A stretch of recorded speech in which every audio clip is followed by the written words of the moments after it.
Buddy, it's Unstoppable Stilezzi here for an Age of Empires 3 Wars of Liberty casted game stream, number 4 of the current patch, which is 1.1.5b.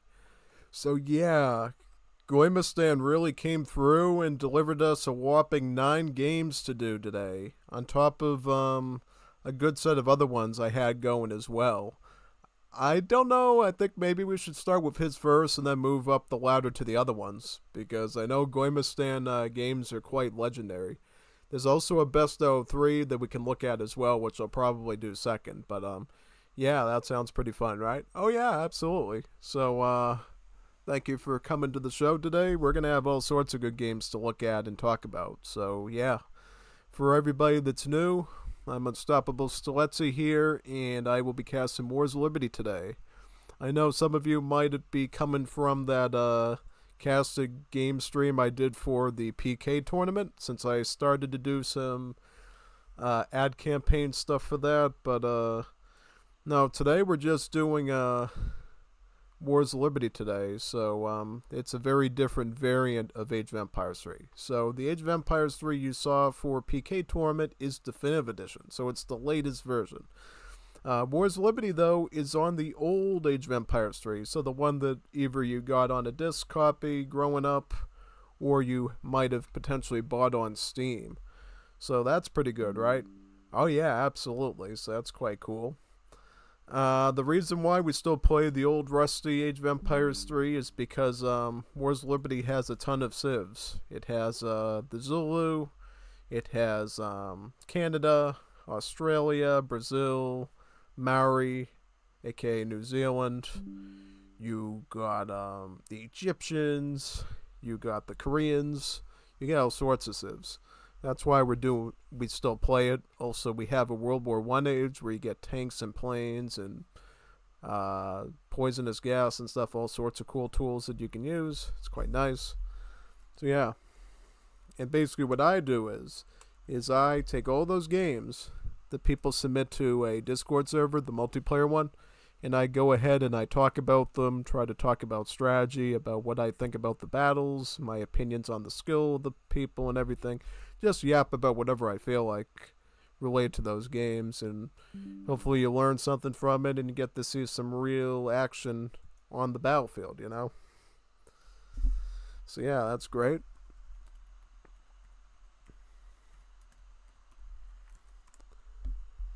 Yep, but I will tell you one thing while we're waiting. One thing I do, which is super duper important during every stream, I always take like 5 to 10 minutes to download the recorded games to do and count them out to you, so you can sort of plan your night on how long you'll have to be here for the whole thing. Obviously, if you have to jump off at all, you can always come back and look at it another time. I always archive these, so don't worry about that at all. And yeah, it's quite nice. But anyways, I'm presuming we're gonna have a pretty full night tonight, because I think we got like 19 games total that we could potentially do.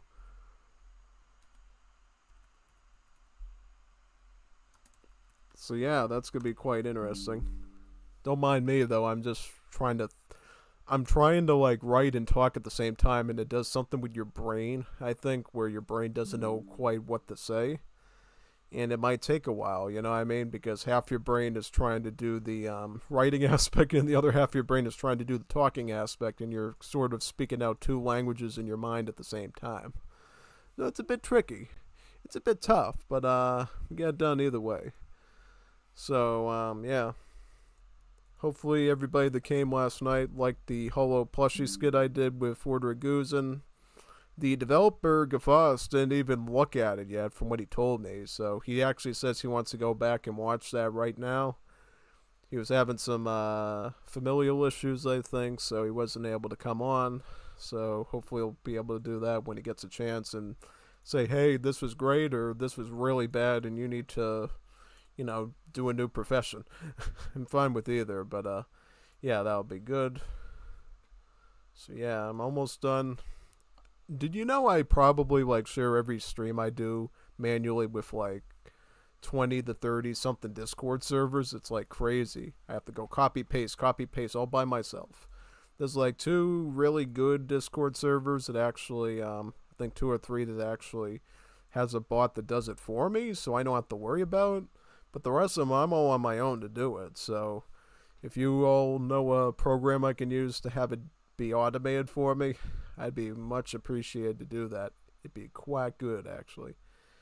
Absolutely. So, yeah, let me put this one down here. Very nice.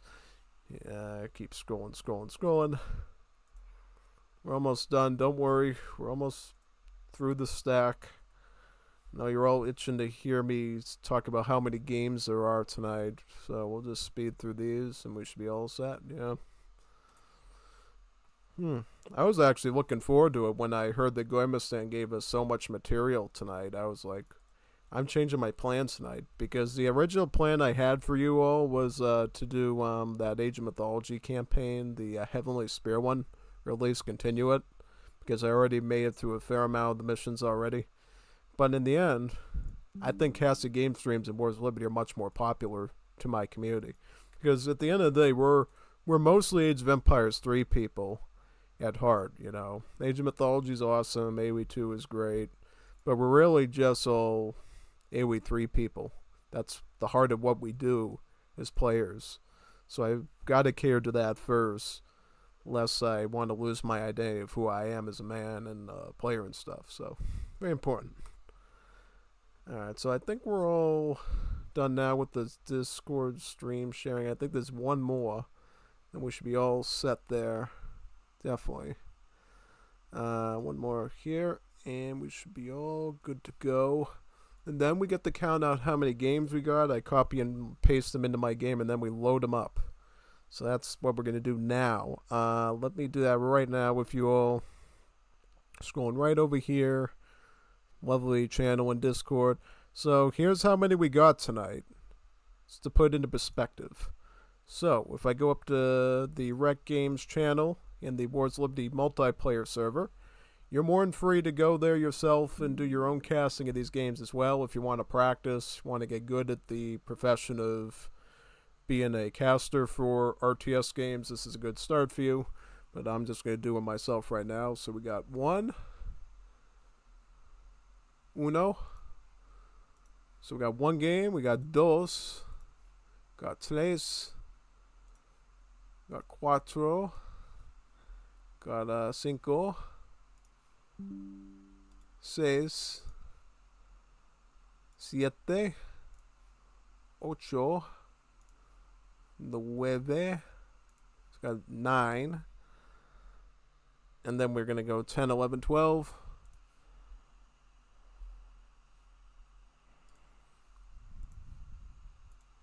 12 of them. Then we got 13, 14, 15. So we're on DSC 15 at that point, and then we're on DSC 6, so 16. And then I think I got those already, those ones. So I think it's DSC 8. We got 18 of them. Is that right? So that was pretty quick. So just give me a moment. I'm going to go into my downloads section, copy and paste them into my documents. So if you are going to ever cast these Wars of Liberty games, just know, if you want to cast a recording of the Legacy Age of Empires, so you have to go to Documents, My Games, right? Look up Wars of Liberty, and then go to the Save Game folder. It's the same folder where all of your home city files are as well. So yeah, pretty much that's where you're going to need to go for that. So yeah, pretty much. I was trying to make sure we got everything because you'll see how many recordings I got in my directory here. It's like insane. So I want to start with the Gommiustan ones first, and then we'll come back and do the Best Out of 3 series, and then we'll climb up if we have any time for the other ones, alright? So here we go. And I should probably put this monitor down a bit so I can not have to keep bumping my head up there to look at stuff. So here we are with record games. This is where all my lovely recordings are. You're going to see how many of them there are, and you're going to be like, whoa. How long has he been storing these things for? I've been storing the recordings here for probably like 2 years at this point. So it's record game 1. People really need to start naming, giving these unique names, because if you don't, look at how many that I have to look through here. This is crazy. You shouldn't have to do that. It's like insane, man. Ugh. But anyways, I think it's this one, right? 22. So we'll start with that. Just load it up, just like that. And then we can talk about what we see. It's kind of the essence of it, really. So yeah. Alright, so here we are. So Gommiustan is playing as the Belgians, right? And what is his opponent Nathan playing as? Nathan is playing as the French. So it's going to be the Belgians versus the French. 2 European civs. The French, as you know from the Legacy game, they're pretty much mostly what you remember that they are. They got a few extra kinks in the Wars of Liberty mod. But the Belgians are the real interesting one. The Belgians get something that's really powerful. Hello? They start the game with this thing called a frontier wagon, which you see right here. And what it does is, you can actually build a trading post with it. So you can stick it right on the trade route. You can put it on a native site. It's quite good. It's quite effective. Because it gives you a huge advantage over your opponents. Because you can take all that XP you get on the trade route and stick it right into extra shipments. You can also opt to stick it on a native site, get access to native warriors once you hit the 2nd age. You can also use this frontier wagon to make a tower as well, an outpost. So if there are no trade sockets on the map that you can reliably use, make a tower with it. And alternatively, you can also make your tavern with it too to make the mercenaries. So no matter what, you can always use these things. It's just preferable that you use them on maps that have trade routes on them to get the most bang for your buck. Alternatively, if you have a native site like this Jesuit site, throw it on there. It's perfectly good. It'll give you a huge advantage because it's 200 wood that you get to save to be able to make those natives later.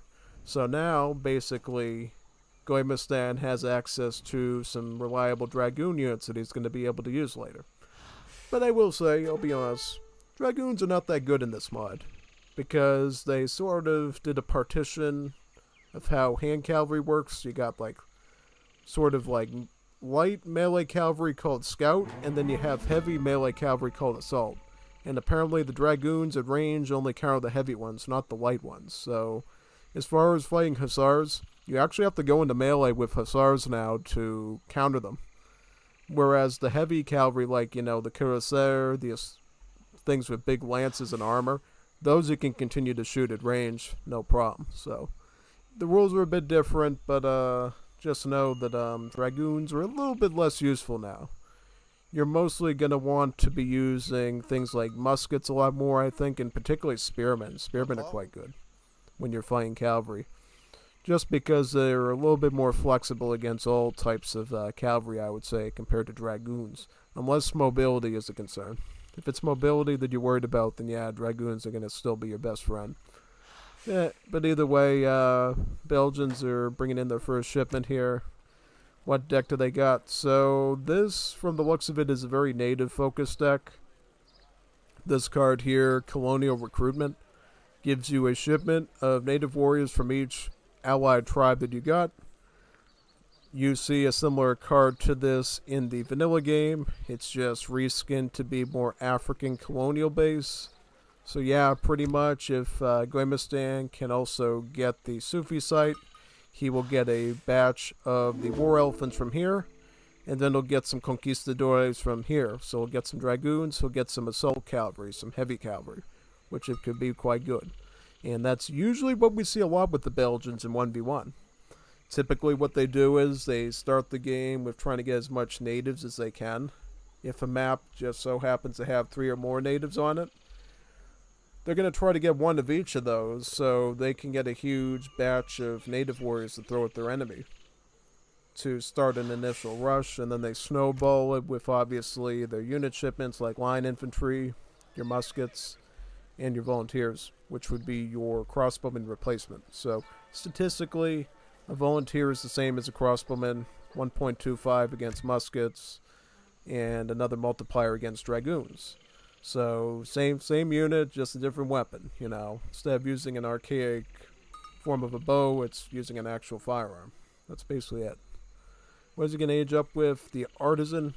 The Artisan, for those that know Age of Empires 3 build orders, this is just the Quartermaster. So it gives you about 400 wood that you can put right into barracks, stable, houses. It's pretty flexible. It's one of the best age up politicians you can get at the start of the game, probably. The French actually get access to it too, so they get that same advantage as well. So they're both going with a very similar build in that sense. Right. Up here with France, we got the Sans-Culottes. These are just the Courrier de Bois, the CBDs, but they're reskinned. Same functionality. They have a better gather rate. They're much better in range combat, and they're slightly more expensive. So everything you know about macro and build order with the French is going to be the same, since these guys are literally just a reskin, pretty much. So yeah, that's quite nice. And yep, that's quite a lot over there. And let's go back down over here to the Belgians again. So the Belgians are going to get advanced trading posts. The reason why he's picking that up is so that he could potentially grab this Sufi site or this trade socket down here. I don't know what he's going to get. For some reason, he neglected to grab his coin there. I would suggest you grab this coin right now so your enemy doesn't get it. Because, hey, 40 coin is pretty substantial. It basically gives you another line infantry. It gets you pretty close to a fort and hunting dogs as well. So, yeah, I wouldn't leave 40 gold out there for my opponent to just mop up. It's a bad idea. Okay, so French is going for a double barracks rush of some kind. They could be going line infantry. They could be going volunteer. They could be going partisan, which is just pikemen. So they're very similar to the legacy game. So musket, crossbow, pikemen. You got those options at the barracks. You also have the option of grenadiers at the barracks in this game too. In the legacy game, grenadiers were a unit that was hidden behind the artillery foundry, cost more than one pop, and it was just sort of a situational use against infantry and buildings. In this game, grenadiers are a lot more common because instead of the old design, now they're sort of like musketeers in a sense. But instead of being counter cavalry base, now they counter infantry. Whereas the musketeer or the line infantry is known for having a bayonet to counter cavalry in their melee range, the grenadier gets a charged grenade throw. He throws a grenade, does a bit of splash, crush damage, anti-infantry multiplier, and then he proceeds to shoot his firearm for like 60 seconds until the cooldown finishes, and then he will throw another grenade and the cycle continues.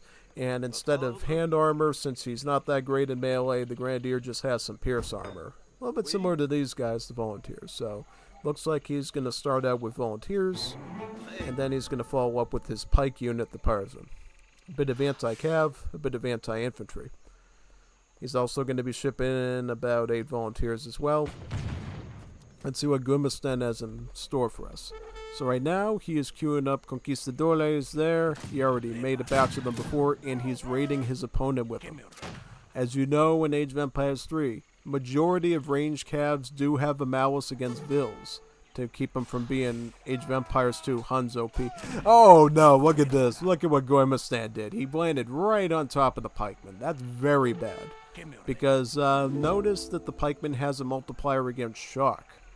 Any sort of mounted troop like this is going to have a shock tag. So please, please do not run your mounted units over pikemen. They will most certainly get shredded to death by those things. At this point, he just stops and tries to snare his range units with the melee attack and give his volunteers a better chance to maybe hit some of them. That's a good prelude to good micro right there, actually, because he knew those troops are seeing ducks, so he can at least use the snare attack to slow down his pikemen and maybe give the volunteers a better shot, as well as the volunteers there. So right now it looks like Nathan has the initiative. He's at least pressed Gommiustan back to his town center. Unfortunately, he does not have a sufficient force to siege the town center yet. He would need a substantial amount of partisan pikemen to do that. So he's going to have to get a lot more of these pikemen if he's going to siege that town center. Whereas Gommiustan is continuing to put in conquistadores, at least some sort of ranged troop he can use primarily against the pikemen. Assuming this time he doesn't let the pikemen get close. Eek. That would be horrible. But yeah, he's going to do that, and he's going to ship in line infantry. He also picked up hunting dogs at the market to boost his hunting rate. Because what are you going to need to afford conks? You're going to need a lot of food. Since they are a cav unit, they do cost a bit of food to get. So, yeah, this 77 food is not easy. You know, it's almost the cost of a villager almost. You got to consider that. Oh, nice. Took out the hot air balloon. The French start the game with the hot air balloon as part of a reconnaissance unit, so they just fly it around the map. You can fly over buildings, by the way, so it is a little bit better than the native scout that you get in the original game, since you can, you know, fly over structures too. But obviously you can, well, this is the other reason why hot air balloons are better than native scouts. You can only use ranged troopers to attack them, right? You're not going to be able to swing at the hot air balloon with the sword on the ground. You're going to actually have to use your ranged attacks to hit the thing. Alright, so we got volunteers and line infantry here trying to get some good shots on the pikes. Conks, be careful this time. You don't want to be shredded. Barracks coming up from... trying to figure a way. Alright, he's queuing up volunteers now. Looks like... Great. It's got a tower here. Yeah, I think getting the tower there was a good choice. It does diminish his colonialism card over here, the colonial recruitment, but at the same time it gives him a little bit more defense and helps control this wood line. Map control is something that's very important in RTS. If you have the opportunity, put a tower down, a place for your villagers to garrison in case of attack, and provide a nice, decent range attack to keep the enemy from hanging around there too long and planning. You know, if there's one thing you can do to keep your opponent from going in for a full push, keep a bunch of tower-like structures like these redoubts around the map. So that way your opponent can't just maneuver around leisurely. They actually have to pick and choose where to go and commit to it, or else they're going to lose HP for nothing. It kind of forces them on their feet. So, looks like France is still continuing to do volunteer partisan, pikemen, crossbowmen. And is he going to... Yep, he's going to add in more of the volunteers, it looks like. Whereas Gommiustan is playing a more of a defensive game at this point. And he is shipping in his wood right now. After the wood, things get a bit dicier, you know. He could certainly get his gold. He could get some conks through this. But he's running out of cards to use in Age 2. He's going to have to come up with a strategy to get a leg up on the French. Because it seems like French right now have really mastered their economy at this point. With the great gather rate on these Sanscalates, that they're doing quite good. Another thing to consider as well, the French just built a market, so they're likely looking to pick up some ecotechs right now. He could afford the wood one right away, maybe get hunting dogs, we'll see. He is getting his coin though, his 700 coin is coming in. After that, he can actually get a bunch more shipments here, so right now I think the French are looking quite good. They got some backup reinforcements of line infantry, hussars, got the gold, and even some upgrades here. But mainly this are going to be big helps right now, honestly. Yeah, pretty much. So yeah, that's great. And yeah, we'll just watch the flag while I answer that. Maybe. Who is that?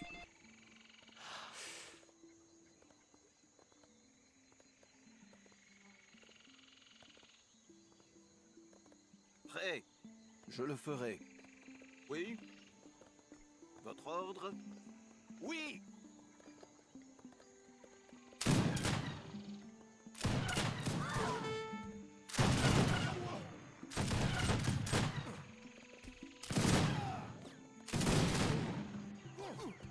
The time I have to pick up on, but look at what's going on right now. It looks like Gommiustan has set up a good defensive line of infantry here to try to safeguard the conks as best as possible. He did lose one conk to the pikes though. But overall, other than that, it looks like the pikes will be going down, and it's going to come down to firepower. Gommiustan knows it's now or nothing, so he decides to call out his levy of Minutemen to provide a little bit more range support to clean up these volunteers. It looks like right now, Gommiustan has effectively turned the tide of this battle in his favor, and now it is France who is leaving with their tail between their legs, unsure of what to do exactly. So yeah, look at this, another good trick we're seeing again, using the Conquistador in melee to use snare on these units. So if you didn't know, there's some units that when they go into melee, they snare the enemy formation, actually slowing them down so that your ranged troops can actually catch up and continue to shoot at them.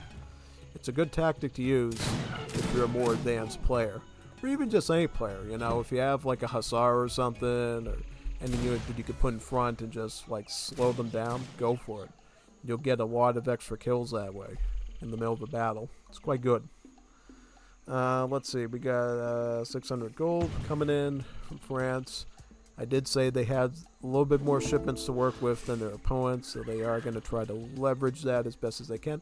Oh, and interesting, the Belgium was able to get their Sufi site built up, so that means colonial recruitment is now looking really good right now.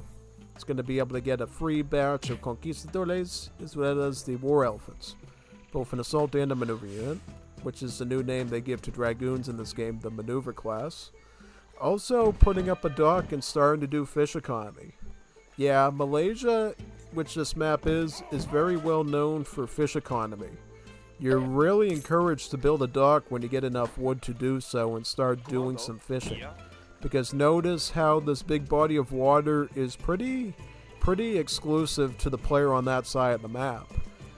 Theoretically, an enemy player could build a dock across here and pressure you, but that's a lot of work on their end. And there's a bit of RNG that you'll find that villager and cut them short. So this map really encourages players to develop fish booming at some stage in the game, whether it's early on or later. Look at all the pikemen here with more volunteers. At this point, France is pretty locked and loaded to continue combat in Age 2, so they're going to try to pressure this Belgium as best as they can. Looks like Sanscalates are being attacked. He's losing 2 vills, 3 vills. That's pretty severe, because those aren't ordinary vills. They're a little bit more valuable than the average vill, so to lose them is like losing 120 food worth of vills with each raid on them. Pikemen trying to chase the war elephants down a bit. It is being a bit tricky though, because the thing that sets assault cavalry apart from scout cavalry, which is the lighter melee cavalry, is that they have hand armor. So they can actually resist the pikemen a bit. No, they actually can. They can resist some of the melee damage that the pikemen are inflicting on them, allowing them to survive a little bit longer than a lighter form of melee cav would or dragoon would. So any cavalry here that has the assault property to it, or the assault tag, those are the only sorts of cavalry that you ever want to run into pikemen or muskets. They can handle it reasonably well, depending on the numbers. The other ones, though, never do it. Yeah, but that was a great turnaround by Gommiustan. He was able to leverage his defenses in the base, as well as his micro with his troops, to be able to turn this match around from Nathan. Nathan did a valiant job. He went right out of the gate, steamrolling with a double barracks rush. It's a pretty formidable thing that if you don't know how to counter it, can be quite dangerous. So I think that was a good start. It was a pretty good start, honestly, to see that. And now we're going to move on to the next game. If you want to do it with me, let's exit out here. And I have to actually restart the game now. Hola, soy nuevo jugando HD. Oh, welcome, Juanito Fabio 567. This is an Age of Empires 3 Wars of Liberty casted game stream. These streams are dedicated to teaching you new strategies and stuff related to the Wars of Liberty mod, which is in the Legacy game. So hopefully you learn some stuff as we go along here. And now we're going to go on to the second recorded game that Gommiustan submitted. Probably against Nathan again, but we'll find out. Sure enough. Record game 2. It would probably be this one. Without a doubt, I would say probably this one. So we're going to see if Nathan can roll around his luck or not, or what. We'll find out soon enough.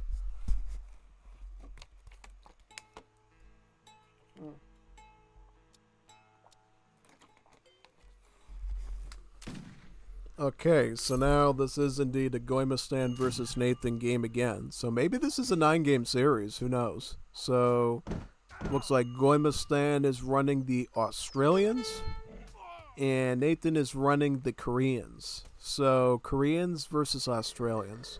That's a pretty tough one to say the least. I think in general, anyone that picks Korea is going to have a strong advantage out of the gate.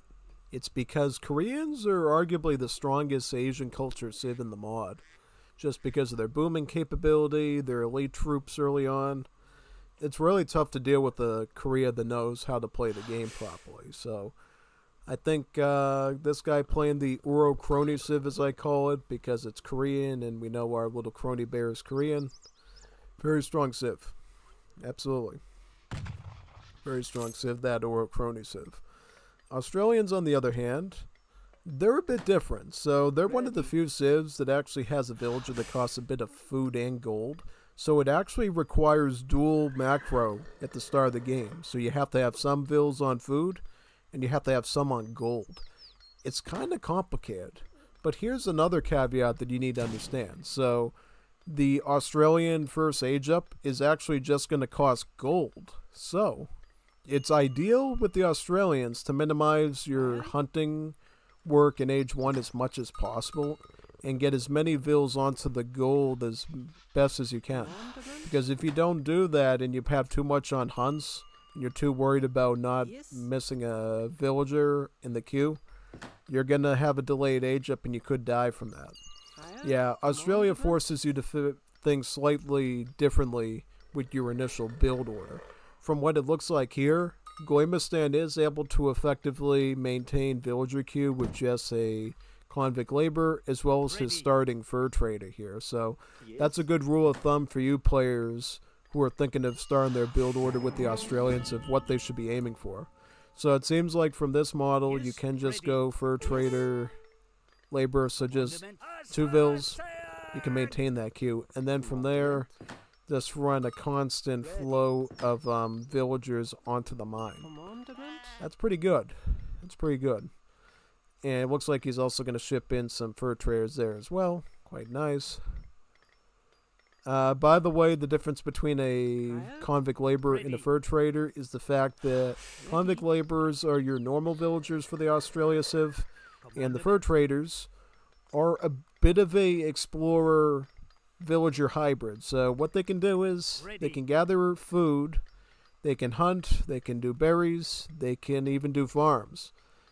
But as far as an explorer is concerned, they can do all the things explorers can. They get a really good attack against treasure guardians, so they're really good at that.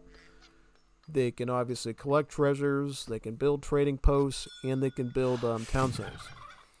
And they also have the hero tag as well. So just be aware if somebody's running spies or something. You got to make sure these guys are away from them because the spies can actually devastate them quite a bit. So be careful of that. Absolutely.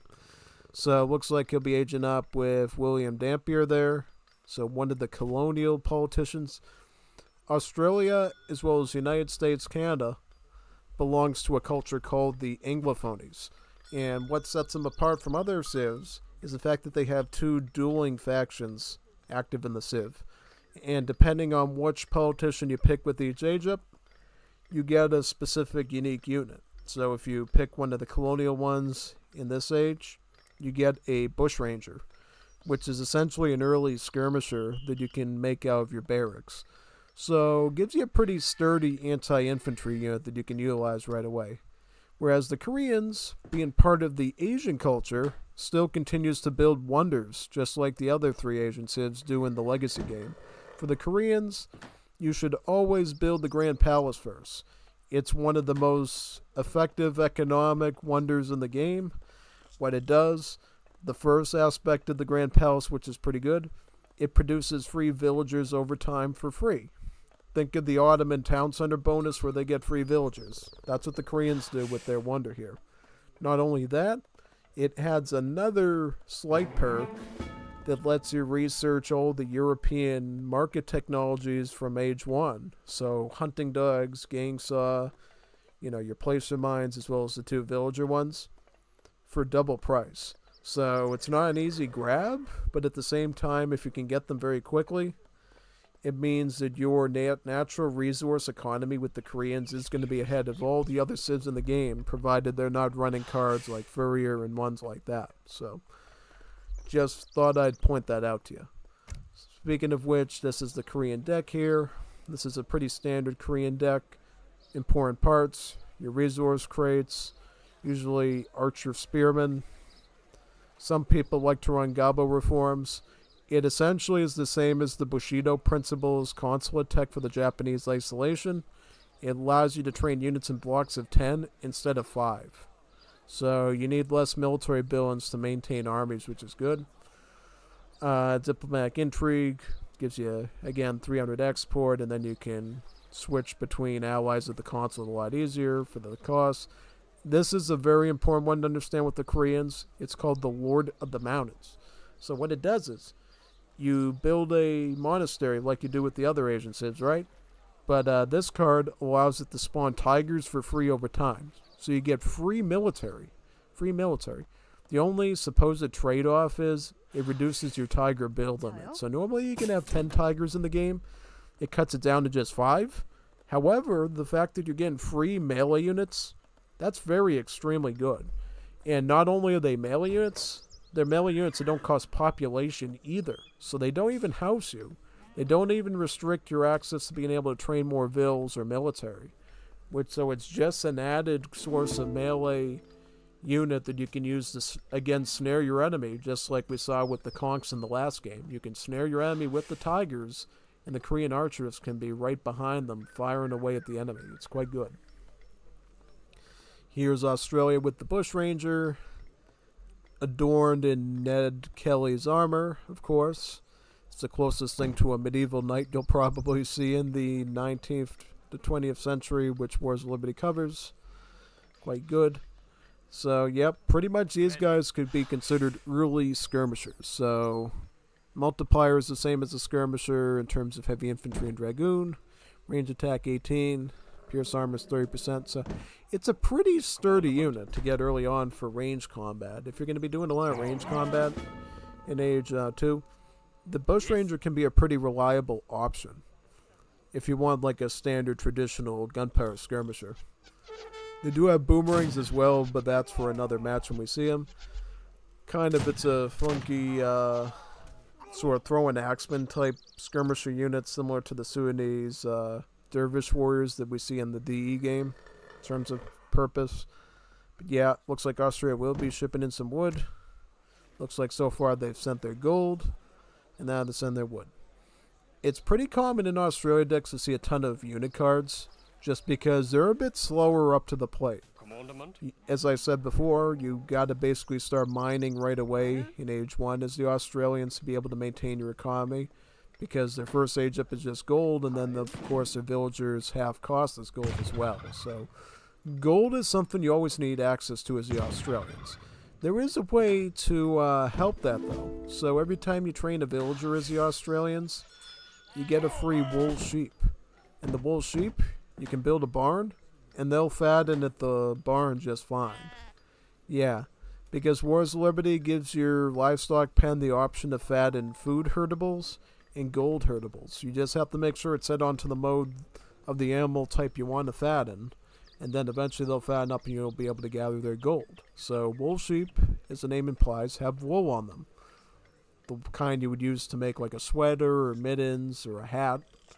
So yeah, instead of food, because you don't eat wool, you wear it, it gives you gold so you can sell it.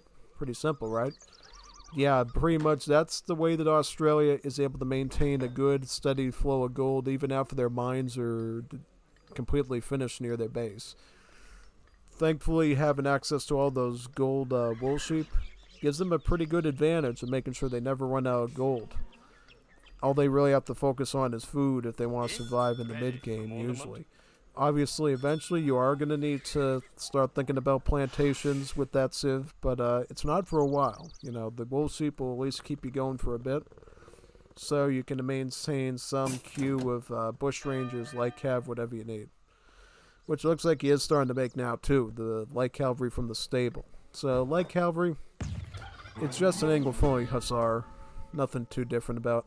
I believe that these guys have slightly different overall stats of HP, I believe. That's what sets them apart from the Hussar. But other than that, it's going to be used generally the same as Hussars do. You're going to use them to raid villagers, attack skirmishers and artillery. That's really what they're meant for the most part, yeah.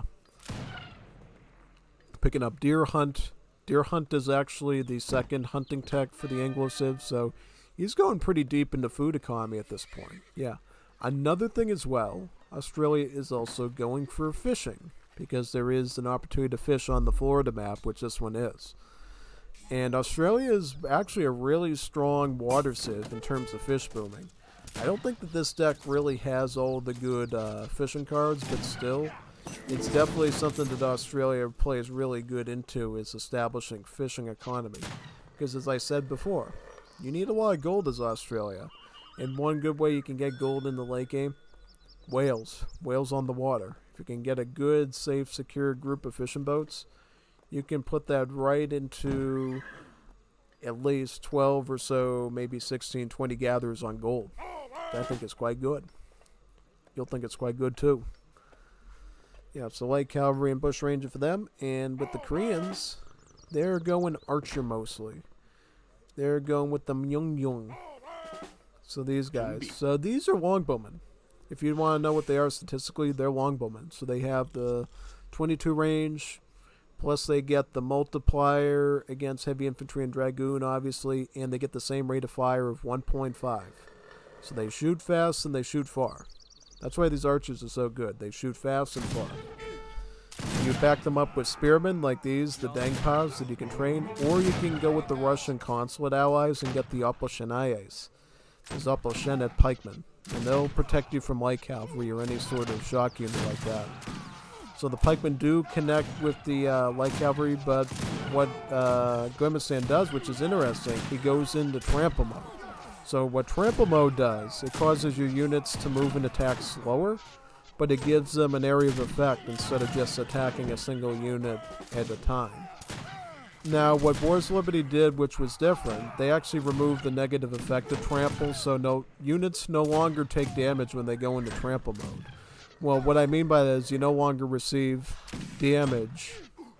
You no longer receive negative damage every time your unit performs an attack in trample, like what used to happen. So, trample attack in the right hands in Wars of Liberty can only be good for you, right? Just changing the tactics from individual damage for a slightly weaker and slower attack that does splash. So the choice is yours in Wars of Liberty. There's no sort of negative in going trample attack unless speed matters and unless individual damage matters. So yeah, that's pretty much it. Surprisingly, Australia was able to mop up the Korean army there with just bush rangers and light cav, which I think is pretty impressive, you know, because these Korean archers are some of the best early skirmish units in the game. They got the insane rate of fire of an archer, and then they get the plus 22. They get the 22 range, which is more than an age 3 skirmisher does. So, yeah, pretty much British longbowmen, but Korean. Yeah. Looks like he will presume archer production and send out another batch of Opolshenay pikemen from his consulate there from the Russians. So a bit of pike and a bit of shot. Kind of similar to the last game, you know.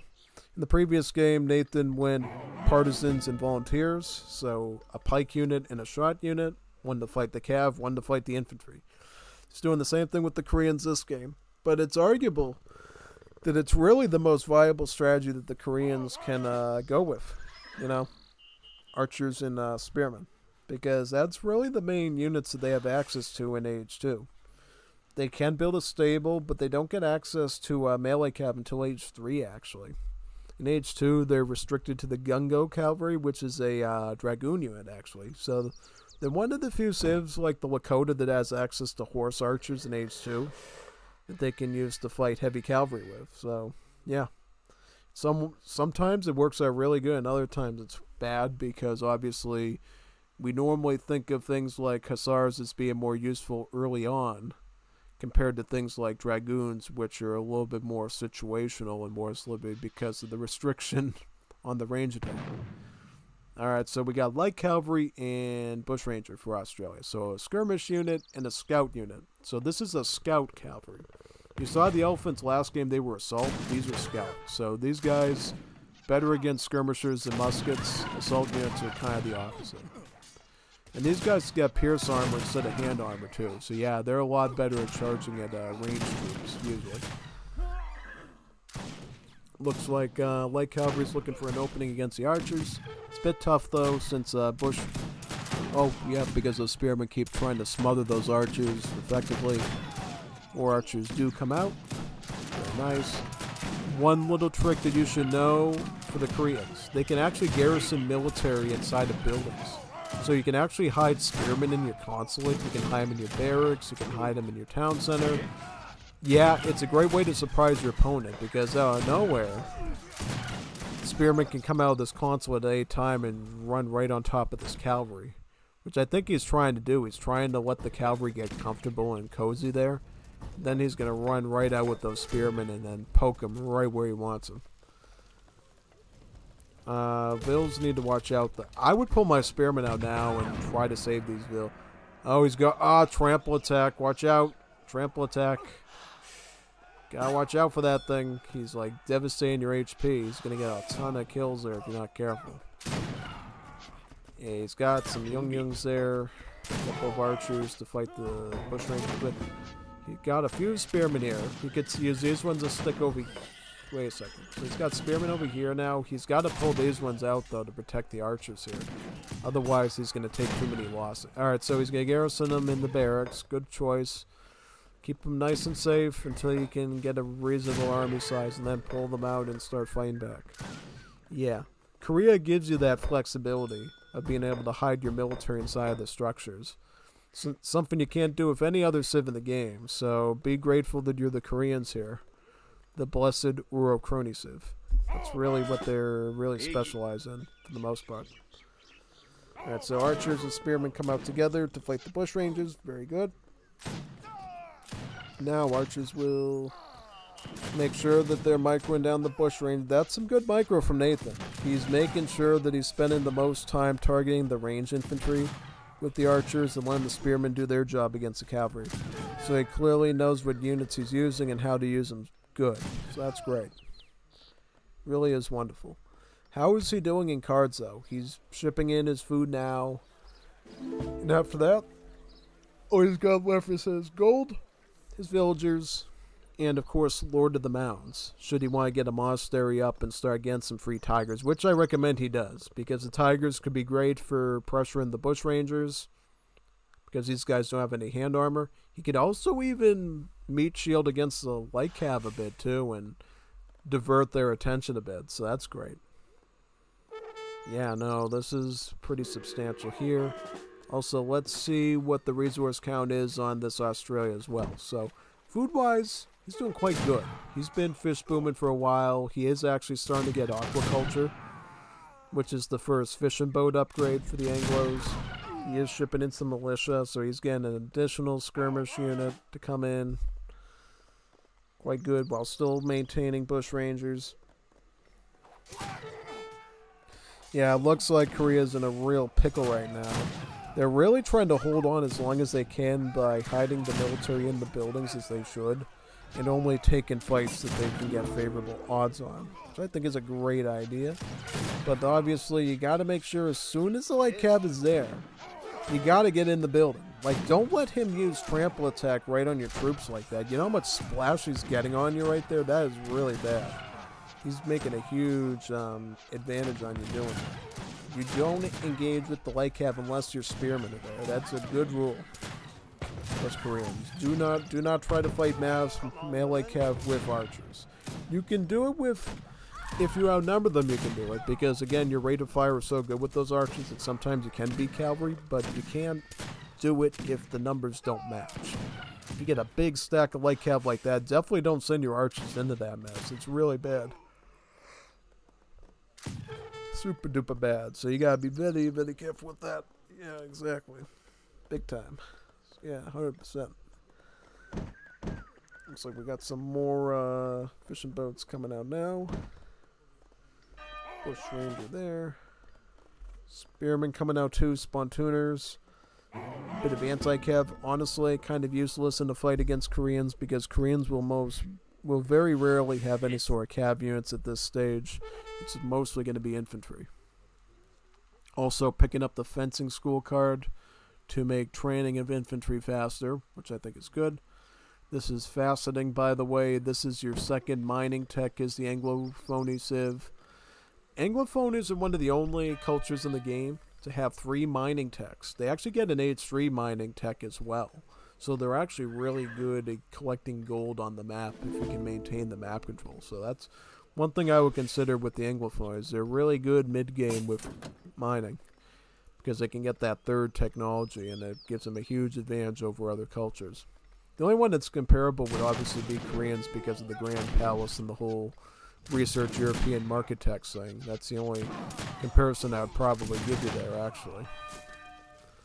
So what now? Looks like he's still forced to hide from these light cav because they're just such a blinding presence. And now he's got some Opposhenes here that he's trying to connect onto the light cav. One of them reached him, but it got quickly picked off by the Bushings. Forced to take the archers out at this point because he's running out of options now. There's not a lot that he can do other than to sacrifice his troops at this point. It's out of light cav. Spearmen coming in to attack this light cav here. Very nice. Good. And TC is continuing to fire on the calves. Very good.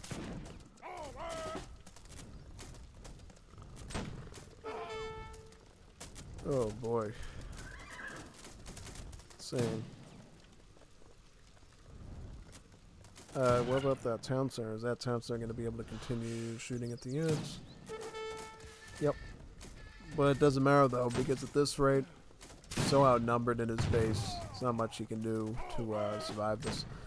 It's one of the rare situations we see Australia actually get humbled in 1v1. It's pretty rare, because I think well done Korea can usually avoid these types of situations, but Gommiustan is obviously not your average player. He knows really what he's doing quite good. He's quite skilled at it, so in general, he really knows what he's doing there, actually. So yeah, definitely. Alright, so now we're going to go into game number 3. So far, it's 2 points up for Gommiustan. Let's see if he can keep the mojo going, or if Nathan has a chance to come back at all.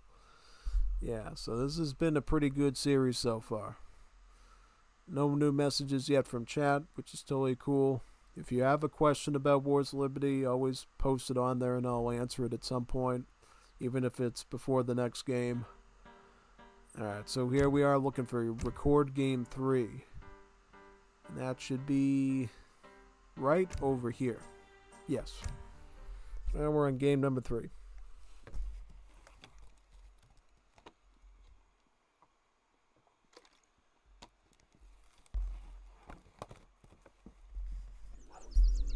So who do we got? So we got Nathan playing as Romanians, and we got Gommiustan playing as the Chileans. So we got a Latin American Civ, and we got a Balkan Civ, or a nation-state Civ. Yeah, so 2 new cultures here. So I can tell you right away from the look of the Civs, it's going to be a tough one to decide. Honestly, both the Chileans and the Romanians are sort of on a similar playing field, I would say. If it was a late game situation, I would say Chile would certainly have the advantage, but it's a 1v1, so Chile doesn't have all that time to build up their economy like they normally do in a team game. They're forced more onto their feet here. They're forced to make big boy decisions about how they're going to manage their research and stuff. Because here's the thing. These villagers here, the Rotos, they start out being pretty normal. They're pretty normal vills at the start of the game. But what happens later in the game is, every time you research an economic technology, including cards, they get affected 50% stronger by them. So a card like Hunting Dogs, or that improves the villagers by 10%, for these villagers, it's going to improve them by 15%. So it's a little bit better. You know, it's almost like double the benefit almost in a way. But at the same time, economic technologies also make the villagers more expensive in what the technology does. So if you research hunting dogs, these roto villagers will cost more food. If you research something like gang saw, which is for wood chopping, they'll actually cost a bit of wood. And if it's gold related, then you guessed it, they're going to cost a bit of gold. So with the Chileans in 1v1, the most important thing you have to do, you have to choose when to apply economic technologies. It's obviously going to always be preferred that you do it as soon as you possibly can, especially with Chile, because that gather rate is going to be 50% stronger with each tech. But at the same time, if there is a risk that you're going to lose the vills to, I don't know, raiding, outlaw units that have multipliers against vills, which is a real risk with some civs, you really need to weigh that. Because if you're going to lose all those vills very quickly, the eco-tech actually comes to punish you. You got to hold on to those vills long enough that those economic technologies pay for themselves in the event that something goes really wrong on the map for you. It's the biggest thing I could tell you. And another thing about the Chile Civ, every card sends a free resource crate. So for villager cards, you get plus 100 food. So you get a nice little food crate that you can gather, helping you to age up slightly faster than you normally would, which I think is pretty good, right? But we can't go without talking about Romania. So Romania, they got a weird mechanic to them. So they get their regular villagers here, the peasants. They're pretty normal. But then they get another batch of villagers called the gypsies. So what the gypsies do is they live in these wagons, these verdons. And what happens is the verdon can train more gypsies for you so that you can maintain multiple queues at the same time. You can maintain your peasant queue and then you can maintain your gypsy queue. The problem is that the build limit for the gypsies is very small. It starts out at about 10, and then as you research cards that deliver more gypsies to you, including some infinite ones that you get, it actually will increase the build limit of the gypsy and decrease the build limit of the peasant. You could theoretically actually get 200 pop worth of bills with Romania over the course of the game, which is kind of interesting. Because you normally don't see that, but theoretically, because of how the logic works, if you keep sending Romanian gypsy cards, their build limit will only grow, while that of your regular vills decreases. And you need to know the difference mechanically between both vill types. So a peasant is like a normal villager, nothing too special about him, right? But a gypsy villager, or Roma villager as they used to be called, essentially gets an experience trickle while they work. So as they gather resources, notice this right here, this little trickle. So they actually generate about 0.15 XP per second as they hunt, as they mine, and as they chop wood. So if you can get these gypsies, you got to make sure that they're far away from the town center. Because if they're within a certain block of this town center, their gather rate decreases and they become less economically useful. But if you keep them away from the town center, their gather rate is the same as the peasant. So the catch is, if you're going to be stuck near your town center a lot, just stick with peasants. But if you do get a bit of map control potential, you can actually get a ton of these gypsies through your cards and stick them out onto those exterior mines and hunts and be able to take advantage of a nice XP trickle on top of your normal gather rate, which is good. You also get this card too, Lortari, which will actually allow the Verdun wagons to improve the gather rate of nearby gypsies. So, believe it or not, if you utilize this card really well with your build, you can effectively actually run a mostly gypsy-based economy away from your town center, where the Verduns are actually making the gypsy villages better than your regular ones. Yeah, assuming that you're staying away from the town center and you're keeping the wagon near them, too. Yeah, pretty much. So, yeah, exactly. And if I remember correctly, these wagons do not have any sort of bill limit as well. Am I right on that? Yeah, no, they don't have a build limit. So you can keep shipping these in as much as you want from the home city. The gypsy build limit goes up. The wagons just keep coming in no matter what. It's quite good. So looks like you got an age up here with Grigora for Giga from the artillery foundry. Nation state civs, or Balkan civs, whatever you want to call them, they don't age up at the town center. They actually age up at external buildings. So you can either age up at a foundry, a stable, a barracks, a market, or a hunting lodge, which is a Balkan livestock pen. Greeks can also age up at the dock too, so they get a 6 option. But in general, all the politicians will have their own benefits. The one that he just researched gave him about 400 gold. So he gets a lot of gold to be able to do stuff with it, which is quite good. And building a foundry in Age 2 is not a bad thing, because guess what? You can make some artillery in Age 2. The mule artillery. These are essentially a very weak artillery unit that's drawn by a small donkey, a mule. And essentially they are good against infantry for the most part. They can in mass be good against buildings too, but they're mostly good against infantry. About 40 crush. Splash is about 2. 3x against infantry. So yeah, gonna be best against infantry in general, I would say. And I find it kind of interesting he's going for all that gold there. Yeah, it's almost as if he's preparing for something. You gotta look out for that sort of stuff. If he's going for like a food and wood unit, which these guys actually are, they're one of the few artillery units in the game that just cost food and wood, so they're actually a trash unit, which is really interesting. I see him going for lots of gold, but not making anything that's gold heavy yet. So what's that plan? He might actually be going for a modernization bonus thing. Yeah, definitely. But what's going on the Latin side? So Chile is actually going outlaws. We see the Hapuns. And then it looks like he's also making some plagiadores as well. So what are outlaws for the Latin American civs?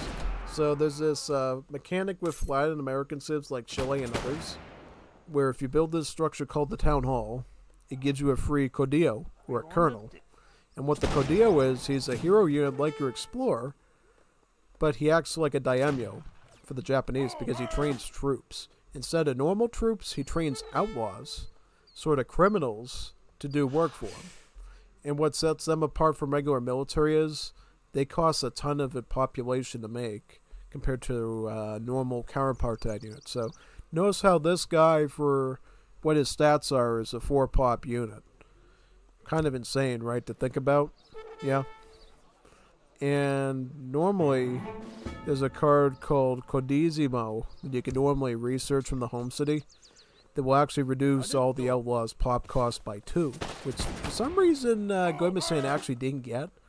I will say, if you are going to go with outlaws at any time, always have the Codizimo card in your deck so that you can actually reduce their pop costs and be able to spam them more. That's what I would suggest you do. Yeah. Another thing to know about outlaw units, most of them just cost gold, but there are some exceptions to that rule that will cost a bit of food or something else as well. Yeah. Seems like for right now, Romania's holding up a pretty steady defense. These mule artillery are doing some pretty good damage. Also has some Dorabante as well as the Hajduk, or the Hajduksi. These are sort of your crossbowmen equivalent for the Balkan civs, but they're a little bit different. So they actually have a lot less HP than the normal sort of early skirmisher does, but they get more damage and more multipliers against heavy infantry too. So they actually, stats-wise, from a multiplier perspective, are kind of on par with regular Age 3 skirms, which is quite nice. Right, and all Dorabant they are Romanian muskets, a unique unit that actually gets more hand armor than the average musket does, but their stats are a little bit weaker, so they're not that good overall. But when it comes to holding off cav and stuff, as well as weak targets like pikemen, they're actually a bit more equipped at that with 40% hack armor instead of the normal 20 or 30. So yeah, kind of an interesting tweak of a musket, but that's about it for them. The Plagiadore on the Chile side, this is sort of like a raiding unit, so he counts as like cavalry, right? He's like foot cavalry. He's kind of like a coyote runner, so he can raid villagers specifically and sometimes attack things like artillery. But what he's mainly known for is his siege attack. He gets a really good siege attack of 40, so he's good at taking down buildings. It's really what he specializes in. Whereas the Hapun is sort of a musketeer unit that counters infantry instead of cavalry, which is kind of interesting. So he's got a range attack with multipliers against infantry, and then he also has a reasonable siege attack as well. So he's kind of a multi-purpose unit in a way. Yeah. But he's got to watch out for the caleras. These are a hand cavalry the Romanians get, but it's only a one-pop one. So it's kind of almost like a Cossack, if you want to compare it to that. But the thing that sets them apart from Cossacks is that their costs are a little bit different, and they're actually pretty spammable. And then later on they get a special Royal Guard upgrade that gives them a charged melee attack as well, which does more damage. So kind of a special unit in that sense. We're seeing a ton of artillery by Nathan. He's committing a lot onto artillery with these mule guns. Quite a big push, actually. Whereas Chile, they're starting to get economic cards now. They're starting with extractivism. It's the same as economic theory. For Chile, since their ecotechs are 50% more effective, it means that his villagers are actually being improved by 15% instead of the normal 10. So that's a really valuable card to be Chile. Right, but I don't know what he's going to do beyond that, because it looks like this Romania is absolutely committing insanely onto the artillery stuff, which is pretty big. Yeah, definitely.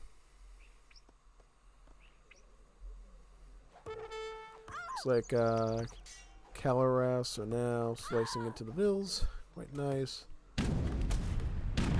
Oh, wow, look at the artisanals there. Oh, target all the cavalry, yep. Very nice.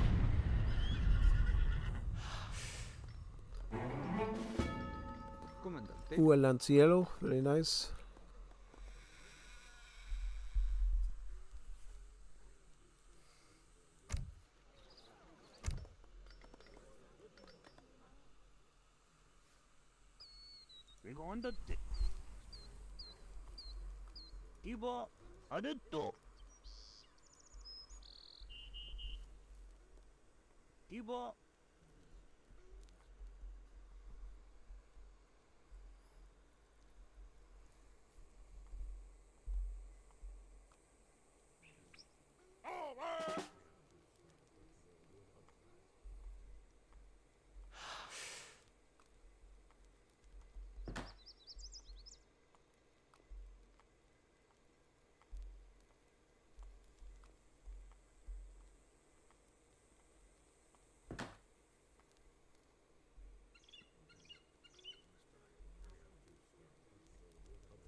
Alright, this is something I should explain as well. So, Latin Americans also get a feature called immigrants, where you choose, in addition to choosing an age-up politician, they also effectively choose an immigrant instead of an actual politician. So, depending on which immigrant colony you go with for your age-up, you get their special colony wagon, and it acts as sort of like a little mini secondary town center. But instead of garrisoning and training villagers, what it does is it allows you to train battalions of immigrant troops, in this case the Arab Gallegos, which is a sort of Arab musketeer. It also contains 2 technologies with each age up that you select them, so it gives you technologies. They cost a shipment, by the way. All this stuff that the immigrant town center does, it's all shipment based, so it's like adding extra cards to your deck, in a way. Yeah, in a way it's like having extra cards.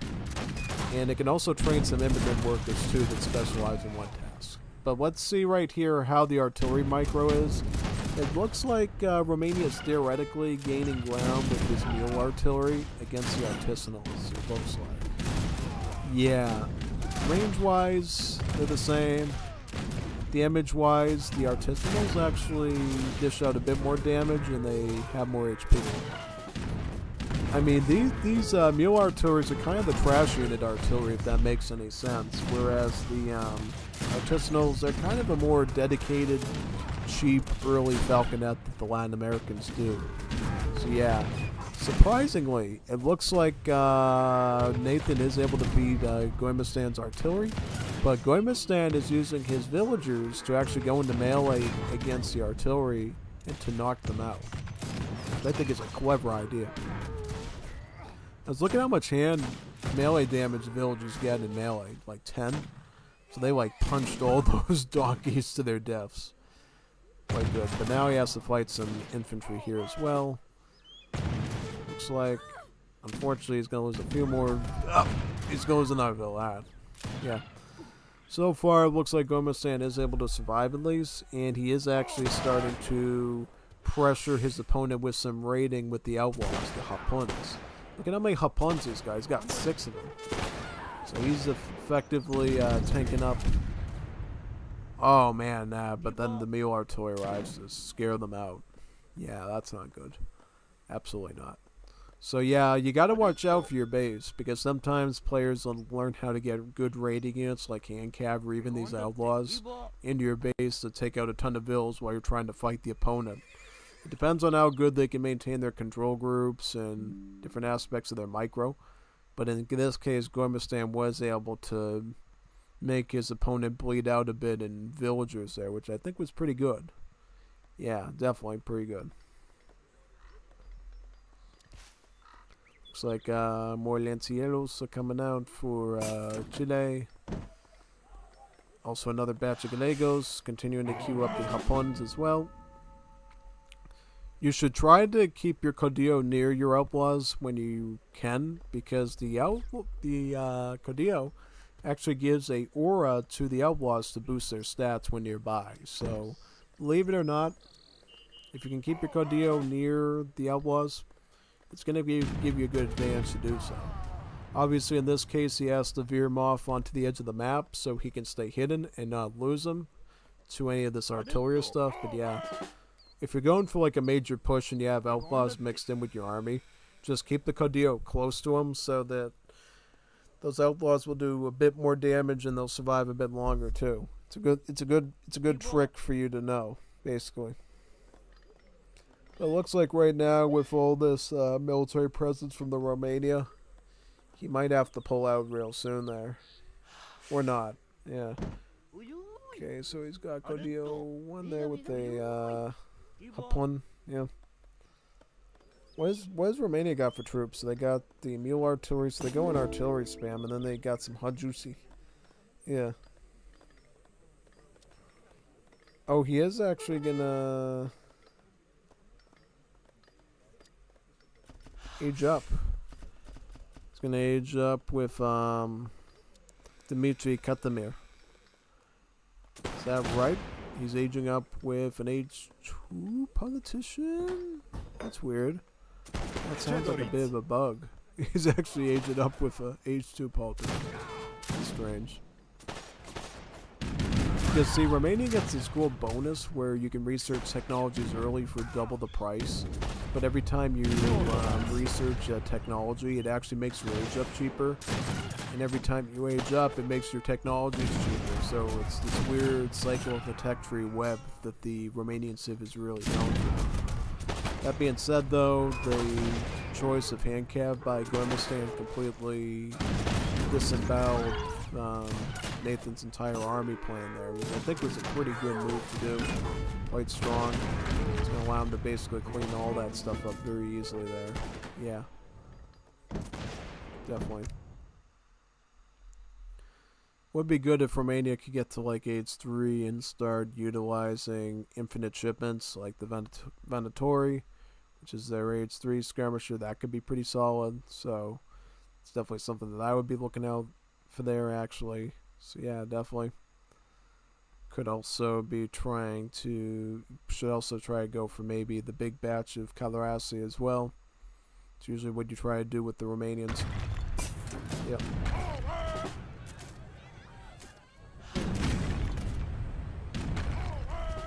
looks like it's a win for Chile. I think the Romania is just too far behind.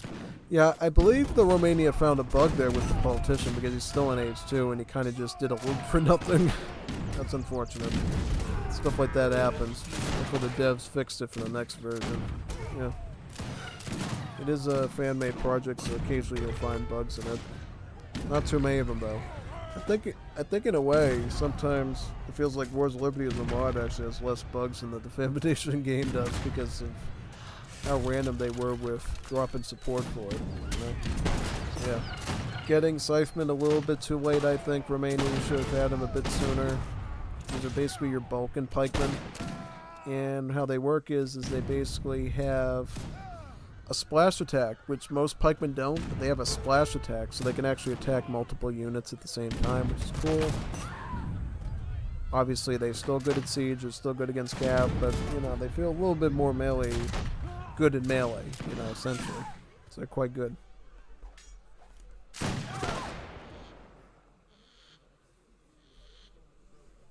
Oh, there you go. Nice, nice, nice.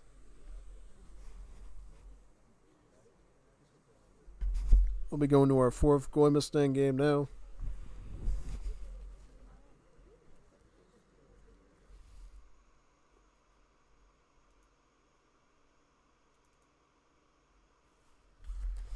Hopefully everybody's enjoying the show so far. Just making sure the game's booting up. Very nice. We'll be going into game number 4.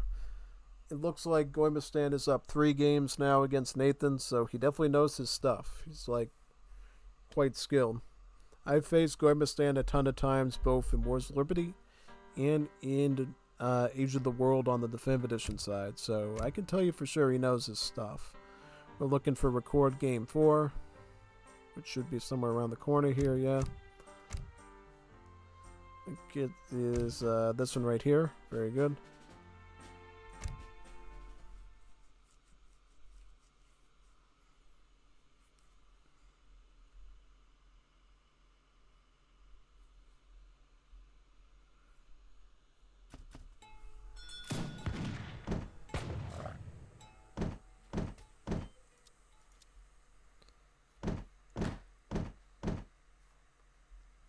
So, looks like Gommiustan is going United States.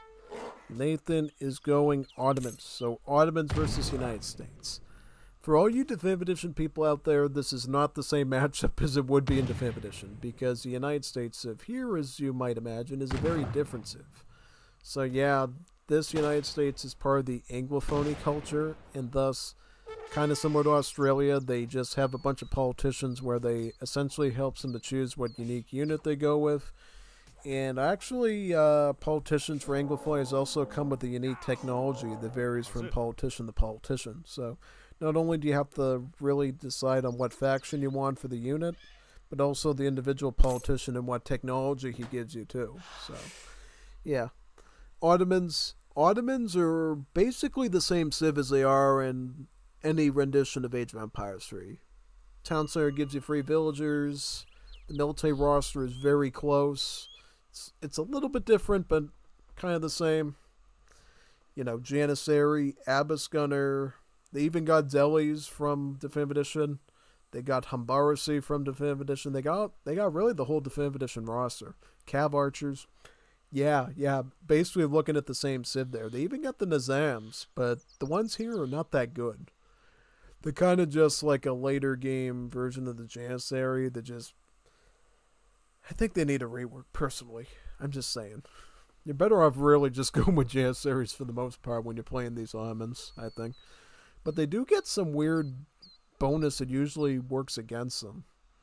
So they don't get veteran or guard upgrades on their troops, except for artillery. But they do get to research an extra powerful Imperial Age that's stronger than a normal one. It's like 85 to like 90, 95% strong on the stats versus just... the usual, which is like, 50%. This one's like a bigger Imperial Age upgrade. So they go for like 4 ages with a totally baseline unit, and then they just boom up in stats once they get to age 5. It was some wacko developer's idea to do that, and I don't know why they still do that. Probably because it's a pain to uncode it, but yeah, no. I think in the future they have a plan for that, where the Ottomans will essentially have multiple unit rosters, an early one and a late one, and you'll get to choose between them, and they'll have different stats. That feels a little bit more reasonable. But what they got right now, it sort of just feels like it's a random detriment and nerf they put to the Civ. But that, don't get me wrong, Ottomans in Wars of Liberty, one of the best civs. You know, they get the best pressure. They get the double barracks Janissary, Janissary Abyss, Abyss, Janissary, all those same builds you would build in Wars of Liberty. These guys can do it. It's quite interesting. The only thing I would say, which is a bit different, the delis in this game are not quite the same as the ones in Definitive Edition. The delis here, they're more or less just a sturdier hand cav, I believe. I think their hand attack is a little bit weaker than a Hussar, but definitely their HP is a little bit better, I think, if I recall correctly. So yeah, I think he's going Artisan for the 400 wood, right? Yep, predicted it. What is Gommiustan doing, though? He is going James Madison with the Confederacy. That's a generally, from a unit's point of view, is going to be pretty strong, because the Confederacy at H2 gives you the Louisiana Tiger, which is essentially a unit class you probably never heard of. So essentially it's a assault unit, so kind of similar to, you know, heavy cavalry, but it's actually an infantry class that has hand armor, lots of movement speed, and range multipliers against infantry. So it's a really specialized class of infantry, if that makes any sense, but it's actually not infantry. It's actually listed as cavalry. So pikemen can actually do multipliers against them, which is kind of weird, as well as dragoons. So they're based. The closest thing I could compare them to is the mounted infantry of the Habsburg natives in Definitive Edition. Because if you look at that unit, notice how it has a heavy cavalry tag and multipliers against infantry. So yeah, pretty much Louisiana Tigers and anything of that category are kind of just Habsburg mounted infantry, but as a trainable unit from your building. So yeah, pretty much. They even move as fast as the Habsburg cavalry would. So yeah, it's kind of that. But unfortunately, you can't turn these guys into skirmishers. You have to just leave them in their anti-infantry mode. Boo-hoo. Yeah. But yeah, in general, the best way to counter Louisiana Tigers is going to be dragoons, but you can also counter them with bayonet attacks. From muskets, you can use pikemen. You can just try to overpower them with range attacks, too. Because, again, assault units in Wars of Liberty have hand armor and not pierce armor, so a musket is going to do full range damage against a tiger that's attacking a Louisiana Tiger. Yeah, looks like USA is also shipping in about 4 of their mining railroad workers as well. Those are quite good villagers. They can actually gather gold very fast, and they have obviously that good defensive pickaxe and dynamite attack that they have during the campaign. Quite good. What else do we see though? We see fur traders, some crates, light cav, spearmen, and all the essential upgrades. You got your Patriot Combat to get stats up on a ton of your troops. Hidden run tactics gets your movement speed up. Repeating rifles is just a range upgrade on your gunpowder unit infantry. And then melting pod, which essentially makes your units 5% cheaper and 5% more strong in attack and hit points. Which is pretty cool. Yeah.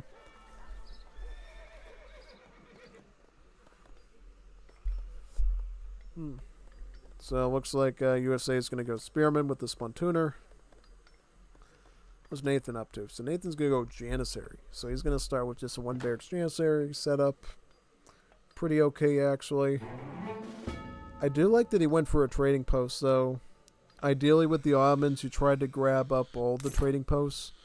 because Ottomans love their shipments. They love to get shipment after shipment after shipment because Ottomans get some of the strongest troops in the game, especially in the early game. So if they can keep a good conga line of crates and units, Ottomans do really good. So it's pretty normal usually to see an Ottoman go for the whole trade route, not just one. But the fact that they even bothered to get one he knows somewhat what the Ottomans are supposed to do, which I think is quite good. And so first batch of Janissaries comes out. He's probably going to queue up another one, and at the same time he's shipping in about 5 Janissaries, which I think is pretty cool. Yeah, definitely. So that's quite nice.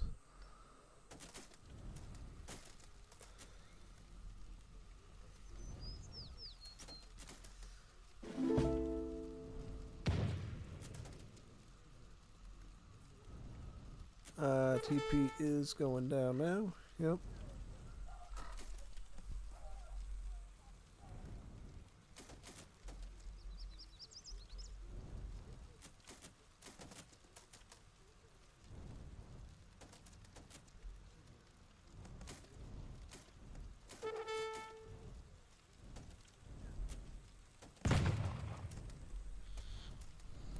Oh, he's going to go for a semi-fast fortress. Yeah, I see him building up the gold and the food. Very nice.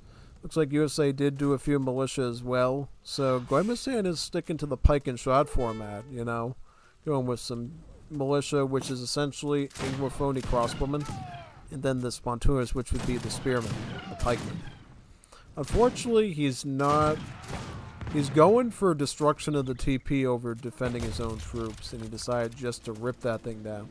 I think what Gommiustan was thinking is, Ottomans are really dependent on their shipments, so if I can stall his shipment arrival times, it will totally be worth losing 2 or 3 troops.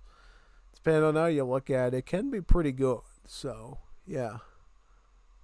Pretty solid, I would say, in general there. Yeah. Definitely. So, I wonder what the next step's going to be, because as you know, with the Definitive Edition game, Ottomans in H3 are very crazy. They can get a lot of stuff. They can get falconets, they can get Mamelukes, they can get Safahis, they can get a good handcap shipment, or they can get big batches of Janissaries and such. Also has a fort here, so yeah, the Ottoman is definitely packed to the brim with cards. That's what you do need to know. Yeah, definitely. I think in general, Ottomans usually do pretty good just sticking around in H3 in Wars of Liberty, unless they want to add in bombards later on from the factories. That's really the only reason you ever really go industrial with the autos, typically. Yeah.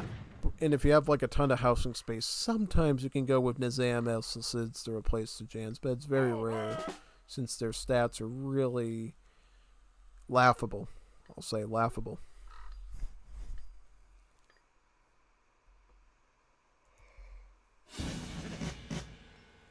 Hazır. Looks like he's doing some wood there now. Very nice.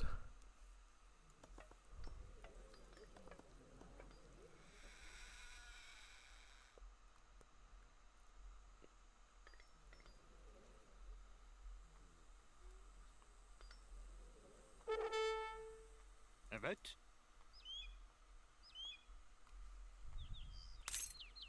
How many Jans is he on? 15? About 4 abbots there. Very nice. Hazır.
Evet.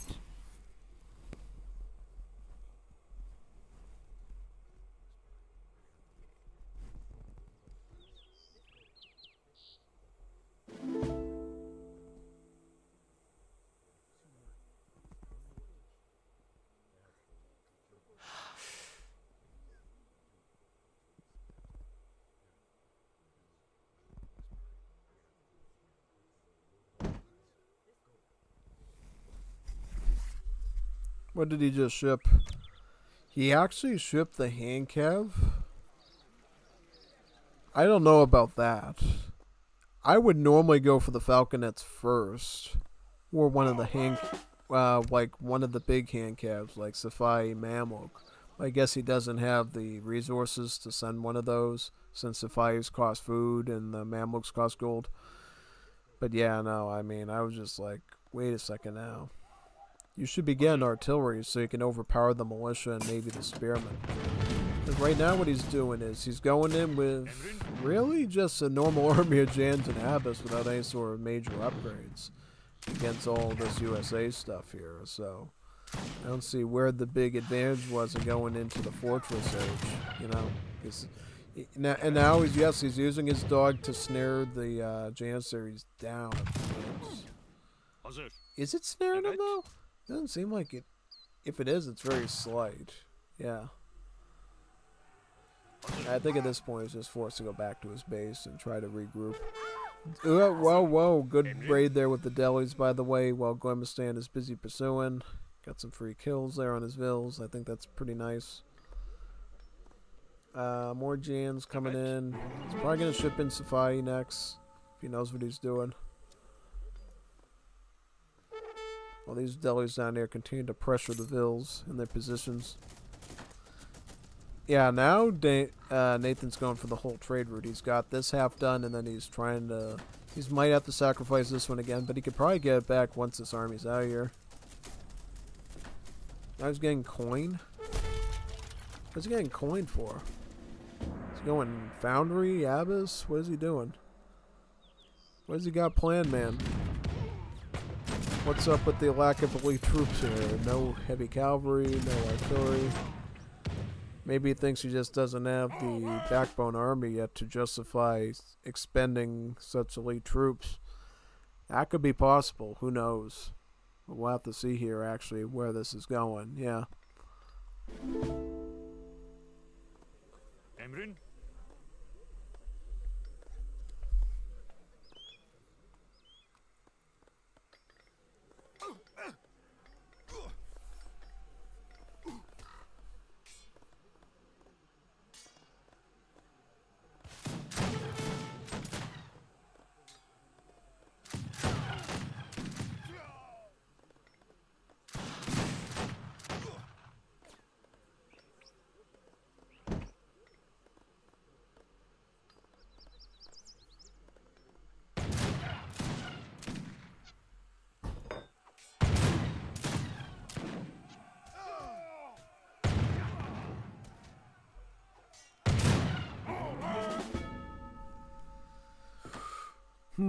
Alright, so he's just gonna do Jan spam, right?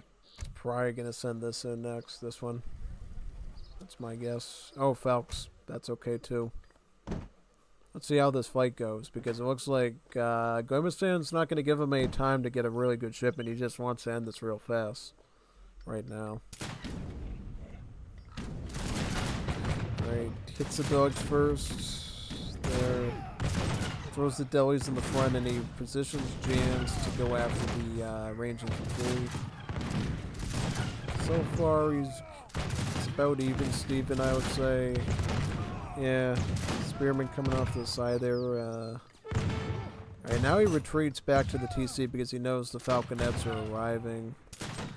No light cav yet from USA, though, right? Nope, no sort of cav yet. So if he can position the artillery well, Arlen should be good. Now, wait a second now. So, he does get a good shot in there with the Falcons. Gets an okay shot there. How many is he going to get, though? Because the problem is these are semi-cavalry, as I said, so artillery's not going to hit them as hard as you might have hoped for. Another good shot there for the Falcons. He's getting some good use of these artillery. It's just that he needs a little bit more troops in the base to help protect everything. Yeah, no. That's kind of the issue here. He just doesn't have enough stuff to defend with. Yeah, no. He's just getting overrun. I might have considered actually going with Safahis there just for the splash attack and the melee resistance. But who knows? Who knows if he had any shot there at all at this point. Yeah. Yep. Does happen sometimes like that.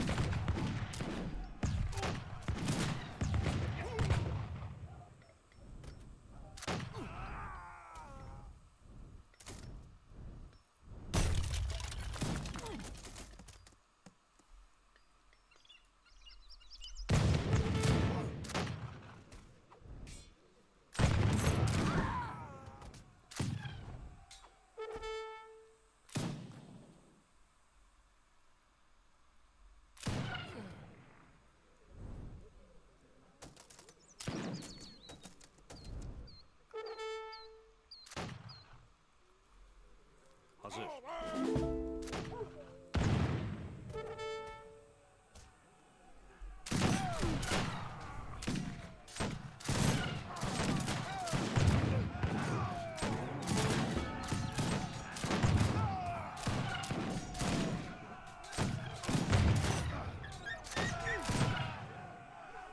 GG. Well played.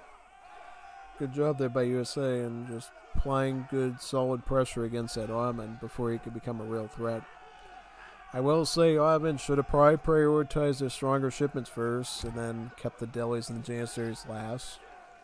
That's kind of part of their mistake there, honestly. Like if they had 2 heavy cavalries and Falcons down with some Jans or whatever, I think it would have been better, but who am I to say? Yeah. Let's go to game number 5 now. Boot it up. Let's see what we got here. Game number 5.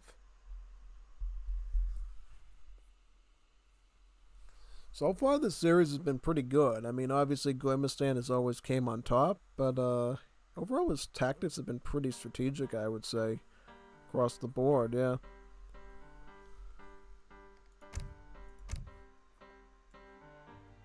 Let's go for record game 5.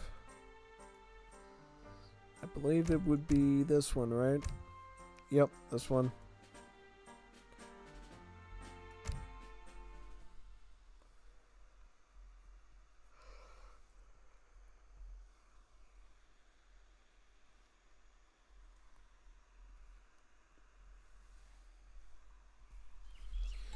I'm game on Jebel Musa now. So Jebel Musa, we got Gommiustan again as the United States, but now he's fighting Alucard. Alucard is a much more deadly opponent than Nathan. Nathan is good. Nathan deserves respect, but Alucard is like one of the best Wars of Liberty players in the world. He's like one of the best ones. So this is going to be a really tough series to call. I guarantee you these battles are going to be a lot more vicious between Alucard and Gommiustan because both of them are truly titans at the game. I will say, though, I'll put my money on Alucard because I've known Alucard for a number of years, long number of years, and he's like an elitist at this game. So, yeah, he's going to hit pretty hard. He's going to hit pretty hard, I'll say. Yeah, definitely. So, yep, Alucard is going Paraguay. And then Gommiustan, as we said before, is going with the United States. In this matchup, I have seen it go both ways before. At least because I think one time USA really stumped me because I assumed they were going to do something and they really backfired on me. It was like really bad, yeah. I really messed up on it pretty hard there. So, yeah. I think in general, though, Paraguay tends to do pretty good against United States. Because here's the thing. The thing that makes Paraguay pretty signature is a civ. They specialize in giving you free stuff. What do I mean by free stuff? Number one, they have these factories that they can construct called works buildings. They have one that trickles food, one that trickles wood, and one that trickles gold. They also have a bonus where while their barracks and stables are limited in numbers, they produce free units over time. Both of the units are under the category cavalry, with the barracks making a premier de ligne or a petit rai. It's sort of a one-pop assault unit on foot, so it's like a really, really garbage-heavy cavalry that you can get out of the barracks. And then from the stable, they get the Akayobatai, which is sort of a trashy scout unit. So they essentially get two different melee cavalry or two melee shock units for free, on top of all those resources from the factories. And that's sort of how you do Paraguay. Alright, so in terms of this build order with Paraguay, it looks like Alucard goes with Goldworks first, but he doesn't go with anything else. He's got Goldworks, and then he's got Hemeroteca. This is a really good card because it boosts your works build limits up by 1, effectively giving you a bit more economic reach earlier in the game. Because normally, you gain 1 more works build limit of each kind with each age up. So the only way to really get ahead in the early game is to, essentially get Hemeroteca to beef you up a bit in that sense, yeah. It's my first time seeing somebody actually starting out with Goldworks, though, with Paraguay, and not going with food. My rule has always been to start with Foodworks, Hemeroteca, and then go bakeries in age 2 after I get enough wood. Yeah. That way I can essentially get up to 4 Foodworks early on and have a really solid early game. With the infantry, especially. But I guess in this sense, going Goldworks first could set you up for a good fast fortress. Yeah, I'm thinking maybe Alucard's thinking fast fortress, because here's the thing, by the time he reaches age 2, this Goldworks will facilitate enough gold to get him in age 3. Yeah. And one thing you always want to make sure you do early on, make sure you keep this explorer near the works buildings, because what he does is he has a special aura that boosts the trickle rates in nearby works factories. So if you're not going to be very strategic like Alucard is in scouting and looking for treasures and stuff, it's best to keep your primary explorer back in the base near the works buildings.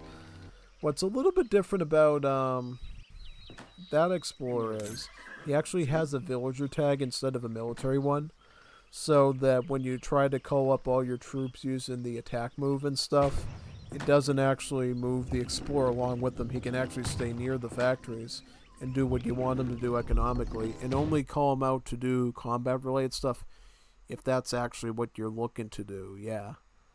It's quite useful in that sense, yeah, pretty much. Pretty strategic, actually. So, yeah, definitely. Paraguay's going with the Croatian wave first. Croatian age up, kind of similar to Quartermaster. Gives you 300 wood plus the Croatian colony. Unfortunately, Croatian colony does not give you any trainable battalions of troops until age 3, which would be the Cazador de Indio skirmisher.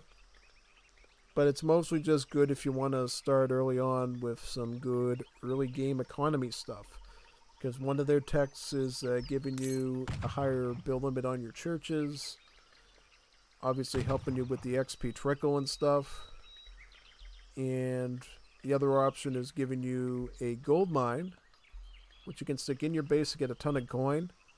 And it actually beefs up your villagers' gather rate on coin as well. So it acts as sort of like a combination between, I think, like placer mines and free mine. So that's quite useful for you. It's good. So where's he going to put this Croatian colony in this spot? We'll see.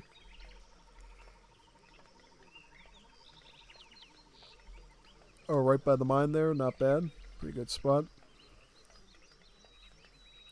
Here comes a town hall. So this means Alucard is going outlaws, because as soon as you build a town hall, you get a Codillo. Senor Carle Perez, to make some outlaws with. Paraguay does not get Codizimo, they get their own variant called Club Nacional. So it has the normal effect of reducing the outlaws' population cost by 2. But instead, the other stuff, what it does is it's a semi trade off card. So it actually gives you 2 free Codillos, so you get 2 of them. But it reduces all their stats by 75%, making them really weak. So instead of having a real sturdy Codillo, you have a bunch of 3 little mini Codillos that you can sort of put one here, put one there, and sort of coordinate with. And obviously, if you lose one Codillo, at least you have 2 more that you can sort of run around the map with pretty much. And I don't know if I mentioned this before, these are heroes, by the way, the Codillos, so they actually can't die. They're actually immortal, just like the Explorers, so you can literally ransom and get them back for 100 gold, which is totally good. Looks like he's going to start with the Satiro. The Satiro is a weak outlaw assault unit, so it's sort of a melee cavalry that's good against muskets almost. So the way this one works is he's like a little Juanito without a shirt, and he's got a knife, or a machete or a knife, an insolent caucho worker. And this angry Juanito, what he does is he's got hand armor, being assault, and a decent melee attack, and he's really good for fighting all sorts of troops. And he's fast, because he's obviously carried. Look at how fast he runs. He's a Juanito enojado. He just chases down the troops very good with his little knives. Look at that. Look at how good he's slicing through all these militia. He's, Gommiustan is playing right into Alucard here with his outlaws. Like, this is exactly what Alucard wants to be fighting now is militia. Because even though they're assault and they can technically deal with spearmen and muskets, the Satiros are so weak that the hand armor thing sword just makes them last slightly longer. It really doesn't make them dominant against muskets. They're really still going to be good against early skirms like the militia, the crossbow, still. But yeah, that's pretty much it. Now he's switching to another outlaw, the Salteador. The Salteador is a outlaw dragoon, so kind of like the Comanchero. And it has multipliers against Cav, as you can imagine. It also has multipliers against explorers. So it's a good hero sniper. For civs, they rely on their explorer to do things like age up and such, like the Maori. Terrible pain in the neck. Also, if you're dealing with villages like fur traders and stuff, Salteadores are going to be one of the decent things to raid them with. Yeah. So normally it has a range attack of 25, 251 HP. So it's a pretty reasonable outlaw to deal with. But they do get a little stronger near your Codillo, so it's usually preferred that you keep them nearby so they can do the most possible stuff. And so right now I think he's just trying to raid and pressure. He's totally fine. Ooh, he almost got one actually. Wow, that was close. That was real close. Yeah, we're seeing a lot of Latin America Civ players now that just focus on outlaws now. With Paraguay, you can start out the game with Satiros and the Salteadores. I think you can also make the Plagiadores in H2, I believe, as well. So they get all 3 of their outlaws early on. And now I was researching raid bans. Raid bans, I believe, if I remember correctly. I'm trying to remember if it benefits the Salteador or the other 2. Yeah, we'll see. Because you get about 3 town hall techs, I believe, that affect different outlaws, and then you get a rate of standard upgrades too. Yeah, pretty much.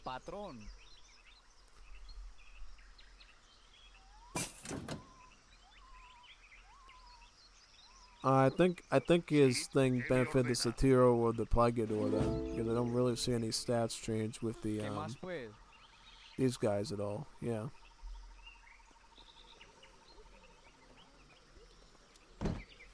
Ooh, Gommiustan's gonna take advantage of the peace to go get a age up to age 3, so that's good.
Patrón.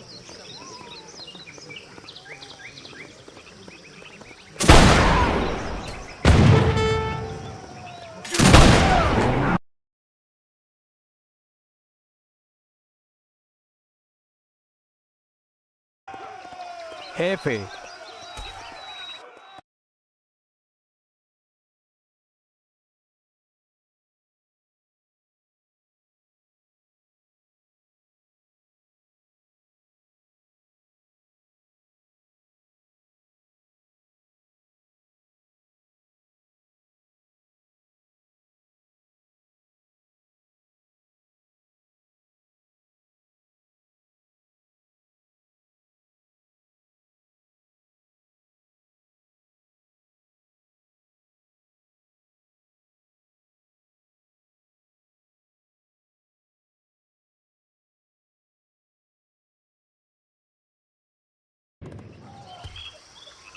Patrón.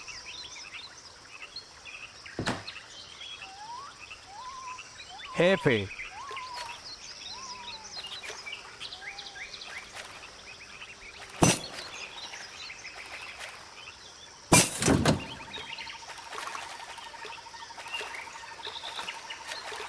¿Qué más pues?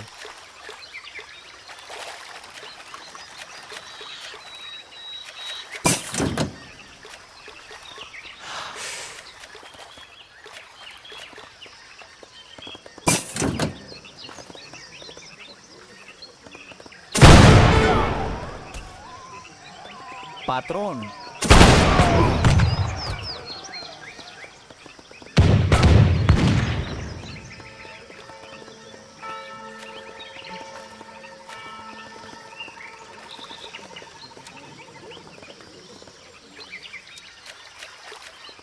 I'm ready.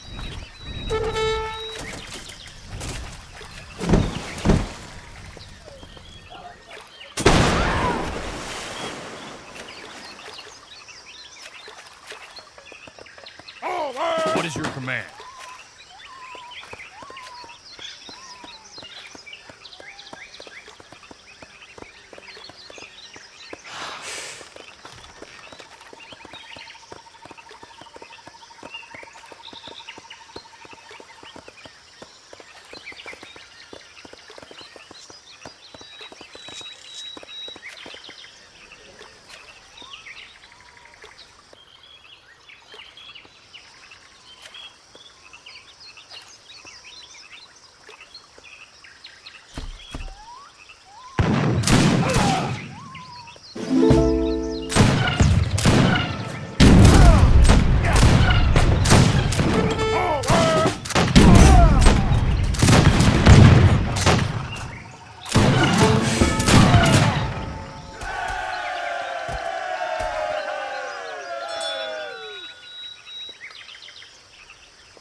I'm ready.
orden.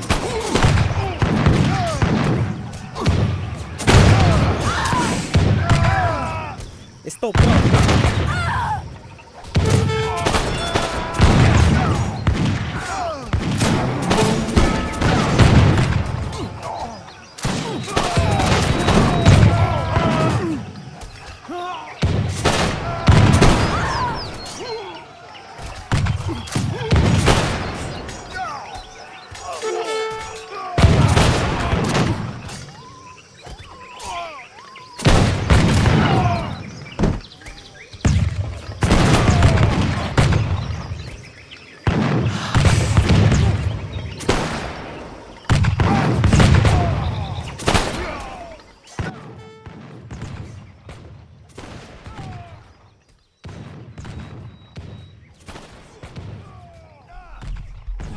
I'm back.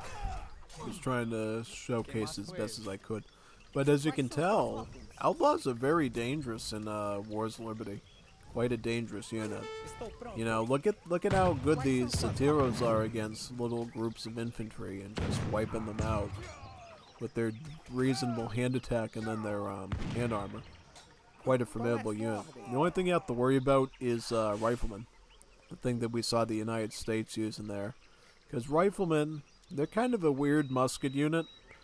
They get the normal bayonet that most muskets do, so they're good against cavalry and melee. But they get this special carbine weapon. I don't know if it's a carbine, it's a special rifle. They actually deals anti-assault cavalry multipliers at range. So they can actually snipe these Satiros down and one-shot them before they even reach them. They're good at just tapping them out. They're quite good at that. Yeah, so kind of a dangerous unit to deal with. That being said, he just lost his whole army, so now he has to recover a ton of militia, and he's shipping in some riflemen so the Satiros don't overrun his position. Alucard now has a bit of flexibility to plan his next step. He did ship in 700 coin, right, so he is looking to age up now. One thing I will tell you about Latin American outlaws, they're actually very different than the ones that you're used to in the Legacy game. In this game, outlaws can actually be upgraded normally for the Latin American civs only. So the Latin American outlaws get a veteran upgrade, a guard upgrade, and an imperial upgrade. Though I believe the veteran upgrade is kind of weak, it's only like 10%, but the other ones are normal. It's like, oh wait a minute, no, it's 40% and 50%. So yeah, technically they get a full 100% upgrade arc on them, so they're quite good. In that sense, yeah. And it looks like Alucard did research a town hall tech to give the Celtiadores multipliers against villagers. So now they're like Age of Empires 2 Hun Cav Archers. Look at them just shredding they're shredding the villagers. Look at this.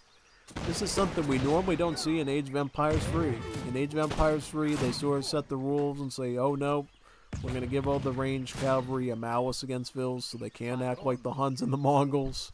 But nope, not with the Latin Americans. No, if you get Celtiadores, you often get a town hall tech to give them anti-villager multipliers so that they can actually start to act like the Hun and the Mongol cav archers and just raid their entire positions. It's quite nice. So yeah, that's what you're seeing there pretty much, yeah. Actually quite powerful in a sense.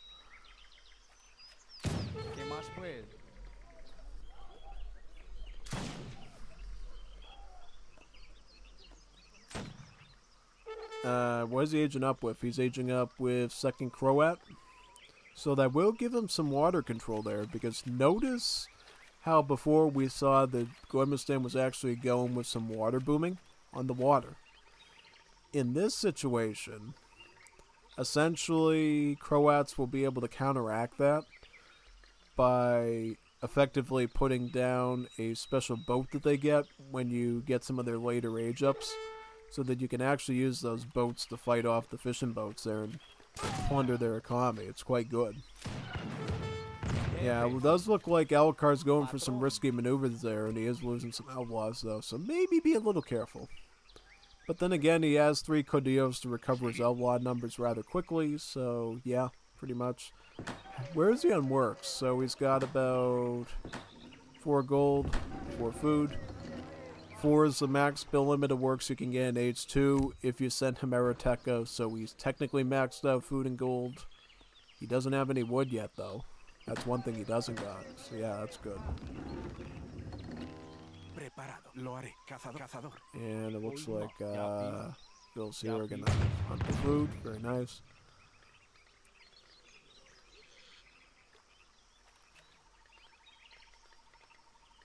My day.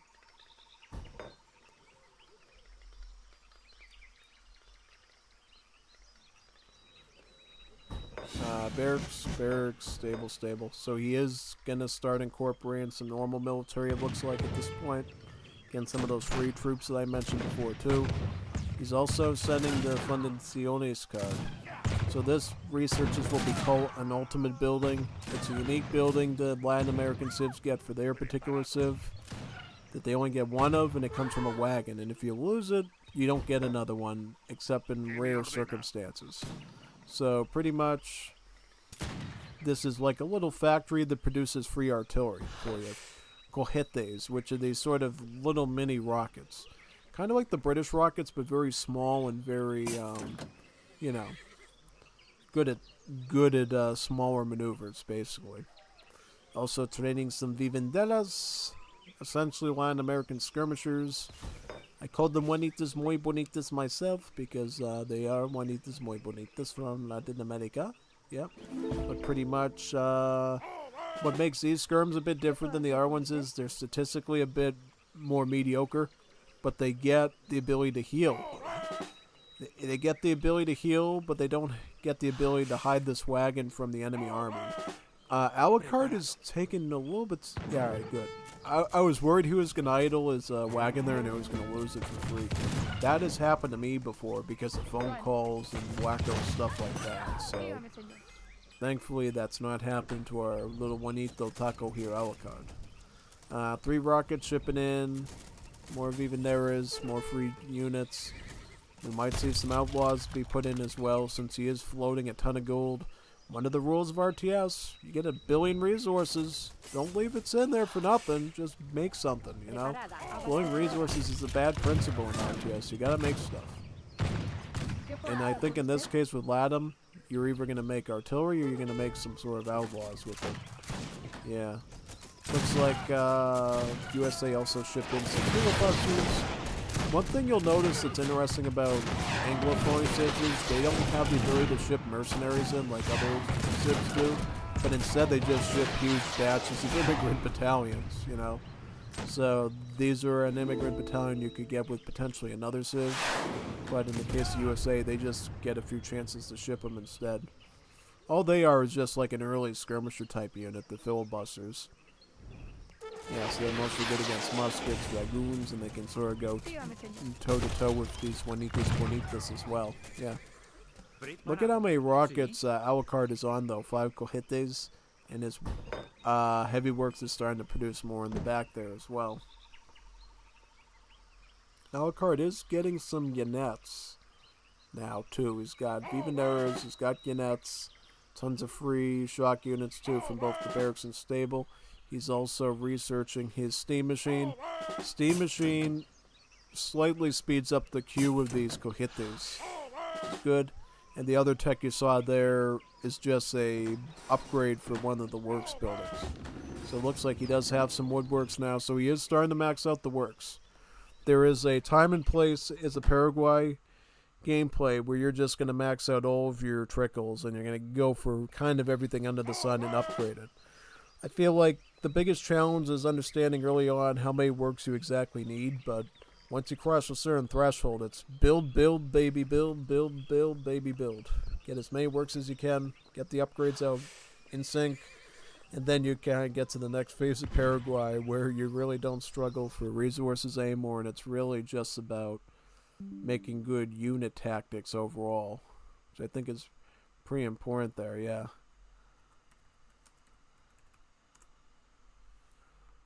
Yeah.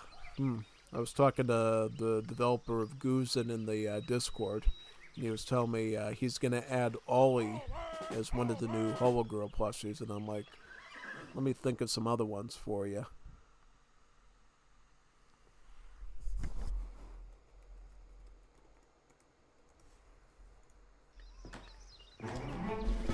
Yeah, I'm gonna have to think of that while I'm watching this. What do you think would be some good Hollow Live Girl plushies to add to the Goozing game, other than Ollie, that we haven't seen yet? Let me think of some.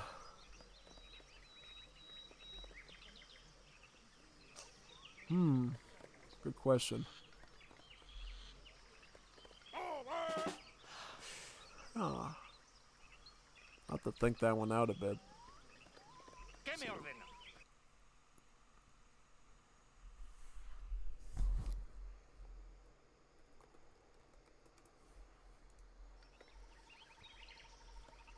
Preparado. ¿Cuál es su orden? ¿Sí?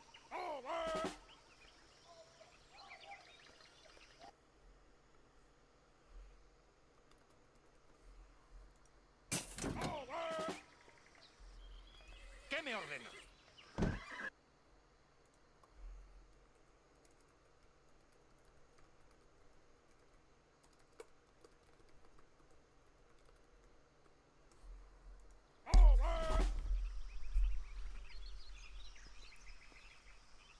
Preparado. ¿Qué puedo hacer por Alright, usted? so we got, 20.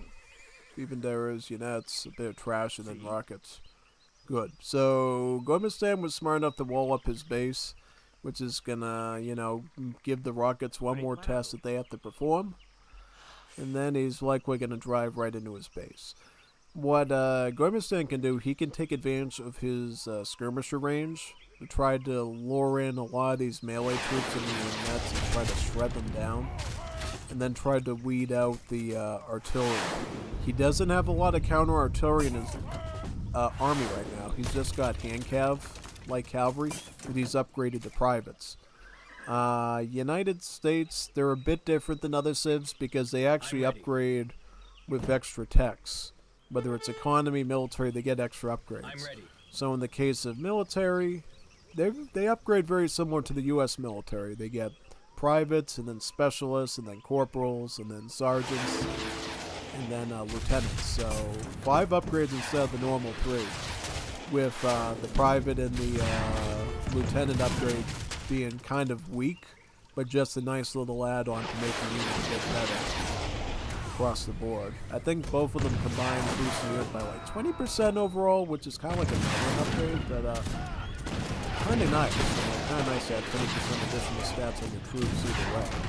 But that and a nice added general. Militia are kind of just holding the line against all this stuff, just flowing right in, and then the light cab are... Oh, this is so bad. He mixed the spearmen in with the light cab and it slowed down his army. Did you see that? That's why you got to be careful when you're selecting your armies, because he accidentally moved into hand infantry, and it brought down his movement speed so much that Ellicott was able to respond to him a lot easier. No, that was kind of a blunder. Light cab, main job, take out as many rockets as you can. If you can't get rid of the rockets, it's going to make things a lot harder. And also try to get down these artisanals too. That time. Yeah, definitely.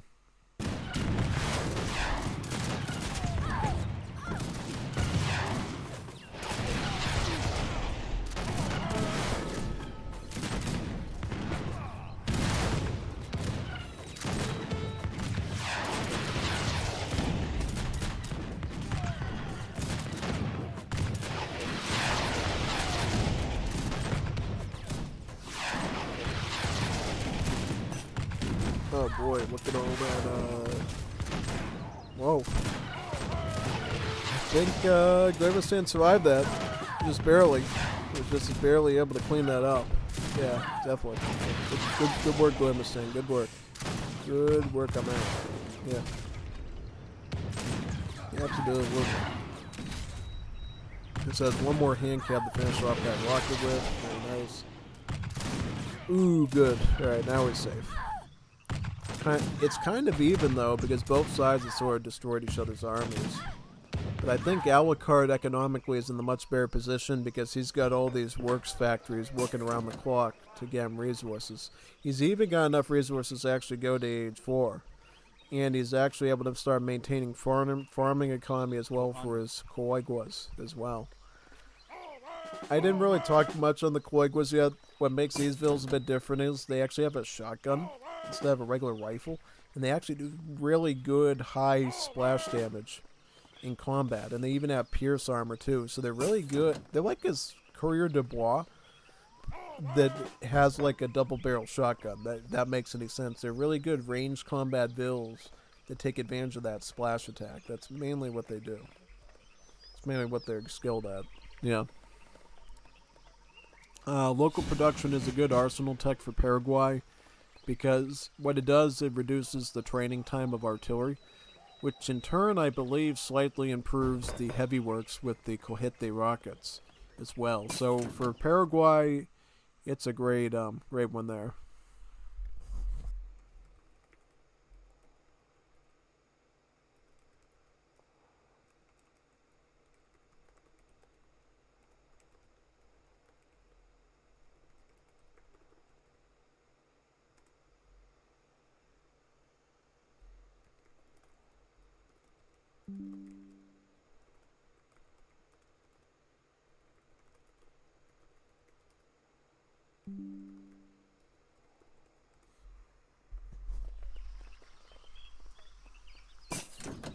A sus órdenes.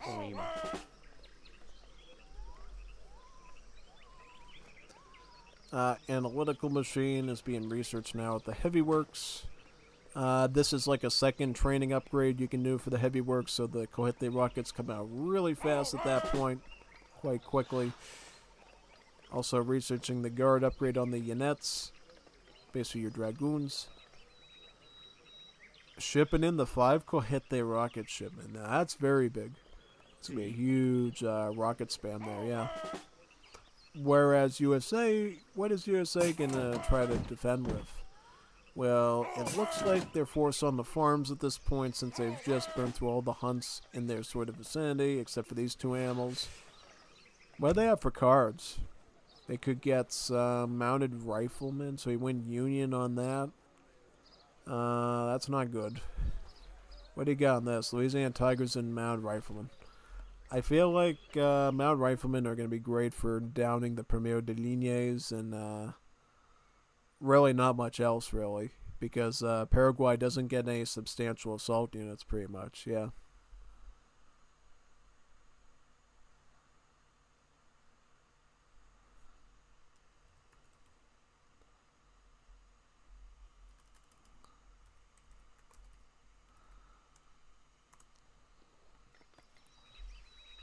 What is your command?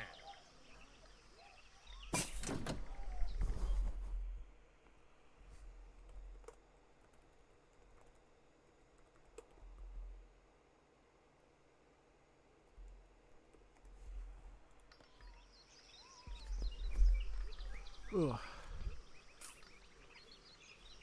One thing I've noticed a bit with Gommiustan this game is his lack of food. And I know if that lack of food's going to cost him at all. Just saying. Seems a little bit concerning, you know? Because he's like starving for food right now. He has tons of gold because of all these mines in his base, but his food is just really not there. I don't know if that's going to be a factor there.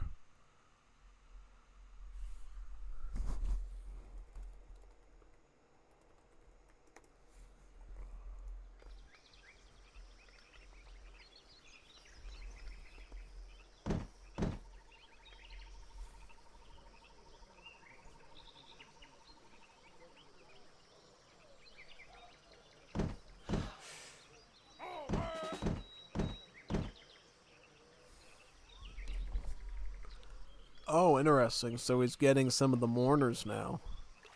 Yeah, so these are the boats I was talking about here. They're called Falcuzas, I believe. Let me select a few of them. Yeah, Falcuzas. Basically, they're these immigrant boats you can train from your dock. Oh, wait a minute. No, you can't do that anymore. You used to be able to. Basically, the only way you can access them is through age-ups. And what they do is they allow you to send battalions of mourners, which are these Croatian immigrant sailors that have multipliers against siege troopers and artillery. So really good against high splash, high crush damage type targets, really. Yeah, so that's one thing that's interesting there. It's funny though, since USA right now isn't even really focusing on artillery that much. I believe USA should actually be getting artillery because they got this floating at gold like crazy. So they should be getting like at least 5 Whitworths or something, yeah.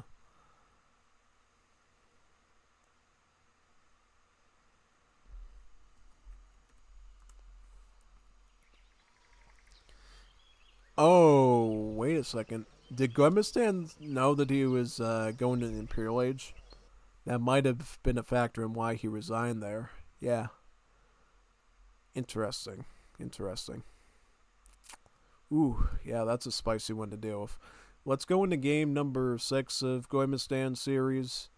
I'm presuming he's going to keep fighting Alucard now.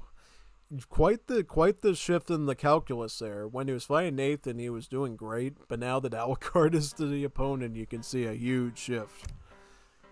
Yeah, Gommiustan is totally skilled, but Alucard has the years of experience and the tenure in Wars of Liberty to be able to overcome really anything.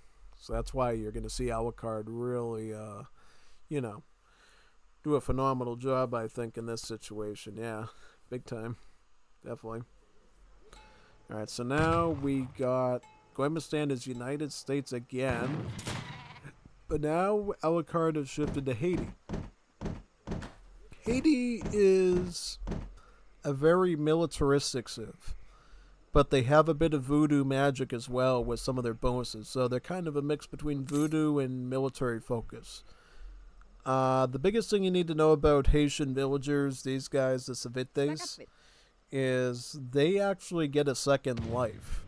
So if they die, instead of dying right away, they actually just sit there on the floor and groan for a little bit, and you get a chance to use voodoo magic to turn them into a zombie for, I think, like 10 food, and then they get revived.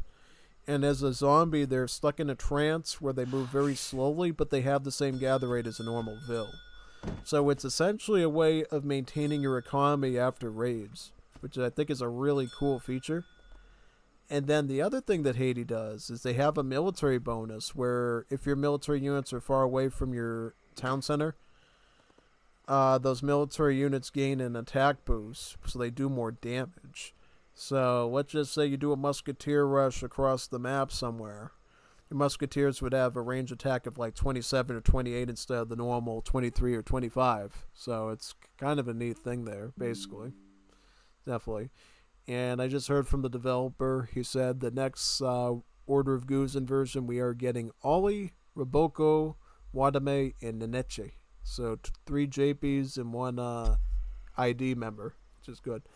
I mentioned Liz from Hololive Justice as well, but I think he generally tries to do 4 plushies in a version. So we're quickly cycling through all the Holo girls very quickly, I think. So that's really neat.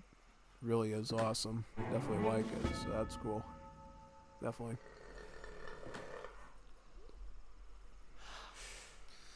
Let's see what the Haitian deck looks like. So he's got 3 Vill. He does have a farming upgrade. He has Trojes. This is a age 1 farming card like Food Silo. He does have Codissimo, so we might see Outlaws again. Yeah, no, we're probably going to see Outlaws again in this situation. The only difference between Haiti and the other Lamb civs is they call their Codillos Afalanches, which is a more French name for an outlaw captain instead of Codillo, which is very Spanish or Portuguese based. The French call them the Afalanches. So same idea. I think you get 2 of your 3 outlaws in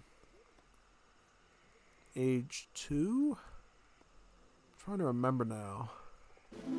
Yeah, I don't know.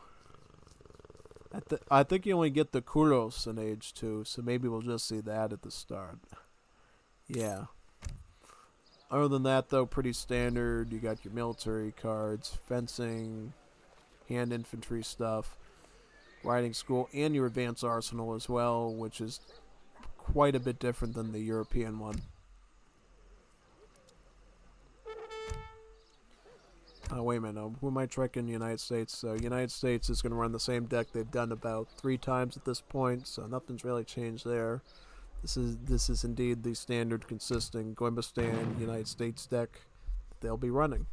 They're shipping in to fur traders right now. Good boost to their food economy. And what will the age ups be? Will USA stick Confederacy or will they go Union? That's going to be a good question, actually, because that'll determine which unit, again, that they actually end up getting, which is quite nice.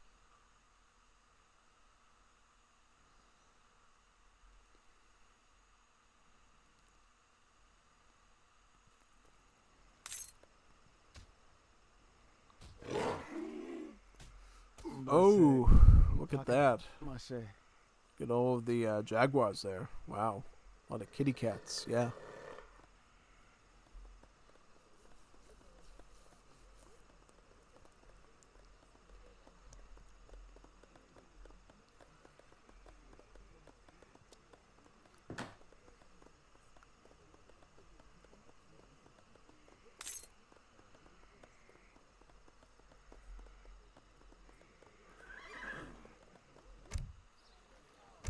Going with Arab Wave, so another Arab immigrant setup, this time by Alucard.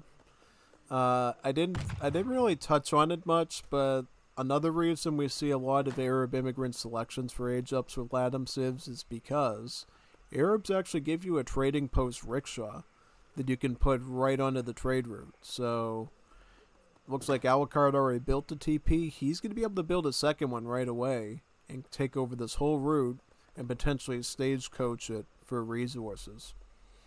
So yeah, sometimes it benefits you as Haiti to actually chop for enough wood to get a trading post or two, so you can actually take over a whole trade route with the Arabs. It's quite strategic. And also the Gallego is a musket type unit. I think synergizes well with the Haitians because the Haitians have a good variety of trash units. They're only food and wood, so they can get Escopetero, they can go with their picket spearmen, and then they get the Mosquiteros, and then they can just throw in some Gallego muskets as sort of a good backbone unit to mix in with that. So I think that's pretty good, actually, across the board. Yeah, definitely. It's usually quite good, yeah. So what we got now, we got Arab Wagon. He's going to go right here. Oh, wait a minute, no, he hasn't selected a spot yet. He's going to put it right in this spot. TP is obviously going to be this one. He is going to start with the shipment of Zinglins. The Zinglins are a raiding unit. So they're actually sort of like a coyote runner, but they have multipliers against villagers. So they're good at just slicing through vills. But as a scout unit themselves, they're actually fairly good. And then with the Haitian bonus, their attack obviously goes up as they get far away. So they become a really nasty, gnarly unit that ends up doing like, I think like 36 hand attack to vills. Which is like really scary, man, yeah.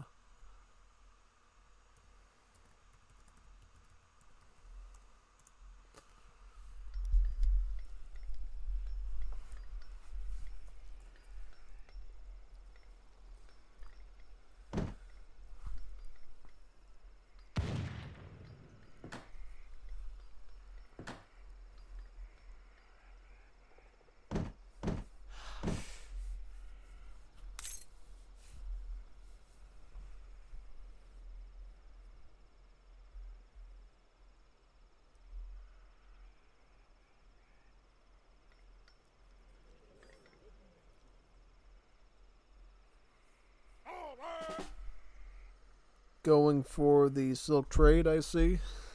That's a pretty good tech to usually get. Helps you with the trade route usually. Bonjour. Let's see what the Zingland's can accomplish on the raid. Oh, he got a single spearman to fight them off, though. Wow. So it looks like Alucard is going to start by training more Zinglands from his barracks. Which is quite neat. Let's see if he can snag it. He might be able to snag this ville here. He has to get that spearman. Yep, get rid of the spearman.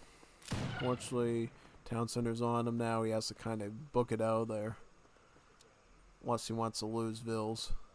Fur trader has to get in a little bit closer to the base so he doesn't get swaffed either. But now Gommiustan knows to go spearman. So it's going to be Gommiustan kind of trying to chase these ones around a whole lot, basically. Right now, though, it seems like he is able to retreat these guys, so yeah. Well, let's see if he can branch out over here and get these vills on the wood line. Yeah. Nah, it looks like he can at least retreat them. Yeah, Elkhart can get out. Ooh, why did he shift into that? That's not smart at all. Insane.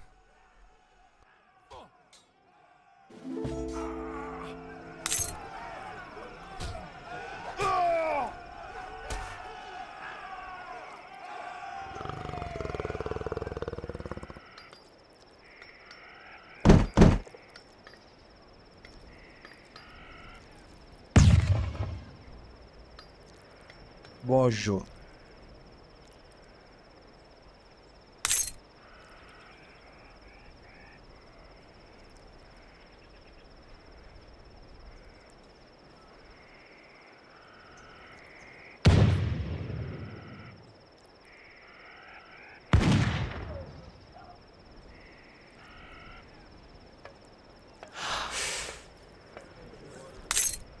Ma pale tadim.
Bojo.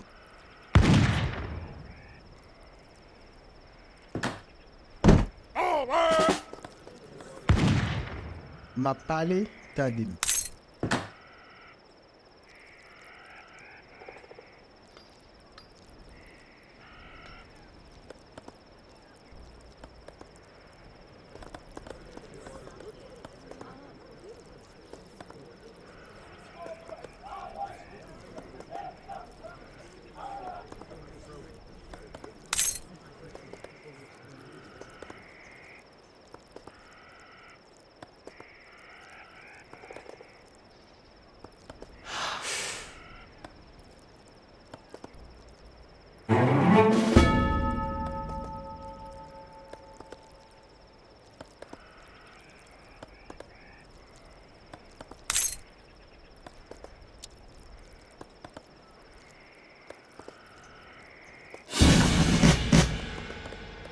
Bojo.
Mapale tadim.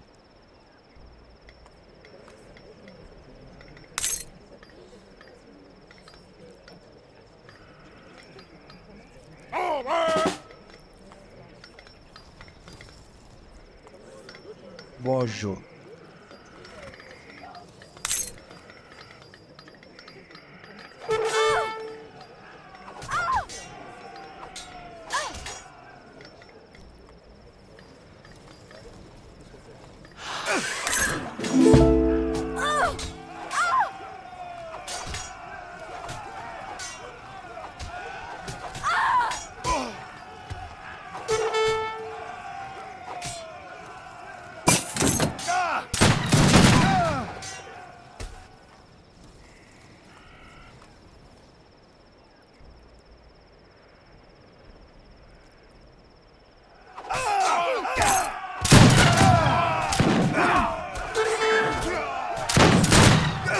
Map fait ça.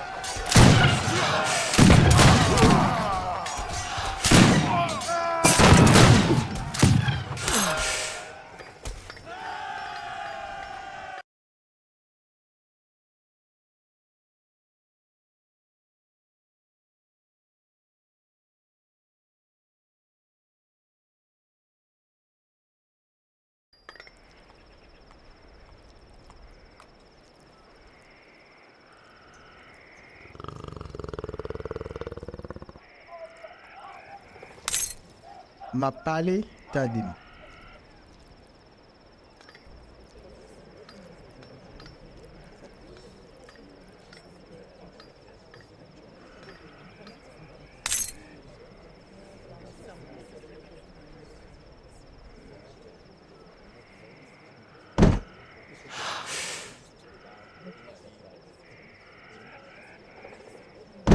Bojo.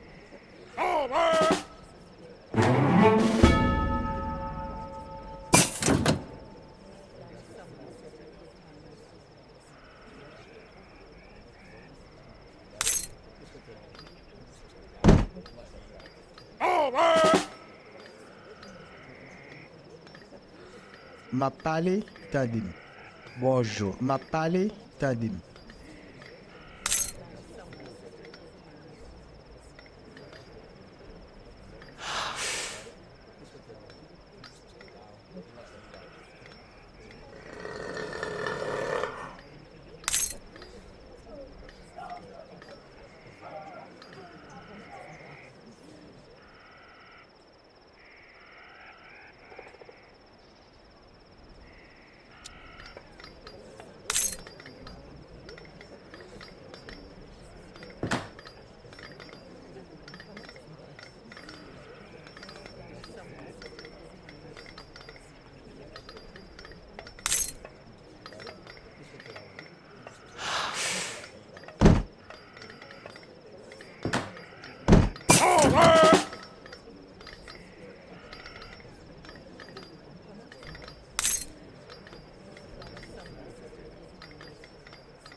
Alright, so looks like Alucard's doing quite good right now, and he's gonna go for a mixture of Vivanderas and Outlaws.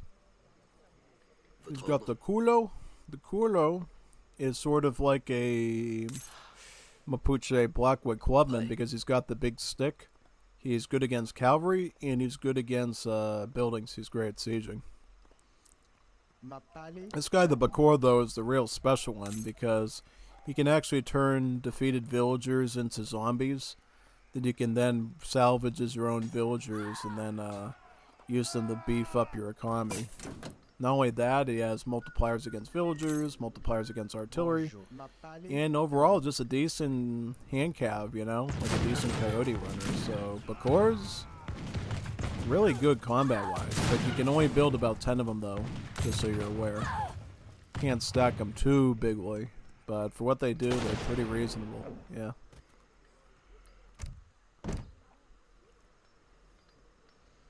Ouais. More kudos are coming out now. Looks like, yep.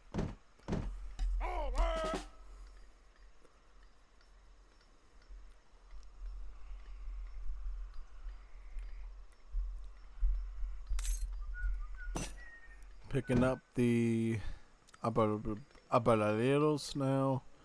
Beef up some of his troops. Whereas Gommiustan is mostly going with militia spam and starting to perform a fish boom now. Yes. To get all this fish here. Thankfully this time Alucard does not have the Croatian immigrants, so he can't just run in a bunch of heavy boats and wipe out his fishing economy like that. So Gommiustan will be able to maintain some sort of military presence here to try to fight Alucard off in the combat. And in this fight, Alucard does keep his Codillos, Afalanchi Leconte and Afalanchi Uge, on the front lines to beef up the stats of the outlaws further, which is going to be really essential in this fight. Oh, look, Bakor's. Oh, man. He's going to get some good targets over there. Oh, but if he could snipe the Codillos, he's going to nerf his stats of his outlaws and force them into retreat. Well, not into retreat, but it'll make the fight a lot more favorable. Okay, so he runs his Englands in first. Kind of the worst unit. Save some time for the Bokors to get into range with the militia there. None of these units were assault, so the riflemen will only be useful in melee for the most part. Spearmen thrusting through to hit the hand units from behind. Oh, look at how good the Bokors are working. The Bokors are very tanky. 412 HP. And look at all the zombies he's making too. I think he's focused on fighting right now, and he doesn't have a lot of time to think about collecting those. Oh man, that's insane. Quite a good job though, I will say. Definitely.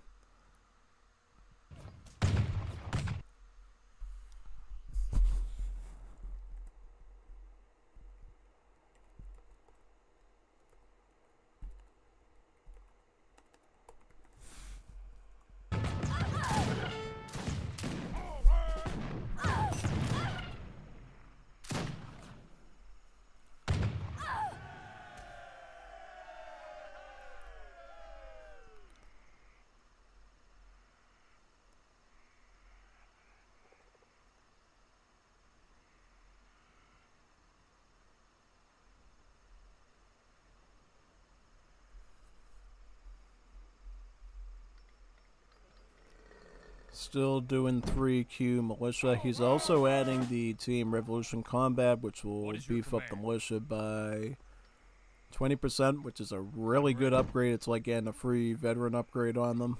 So they'll become a really strong unit then. Definitely went up to 23 on the range attack. What does Alucard have up his sleeve? He's burning through a ton of gold to make these Bokors. 150 gold. He's got his trade route on gold right now as well to try to recover it. He's scouting out a bit with the Juanitas Bonitas Vivendelas to see if he can maybe take a few shots on the enemy and give his scout units some preparation to charge in again. I feel like in this situation, Gommiustan has a much better hand in the battle with pushing in there. Yeah.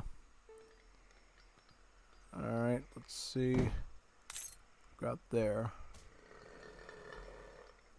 Bonjour.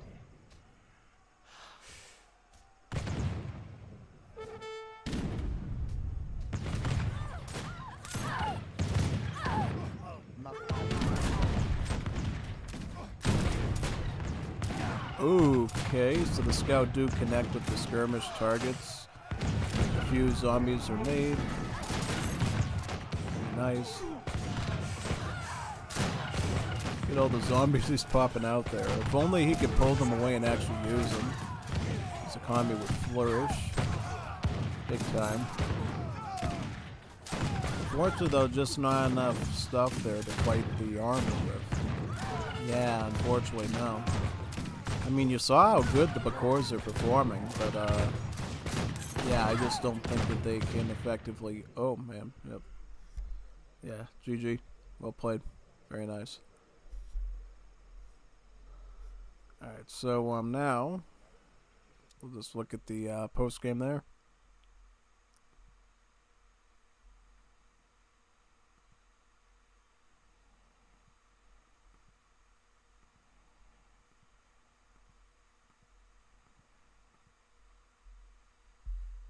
Alright, let's go on to game number 7 now. Siete. Pretty good. Let's see what 7 has for us. So far in the Alucard matchup, it's 1-1 right now. There it's even Steven. So that should be a pretty good fight for game number 7 now. Record games. Game number 7. Record game 7. This one right here. And then we'll do 8 and 9. And then we'll look at the best out of 3 series that Nathan did with someone.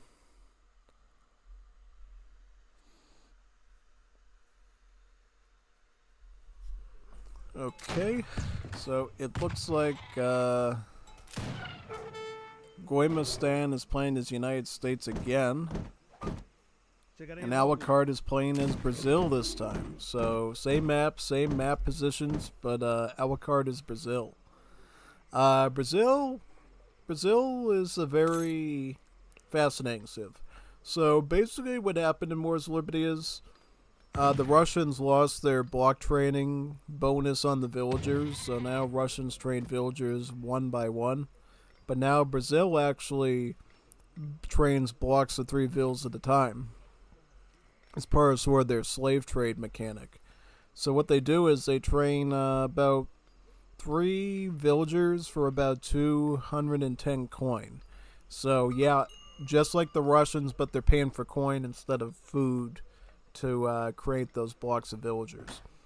And essentially the way you play Brazil is it's heavily influenced by agriculture. Every time you age up as Brazil, you get a free agricultural wagon. It can become a mill, or it can become a plantation. And you can start making plantations as early as age 2 as well. So, if you want to make a plantation in age 2, in case you run out of mines fighting somebody, you actually can do that.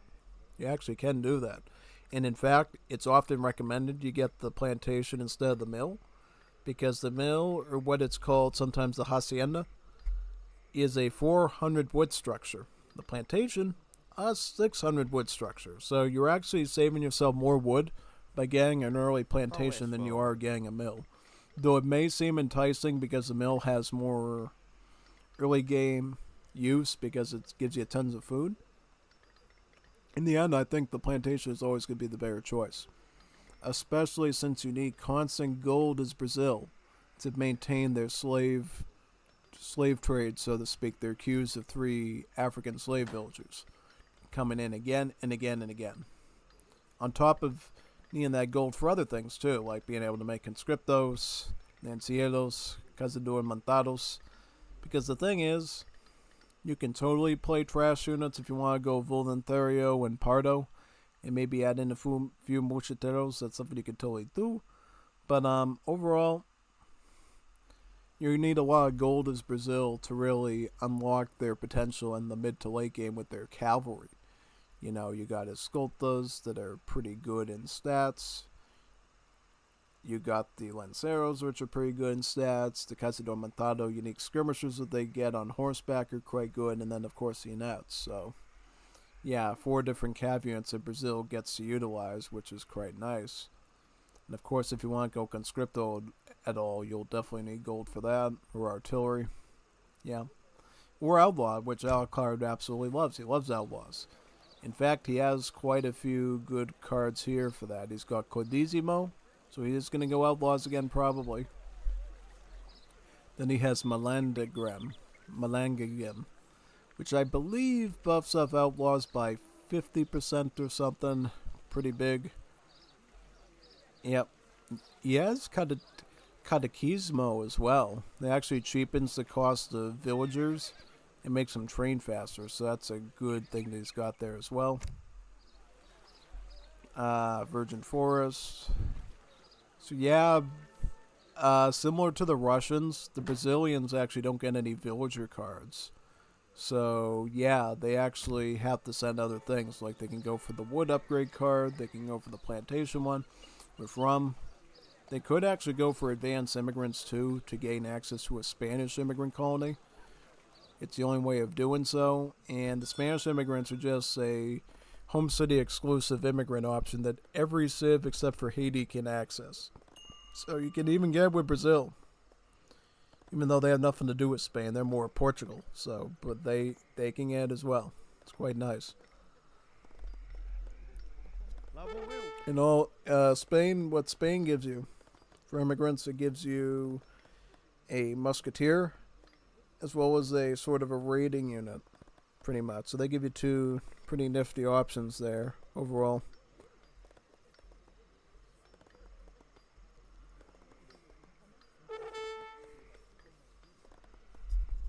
What would the immigrant be, though? Confederate wave. Another civ bonus that Brazil has is they get an extra option on certain unique civ features. So they get an extra immigrant age up option, they get an extra outlaw, and a couple of other things like that. So Brazil gives you a slight amount of flexibility in terms of your overall strategy as well, which I think is pretty good. Yeah, definitely. So, yeah. Right now is just doing some hunting with some mining right now. Brazil is another one of those civs like Australia, where it's pretty critical that you know how to balance your gold and your food economy. You don't have the luxury of just queuing up like 15 to 16 vills and sticking them all on hunts. You have to decide how much gold you need so that you can maintain your 3 blocks of slaves through the slave trade constantly, and then still be able to afford things like military and that. I got a town hall wagon for first Confederate age up to get a town hall. Confederate colony there. Agricultural wagon now in that spot. Very nice. As you can imagine, when they made it so that you get a free Caudillo when you get a town hall, Confederate H2, very solid option. As it essentially sets up your outlaw build very easily with Brazil. And all you have to do, get Codissimo and some padding with extra gold there, 600 gold, so you can afford some outlaws. Again, raid bands now to beef up some of his units, and that'll be quite good, yeah. Brazil gets a pretty good variety of outlaws overall, some pretty solid picks, I would say. That's quite good. I think they get Jagunzos, Pascritos, and about 2 other ones as well. I think Plagiadores, if I recall, and one other one.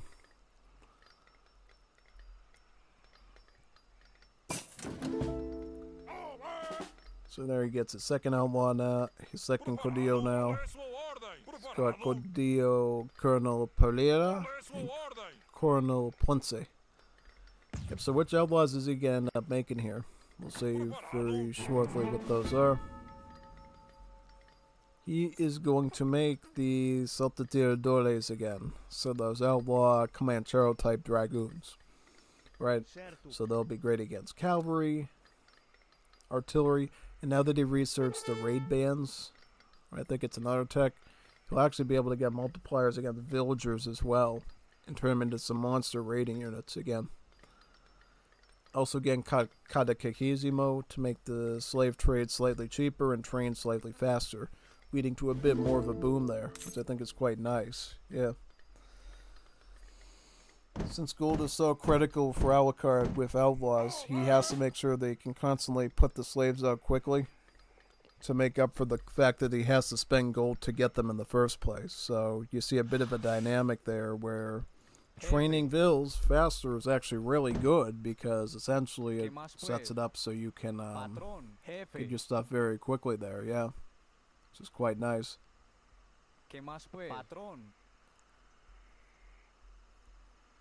Alright, so the substitutores are getting to work now. Now they gotta pressure all these units, right? Yep.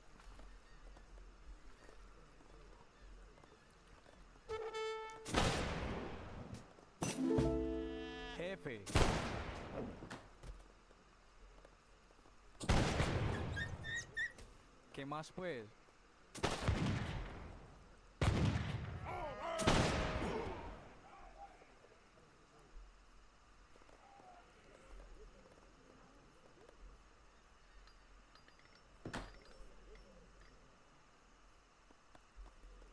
Another batch of slaves out there, very good.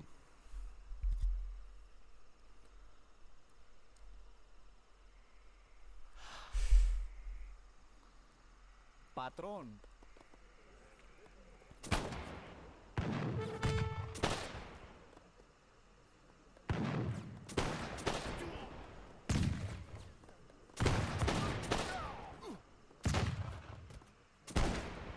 Ooh. Yeah. A little unfortunate there. I think you wanted to get that fur trader, but unfortunately it's a little too close to the TC for comfort. Yeah. Where is Gommiustan in terms of macro, though? So he is already starting his fishing boom again, which definitely won him the last game, I think. I think the last game was definitely won with the fish boom by Gommiustan. And now we're going to see if the fish boom reigns supreme again, because you notice in the last game, even with Stagecoach and a trade route, fish boom clearly outlasted Gommiustan a lot better than Alucard did with his economic choice. He's also going to be picking up fur lining from the market for a villager hit point upgrade to make sure that the Saltatiradores take extra long to take out their targets. Yeah.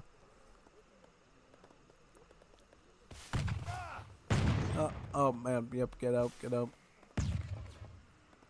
Yeah, he's like wasting troops by going in too deep there. He almost lost another Saltatiradore, which would not be good.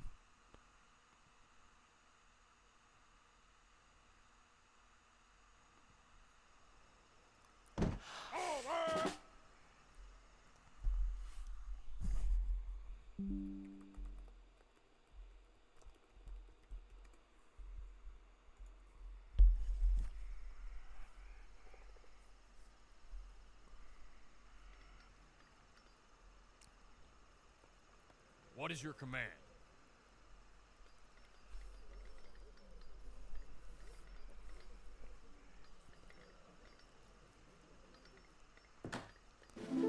Another Ville there.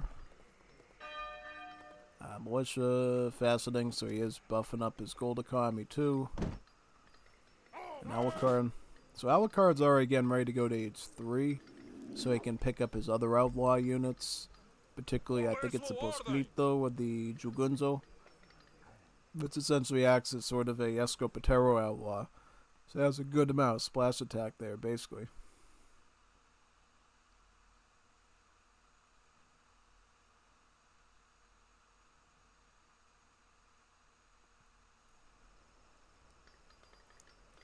¿Qué más pues?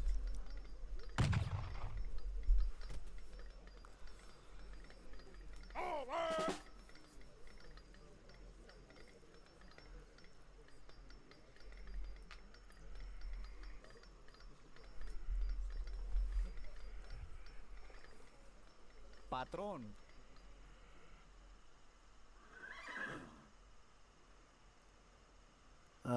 Getting the sickle there to beef up the farming. Very good.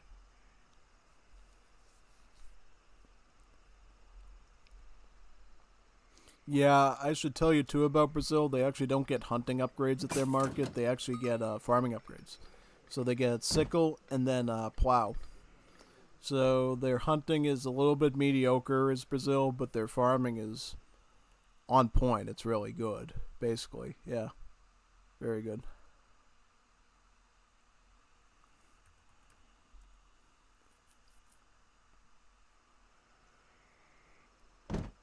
Chegarei logo.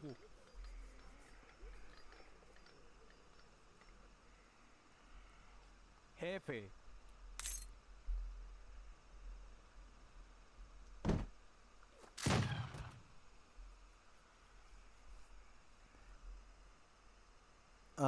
Let's see here. Ooh, good. Oh, you can one-shot the first raiders. That's quite good, actually. One down. He's getting another one. Oh, you could get him down with 4 of them. Can you get a Vil or something? Oh, he could just come back here and hit them on this side. ¿Qué más fue? Yeah, no, he's gonna get a ton of Vils now. ¿Qué más fue? Oh, he's got dos. He could get this one as well.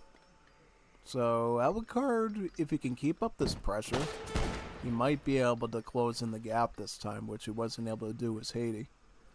Yeah, definitely. But I think for sure having the Jagunzo Outlaw in his pocket is going to be a lot more helpful against the range infantry that Gommiustan is doing here. Yeah. That's why at least what I'm thinking when I think about it, yeah. Definitely. So, we'll see. We'll see if that ends up coming true or not. Where is he on the economic side? So he's just picking up indentured labor now.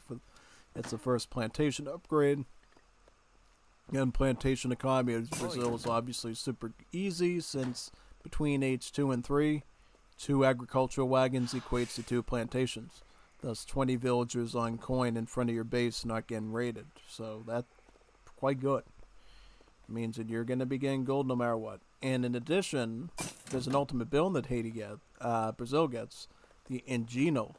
The Engino is a huge farm, like a big farm. It's a huge farm. It's like a gigantic, farm. And you know what it does? It can have up to 20 villagers, I believe, on 20 or more villagers. It's insane. You can have tons of villas on it. It's like a huge giant farm. And then on top of that, it also essentially allows you to get any resource you want off of it. So it's like a rice paddy, but it also has the option to gather wood from it too. So you can get food, gold, or wood from it, which is kind of flexible. Yep. It's essentially like a huge sugar plantation because you can see these are actually little cubes of sugar, little sugar cubes that you put in your coffee or your tea. So yep, it's basically like a huge sugar plantation that you can either get food, wood, or gold from. Pretty much, yeah. Also picking up bandoleros there. Another outlaw upgrade at the town hall.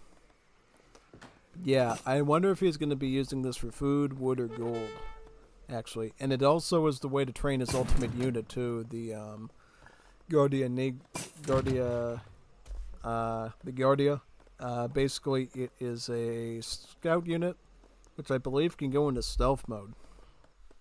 So it's kind of like the Coyote Runners for Aztecs after they get that stealth ability, and then they can go sneaky. So yeah, it's quite nice, actually.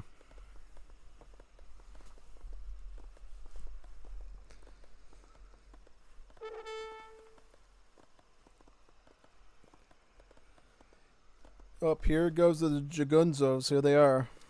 Jagunzos. Basically bodyguards. Skirmish, outlaw infantry armed with the blunderbuss, good against mercenaries. So yeah, they're escopeteros that can also counter mercenaries too, which makes them a pretty reasonable unit. You know, obviously if you're fighting Jaegers or you're fighting Highlanders or something, a Jagunzo is like a nightmare unit to run into. So you gotta be really careful when you're using them against them. Yeah. Preparado. It's the Jagunzos.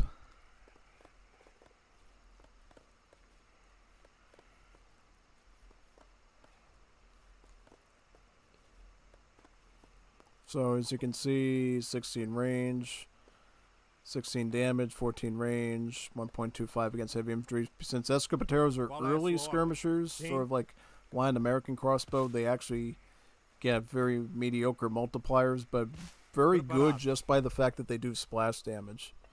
right? And then obviously when he adds the Malandagan in, the Jagunzos are just going to gain a ton of really good stats on them, as you're going to see just about now.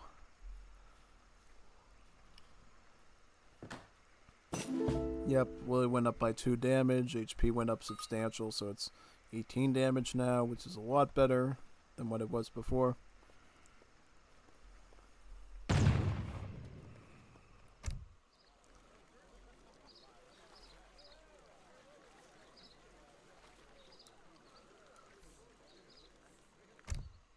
Very nice.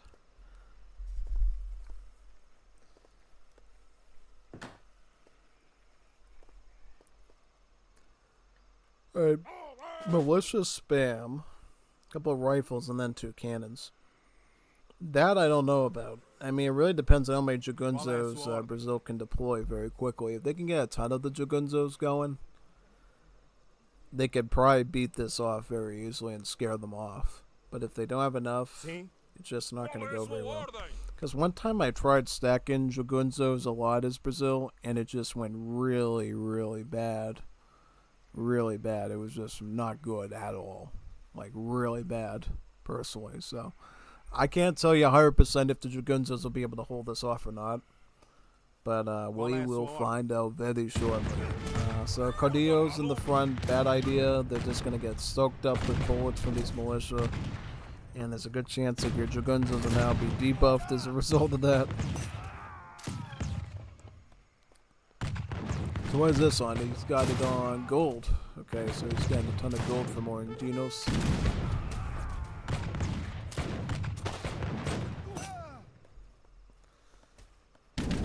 Oh man, look at that. Getting hit by the artillery there. Yeah.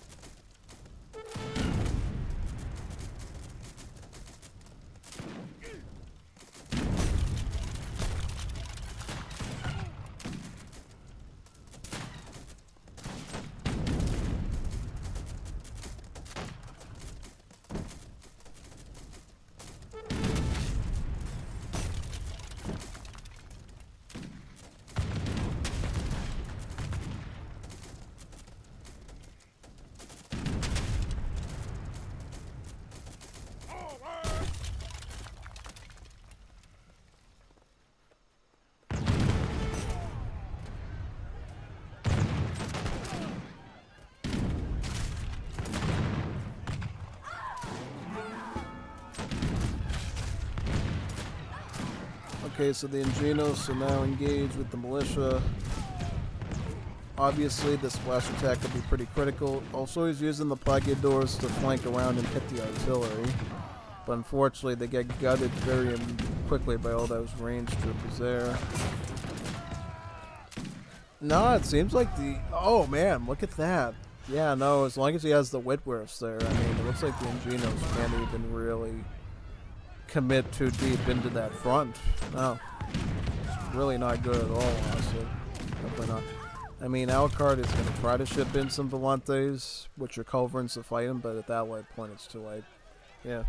Seems like Dragunzos are not that good in overall combat, because I've tried them and I kind of fell short and got disappointed by them, but seems like Alucard even has run into the same issues with them, which I think is kind of unfortunate.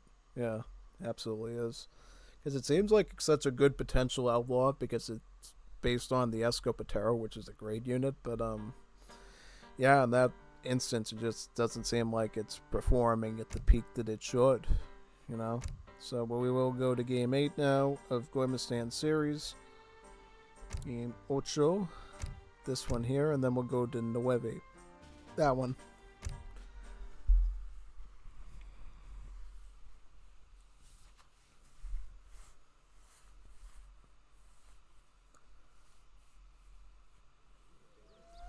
Alright, so Gommiustan is now playing Paraguay, so he's playing Paraguay now.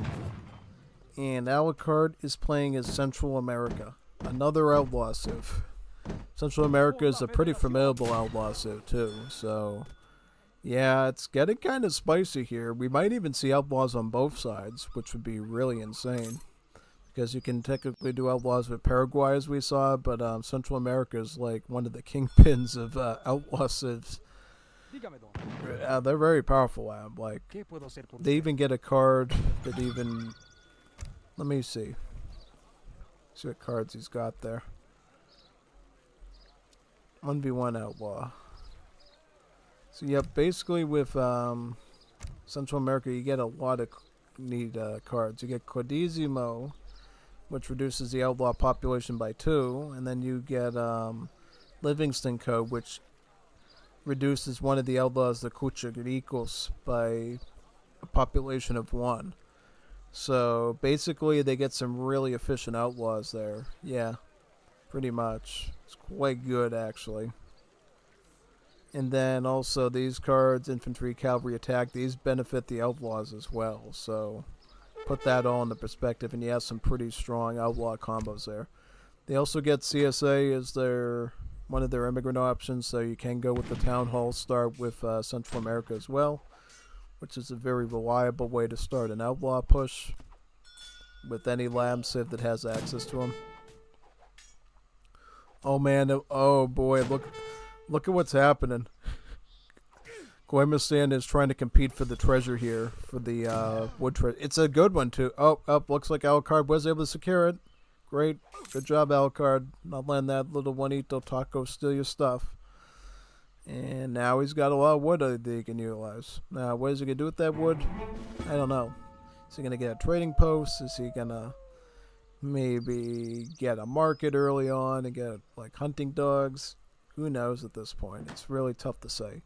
Now, one thing you do need to keep in mind with Central America, they get 2 unique villagers. They get the Honaro, which is this one, who is able to get more yield from natural resources. So, basically, when this villager gathers from a huntable, a berry, a mine, or a tree, it actually takes less resources from the resource than it grabs. So, basically for a normal villager, a villager would gather exactly 300 wood from a 300 wood tree, but for the Honaro, they'll actually be able to get like 350 wood, 400 wood, extra stuff off of the structure that they're gathering from. So yeah, really good at that. And then you get a second villager here, the Caletielo.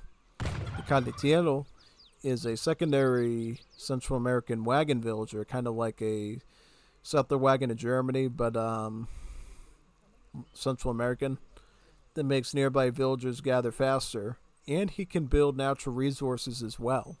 So if you don't ever want to like have to use mills or plantations in Central America, you're actually not forced to do that at all. He can build banana plants, so essentially banana trees, to get food from. He can build rocks to get coin from.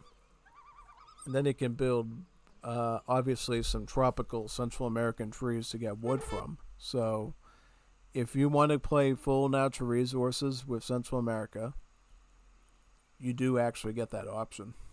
And it's usually a pretty good one, too. So, yeah, quite nice.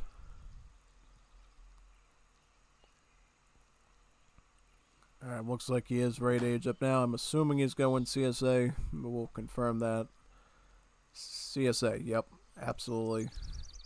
How about Gommiustan? So he's playing a little bit more old school, going with the food works first. Also going with full hunting this time instead of mixing and matching stuff.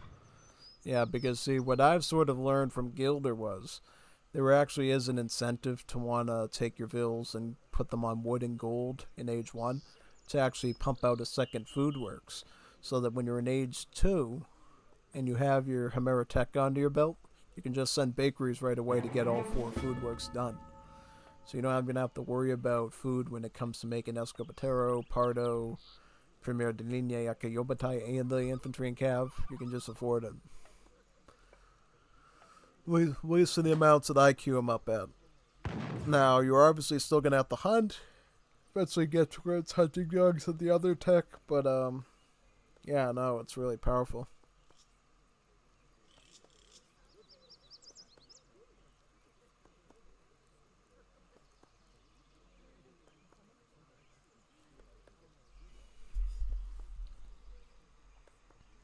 for his French wave, so he's actually going French. That's the one I would do, because the French is the one that has the bakeries tech that you would actually send to be able to get 2 food works for the price of 1 shipping, which is quite nice. Interestingly enough, he does not have Hemeroteca, so he's probably just going to get bakeries right away to get food works 2 and 3. Not a bad way to look at, but it's just going to leave you a little bit short chumped in food, because obviously you're going to have 3 of them at the end of the day instead of 4 of them. And then as we get later in the game, that's just 1 less food works, woodworks, and goldworks you're going to have available to you, and thus you might notice your economy to slightly stagnate a little bit more than if you didn't have the Hemeroteca card. So CSA there, Town Hall's going to go right there, get a free Codillo. I'm assuming he's going to get Codizimo right out of the gate. Is he going to do it? Yep. Yeah. Oh no, he goes for the gold first, and then he gets Codizimo. Okay. Seems reasonable. Oh, wait a minute. No, he might actually be going Naked Fast Fortress. Naked FF. So that he can get Livingston code for his Cochiricos. If he does that, I mean, that's going to be very substantial.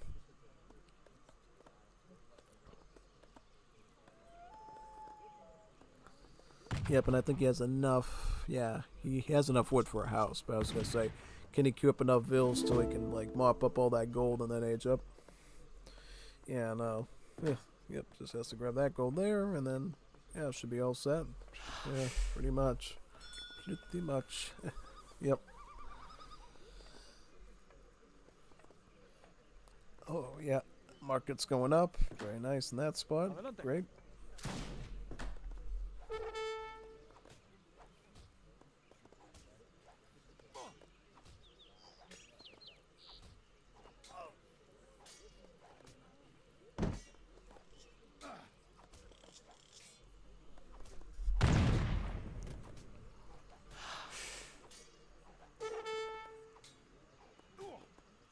So when's he going to age up? He's going to go CSA 2. He's probably going to go CSA number 2, because CSA number 2 gives him technologies at the colony that are all Codillo related. So it's a good way to, like, get full outlaw focus. He's going CSA 1 and CSA 2. You do those together, you're going to be able to get some good strategies with the outlaws. And not only that, he is going to be able to send Livingston code to get his Cochirico outlaws down by 1 additional point, which is great. Yeah. He is sending the Codizimo now, so he'll essentially be able to get his outlaws down by 2 pop, and then the last nail in the coffin will be Livingston.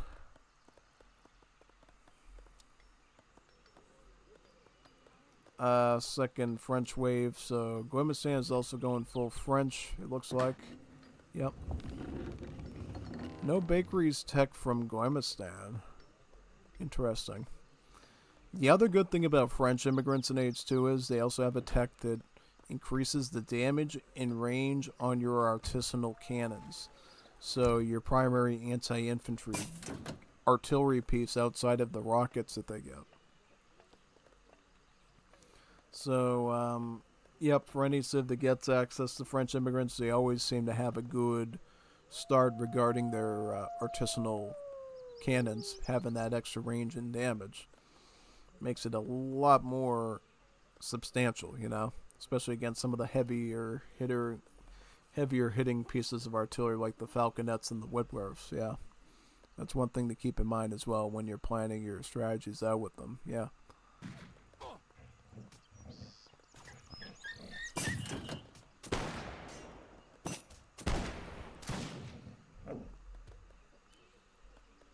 Alright, so some free filibusters there from the second CSA upgrade. Also, make... what is Elcar going to ship in now? Livingston code, right? Yeah, that's what I would assume. Does he have any... yeah, he has silver. Does he have another silver? Yeah, he's got a silver right there, too. He's got a couple of silver mines, so something he can pull off, probably.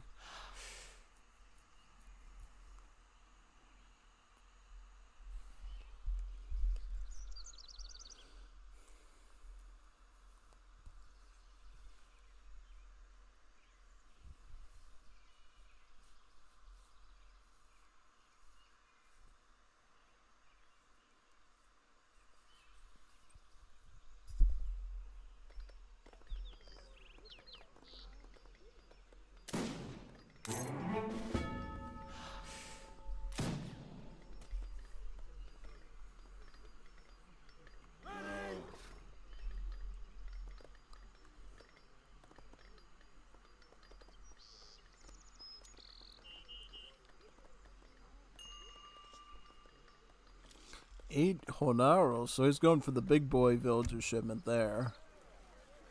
I mean, I guess you kind of have to, because notice how slow his economy is at this point. He's kind of has to make up some eco there. Mainly because you're dealing with the Paraguay that can trickle tons of resources through their works buildings. So the only way you can catch up with that is with your vil numbers going up a bit faster.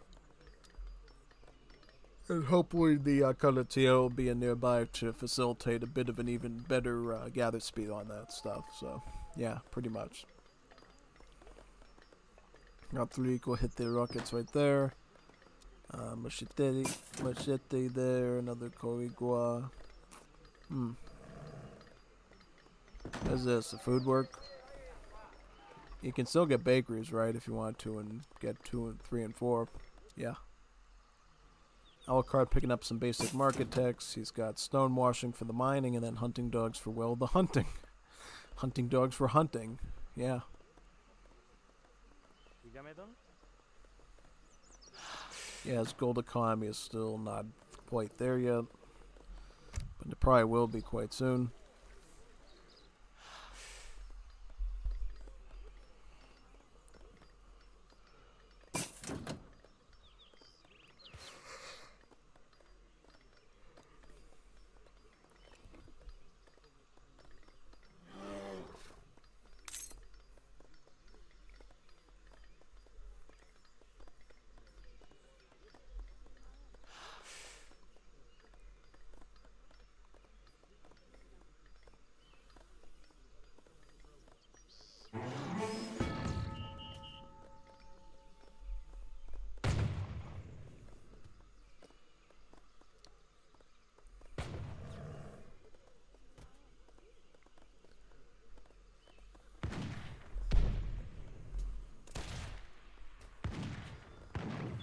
Alright, so Paraguay's got some spearmen over there, I see. Some Pardos. Paraguayan, or actually Latin American pikemen.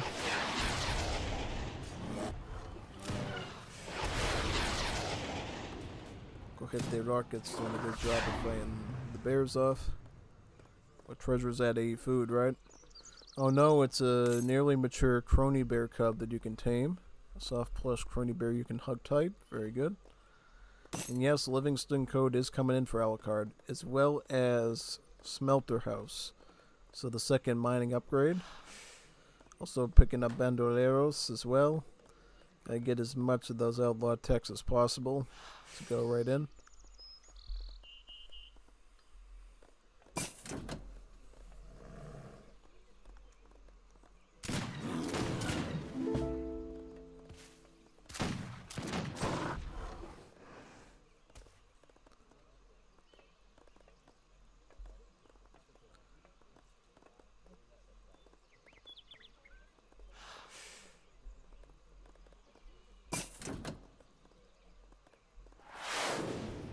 Ooh. Oh man, yeah, that's one reason to make you retreat. Having a little rocket jet shot at you. Ugh. And then also again, marginal resistance to beef up the outlaws. Yeah, we haven't seen yet what outlaws Alucard's even gonna pump out of these units here, yeah.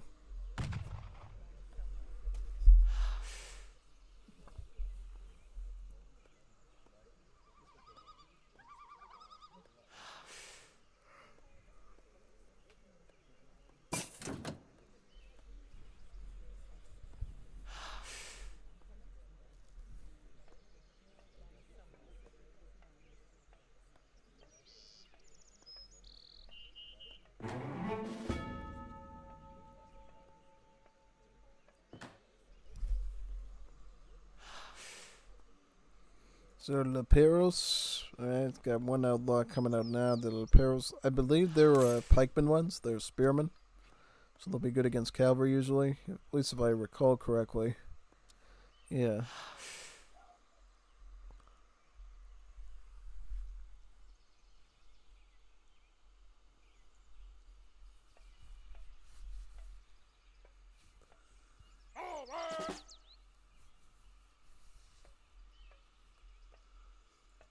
Listo.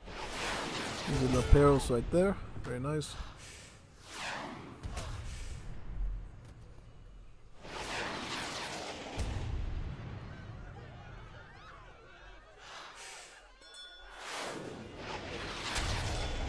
What's their stats in general? So yeah, overall just a basic pikeman unit. You're gonna use against Cav. He's gonna make more of the paros, it sounds like, as well. Let's see another batch of them coming out.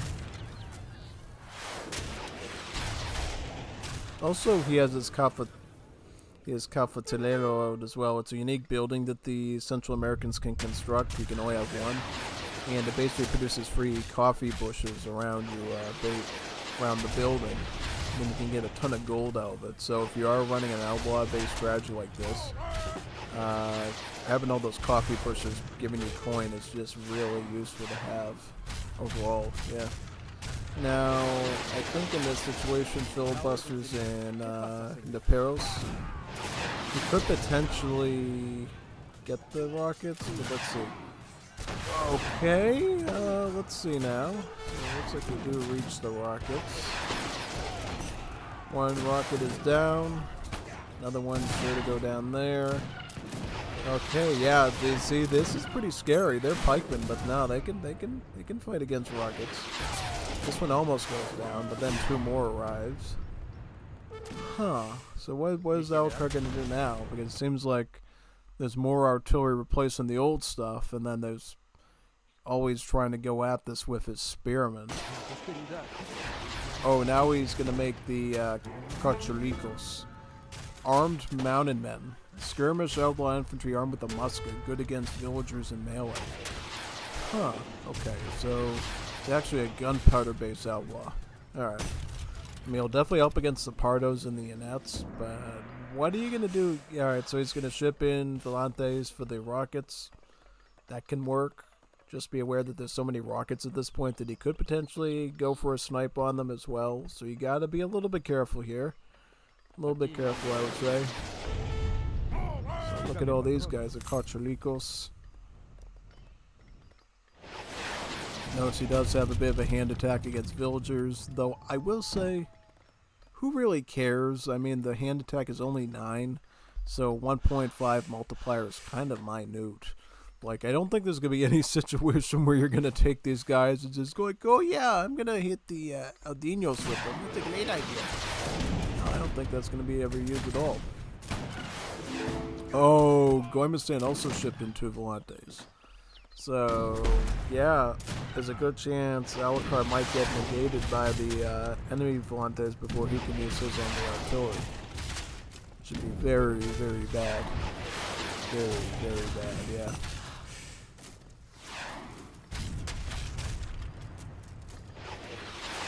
We'll find out, though. I mean, seems like now Alucard is just giving ground for Gommiustan to just keep pressing in and just accumulating tons of outlaws using his superior coffee bush economy from the Beneficio Cafetelero to do that. Yep.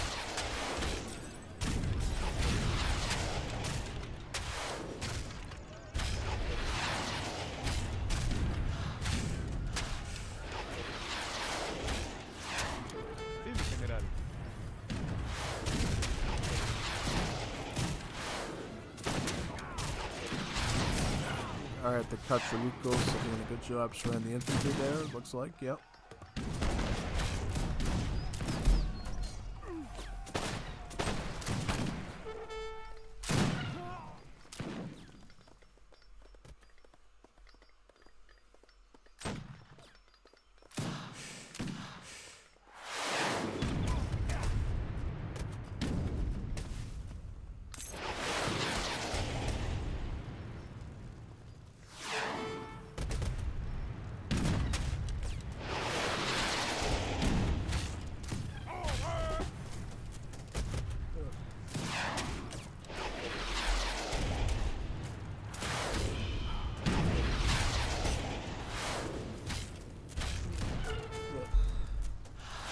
Oh, the Moon Children, that's a good shipment there.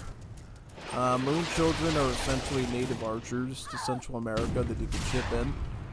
And the Moon Children are a bit different than normal archers because instead of multipliers against heavy infantry, they have multipliers against all infantry. So they're a little bit of a strange one. And he's also got some Mañosos there as well. These are kind of a stealthy outlaw that sneaks around. can be good against skirmishers and artillery. So he's gonna sneak in with his Maniosos and go after the artillery. Because see, the interesting dilemma with Paraguay is because both of your hero units, the Master Engineer and the regular one, are really best used around your base to help with eco. You rarely ever take them out to help protect your guys from stealth. So Alucard is exploiting the fact that he has no one there to see the units, and he's just running in with his Maniosos and devastating them, taking out one rocket, another rocket big at Volante as well, so he planned that really nicely there. And pretty much a good chunk of the artillery prom is now eliminated. Yep. I think he's just stacking Cachoricos, hoping that he can overpower Gommiustan's infantry and cavalry and just trying to get through to those rockets and just get them out of there. Yeah. That's from what it looks like he's going to try to do, yeah. Definitely.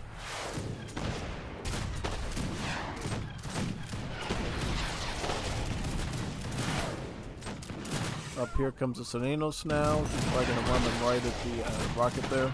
Very nice.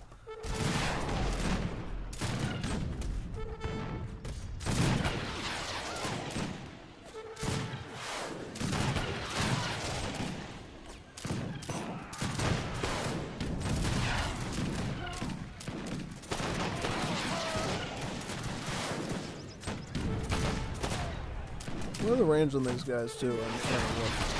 18, so just under a regular skirm. Alright. Yeah, overall, just a regular skirm in general. I would say, yeah. Actually, the multipliers against Dragoons are pretty nice compared to a regular one, so yeah, it's pretty good. Yeah.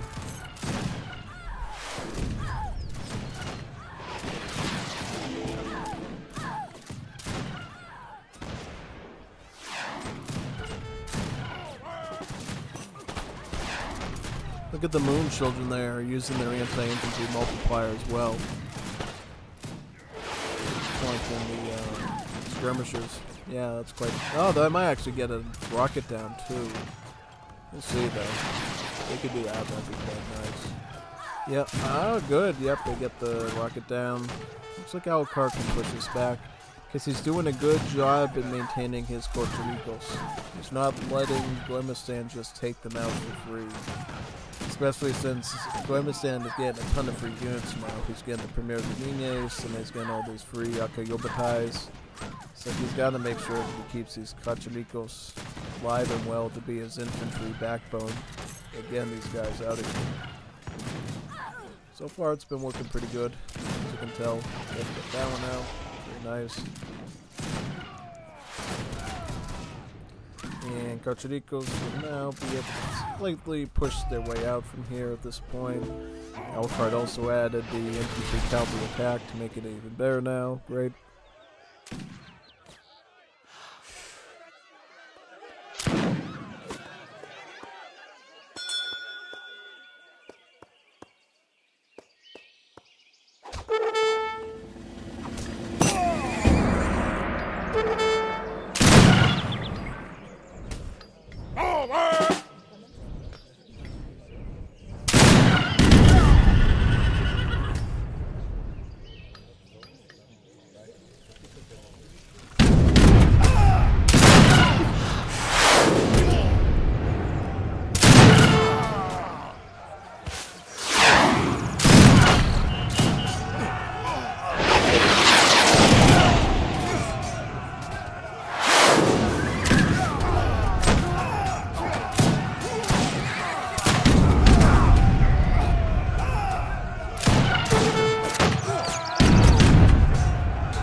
posición.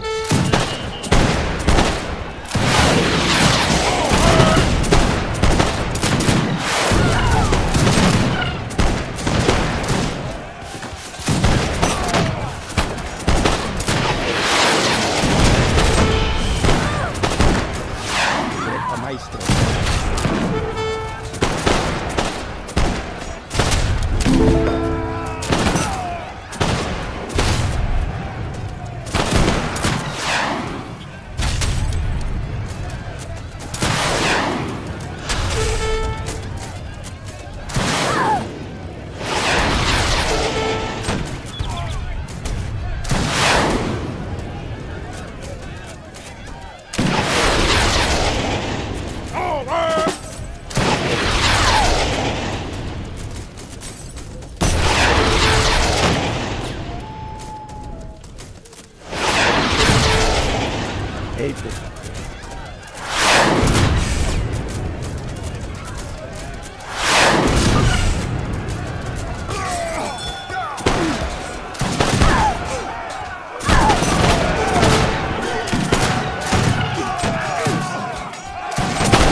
En posición. A la orden, señor.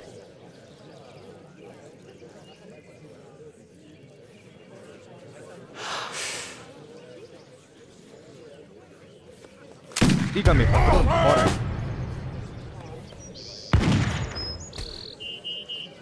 En posición.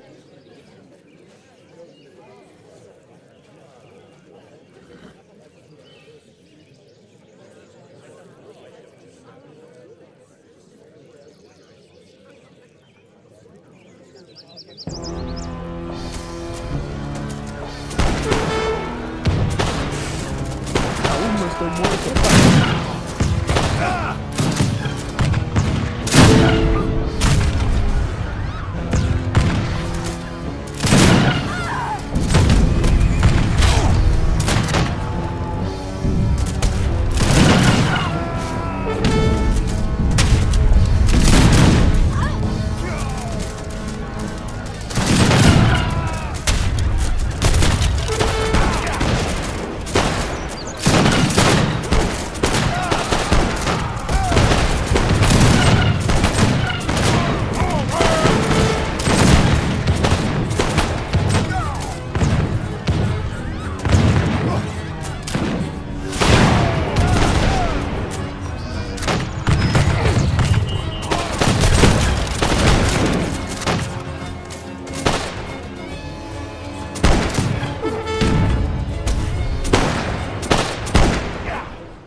Epa, maestro.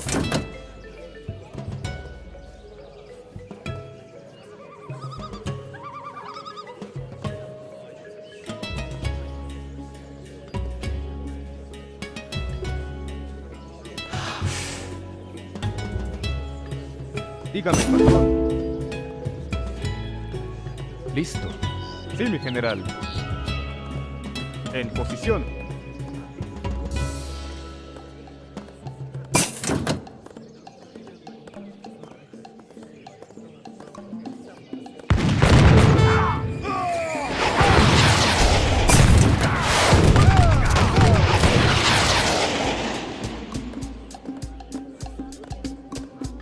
Dígame, patrón. ¿Qué pasa, señor?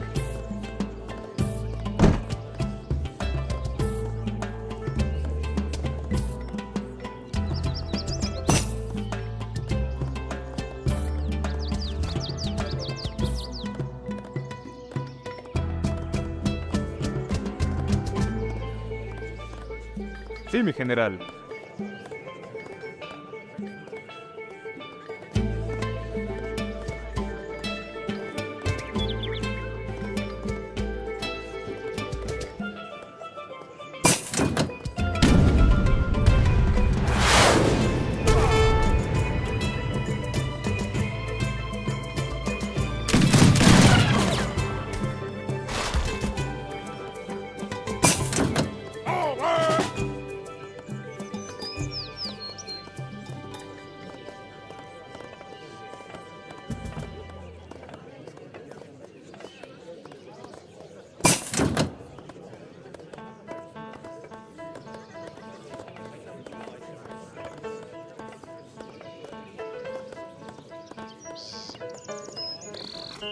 Dígame, patrón. Listo. En posición. A la orden, señor.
En posición.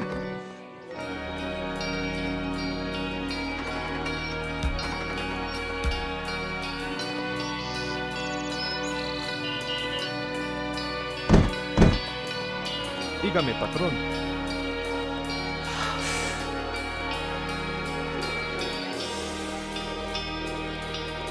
En posición.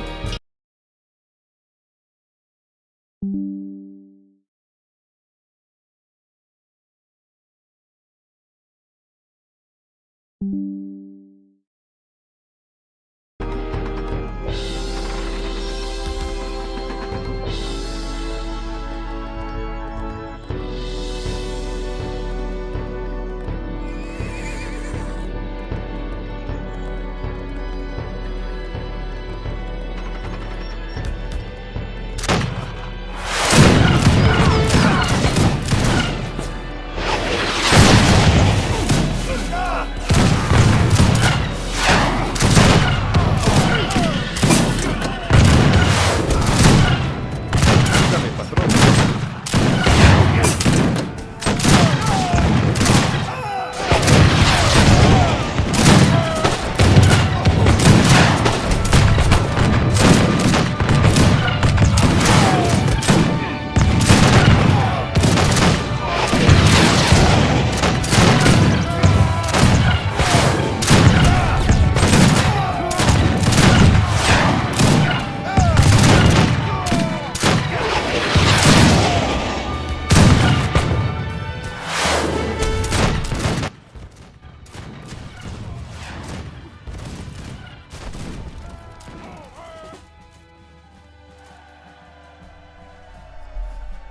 I never realized that these Cacharicos could actually get that good. Notice how when they're under the Caudillo's influence, they can actually go up to 61 range attack. 61 range attack on an outlaw that's only one pop is actually really good.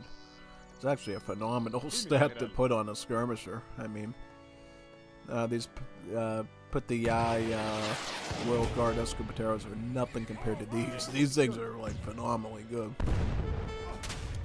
Yeah, it's like one of the best outlaw units you could probably get, actually, yeah.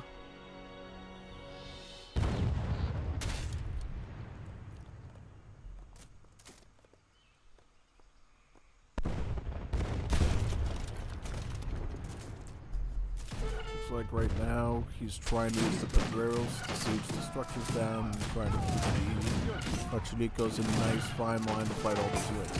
Because the Akakayala, Royal Guard, Akayabatais are trash units, or they're like very weak, you actually can use beefed up skirms like this to actually hold them off. Because they do so much damage, they can actually hold the line against them, which is pretty good. Quite good, actually. I didn't realize too they get a siege upgrade too, so these guys are actually really versatile. Their high range damage makes them good against all sorts of things. And then, when it comes to raiding, yeah, they can actually go into melee and do a decent amount. I mean, they like 30 something hand attack, not the worst, but not the best either, but yeah. No, I mean, this is really good stuff to see here, actually. And look at how well he's able to hold the line with these guys, too. It's quite nice. Also picking up a maneuver tech Tirador there. Also shipping in 4 Lancielos with Muchateros. What is he using that for exactly? Is that part of his build? Is he actually planning on using that? Because I believe there's actually an infinite Muchatero Lancielo card he could have added to his deck, where he'd be able to send them again and again and again. It's sort of like a support there. So I don't know why he didn't do that. And I'm sure he'll figure it out in the end, though. He's going out pretty good at this point, yeah. Very good.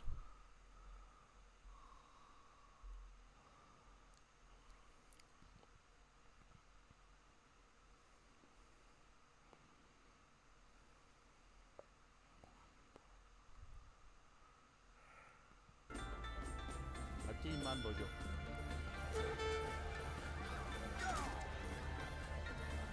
Sí, mi general.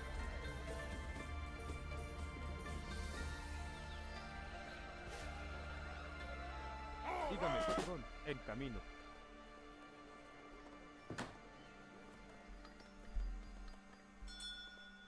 Sí, mi general.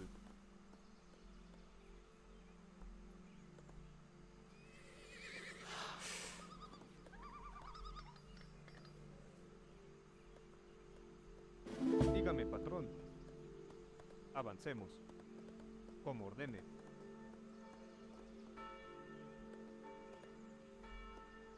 En posición. Enseguida. ¡Viva México! Sí, mi general. Avancemos. Como ordene. Carriage, steel point spear. Yeah.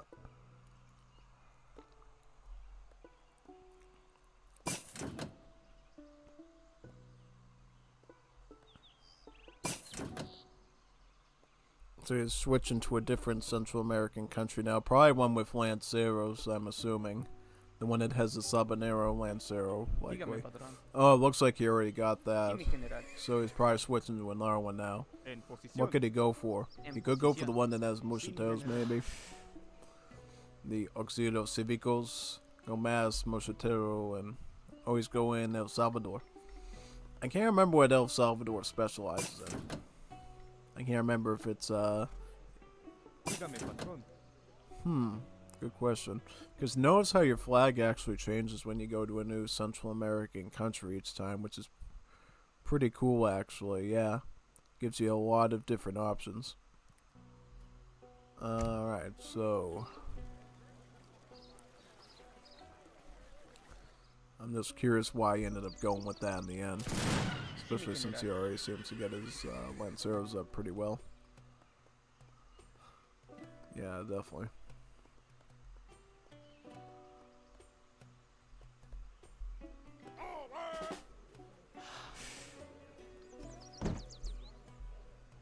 Going more than the Perils. How did they look at this stage? They actually look pretty okay now because they're sort of like almost a halberdier at this point. Yeah, no, they're like a slightly weaker halberdier with more siege. Because the siege is 111. That's a big siege. That's a big siege they got on those things, yeah. Very big siege. 100%. He's gonna make some more Leperos as well, yeah.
So he did go with the Auxilio Civico Mosquiteros, I see, because I saw them change to the white uniform there. Yeah.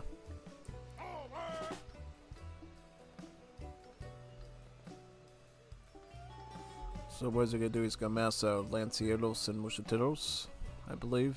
Yeah, that'd be pretty good. Give him a good variety there: assault, scout, and then skirmish. Now he's gonna get the Distinguished Lancers, so get these up to Imperial Lancieros now, yeah. Or Imperial Sabaneros.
Yeah, these Cochilico outlaws with the full 61 range damage, 58 depending the proximity to the Cordille are quite substantial. Yeah, it's holding off all the melee units, and then it seems like after that you can just throw in all your melee units and run down the skirmish and the artillery. Yeah. Guard Volantes. So he's thinking of going Volantes, it sounds like, right now. Because he totally has enough resources to keep the fight going. So I don't know what he's got planned, personally, but yeah, we'll see. See what he's got. I just switched to another country now, getting the hit points on all this stuff, yeah.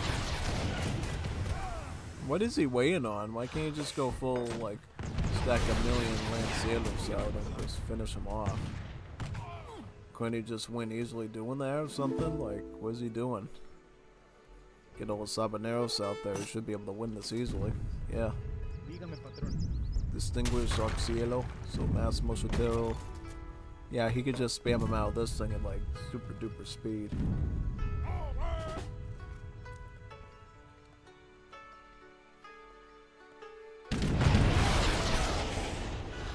Yeah, I don't think Alucard's gonna lose this. He just has to hold the line enough. And then going with tons of Mosquiteros and just finish him off and hold them. Yeah. Yep, here comes the hammer. The sword, I should say, the Mosquitero sword. That's where it needs it to be. Very, very good. Nice. Very good. Wonderful.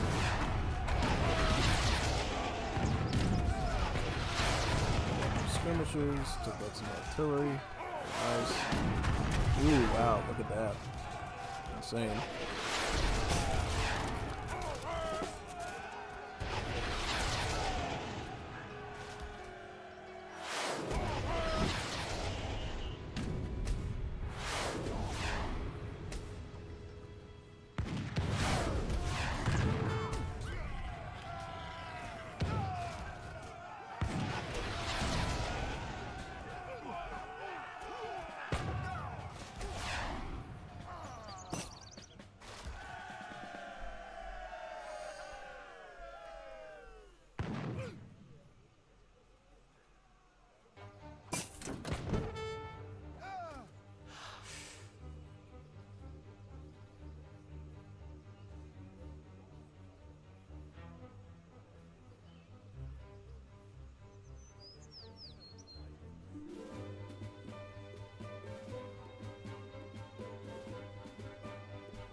Oh, pretty cool. Yeah. Nice fight. Alright, let's go to the last fight between Alucard and Gommiustan, game number 9. And then we can look at the best out of 3 series then. Yeah. Wait a second.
Game number 9 now.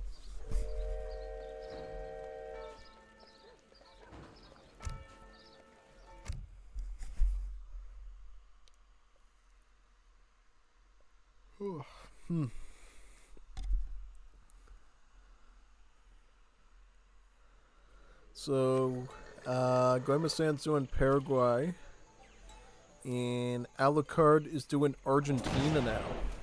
Very good civ. So, Argentina is a herdable civ. What they get is they get these pastures, which are essentially their replacement to the mill. And yes, you can put villages on there to gather food, but they do it, I think, at half rate or something. It's really bad. But what they do, which is great, they spawn cows over time for free. And they found the cows at double the rate of a livestock pen. So you can use livestock pens as normal, make pigs and cows, but the pasture is like a much better effective system to use, and you should probably use that first before you even consider using livestock pens. And on top of that, Argentines have villages here, the Gauchos, whose main caveat is they're a mounted villager, so they move very fast. But for some reason, they're not cavalry anymore. They used to be in the old days, and you'd be able to sneak up on with pikemen and just shred them. But they thought that that was too OP or something, and they got rid of that. Yeah, I guess I understand their point somewhat there, so it's a little bit understandable, I would suppose, at the end of the day there.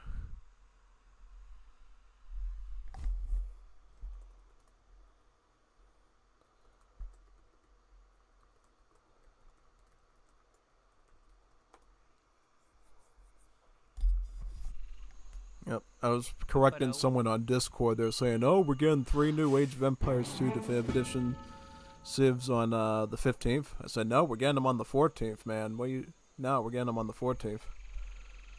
Getting them a day early. At least that's from what I understand. If my memory memory jogs me right, it's going to be on the Tuesday that it comes out, and then we'll get to play those wonderful campaigns. And if anybody wants to host lobbies for those new Chronicle civs, I'll be totally stoked to do that too. Yeah."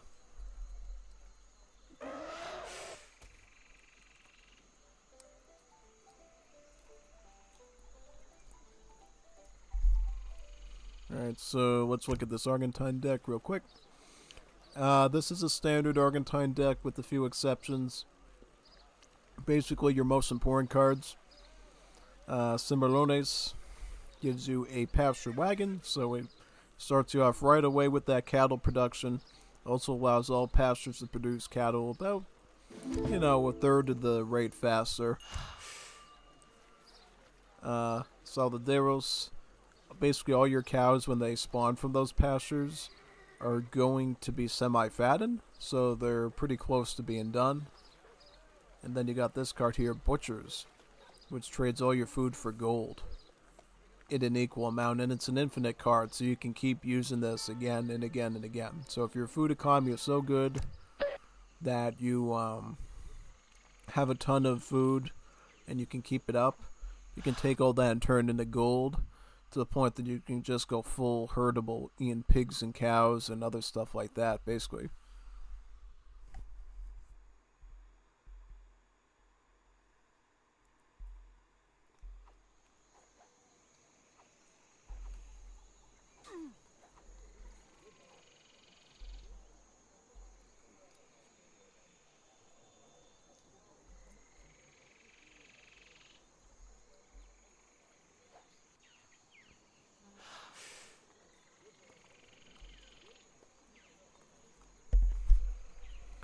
As we know at this point, Gommiustan loves to do the food work start, whereas Alucard is more of a gold work type person with Paraguay. He will go with the Polish wave. Polish wave is always going to be your strongest choice with Argentina, because what they do is they give you cows to start with, 3 cows, right? You can put them right on the pasture, and then you also, when you train the Polish workers, called the Butchers from the colony, they also give you a free cow as well. So you're essentially adding 6 free herdables onto your pasture to facilitate a very early set of food that you can already start eating from right away, which is quite nice. Yeah.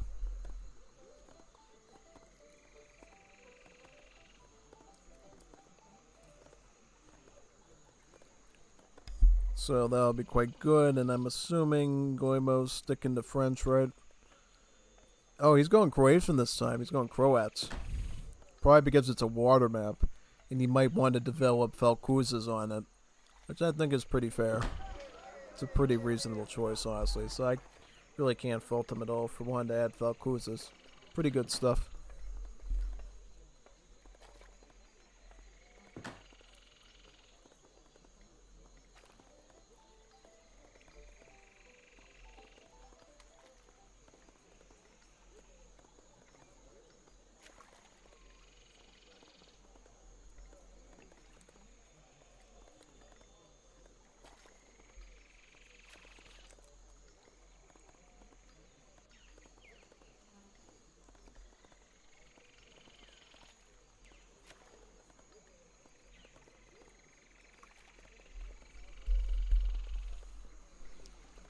Alright, and...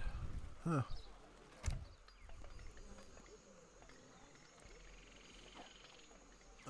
Town Hall over here. Right, so Alucard does have the Codizimo card again, so he will be using Outlaws again, yeah. He also has Flacundo, which will turn your Caudillo into a cavalry leader and allows him to train Infernales. Thus, it gives you a new Caudillo type. Then, in addition to making the Outlaws, you can also make the Infernale cavalry too.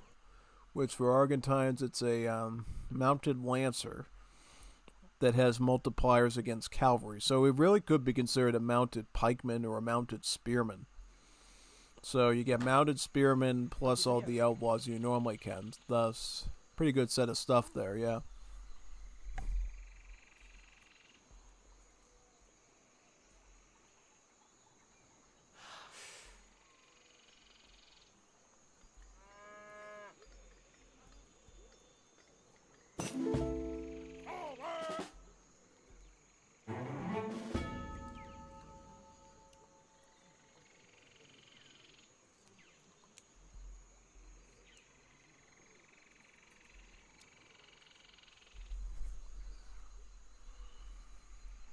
¿Qué puedo hacer? Alright, so what's his plan with his Codillos right now? Probably just gonna send him with his explorer to help get some treasures, and then decide from there. Oh, 135 gold. That's gonna be good for outlaw production, so I think that will work pretty good in his favor there, actually. So I think that's a pretty good choice. Yeah, absolutely it is. It's gonna be quite good. And here comes some Cochilleros as well. Some really good skilled troublemakers, assault outlaw infantry armed with a knife. So these guys are actually outlaw mucheteros, so they're considered part of the assault class. And they have hand splash to their hand attack just like the muchetero does. Sort of a similar hand armor as well in HP. So yeah, they're very good. Very good at what they do. So they're definitely a unit you don't want to run into pretty much because they do a lot of damage pretty much. Very dangerous.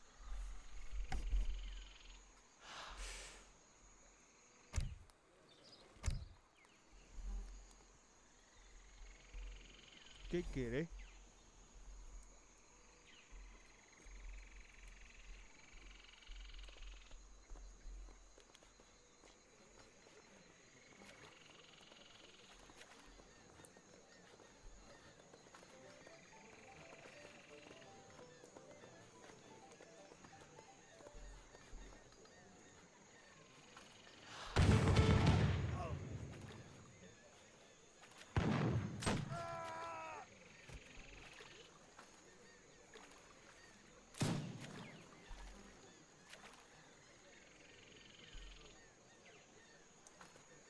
¿Qué más?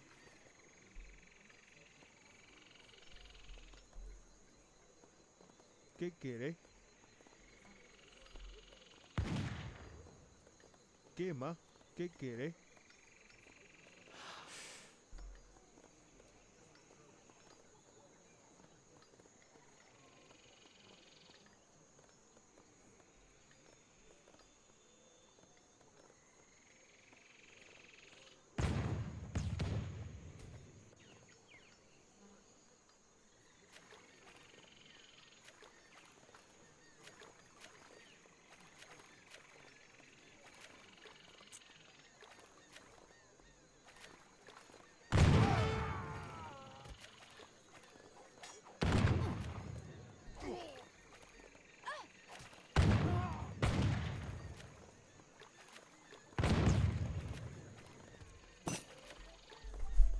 And that there is why you gotta be careful with the Quaggas when you're Russian Paraguay player.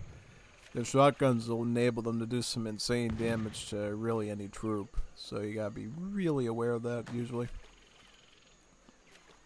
Doing a fish boom with Paraguay is definitely a very solid idea.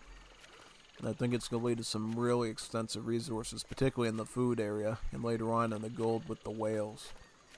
I think it's quite good, yeah. Second pulse wave. Halfway through to age up, yep.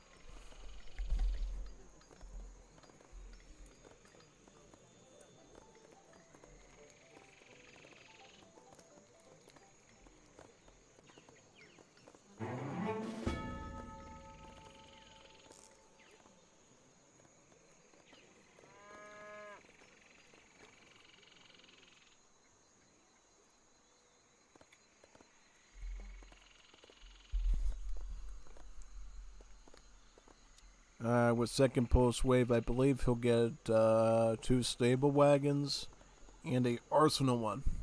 So he'll get a good setup there for cavalry, which I think is quite a good idea. Yep. A tu señal.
Oh, these these outlaws, the Malevos, these guys are pretty dangerous. So what the Malevos have is they have multipliers against both cavalry and skirmishers. So they're a beastly of a unit. Like, look at that right there. 29 times 1.5 on both the... Well, it looks like on the skirmish multiplier, and then the one against the scout is a little bit less. But in general, they're good at fighting hussars, and they're good at fighting skirmishers. Kind of similar to the Chinanka riders in the 5th edition. That's sort of what they're oriented towards. Just without the multiplier effect against heavy cavalry. That's the only thing that they really can't do very well. Yeah. See? It's pretty much the way they work. Yep. Yeah, that's exactly the case with them. Pretty much, yeah. So, I believe what he's going to try to do is Alucard. He's going to try to mass up these Malevos. Maybe get some Infernales and just try to dominate against his sort of skirmisher trash unit comp with just that. Yeah. Because what the Infernales do is, because they're like a mounted pikemen, they have a full shock unit multiplier.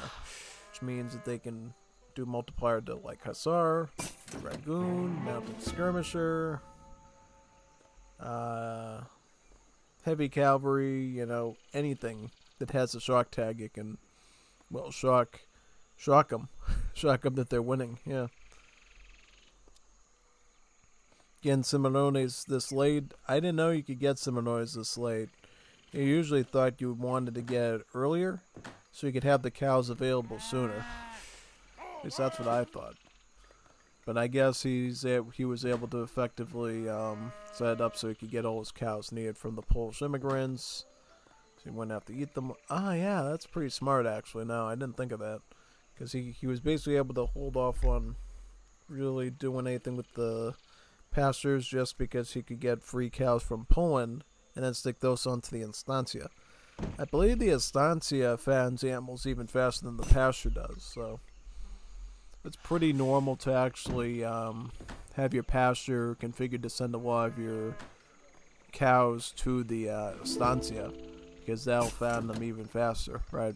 And one of the herbals you can actually make from a estancia is the zebus, which are essentially super thick, super meaty cows, like mega cows, big cows. That's what the zebus are. So, yeah. Yeah, look how big these cows are. Big, huge white cows, yeah.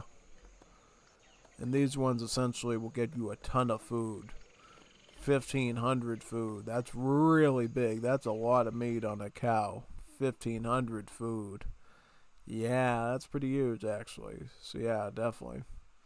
Quite big. Quite big, yeah. 100% on that one. Yep. Oh, yeah. Some more malevos, see? Yeah. Preparado.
¿Qué me ordena?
Ooh, a fort. I've never seen Argentina go for a fort before. But I think on this map, because of just the way Indonesia works with this plateau and this one, it's a perfect choke point to put a fort in. Yeah, so I can understand why I was going with that there. Pretty much, yeah. I believe this tech is the one that beefs up the Cuchilleros and gives them more, I believe, armor, HP, and attack, making them a pretty formidable unit, yeah.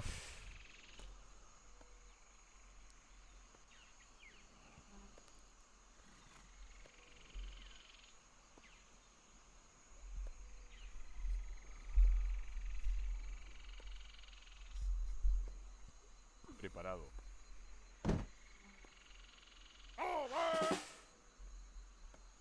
Quema. Here they are. With 45% hack armor, which is quite huge. It's almost half the melee damage it receives is negated. So consider that and how it can potentially tank really well against spearmen. Makes it a pretty formidable unit to go against then, yeah.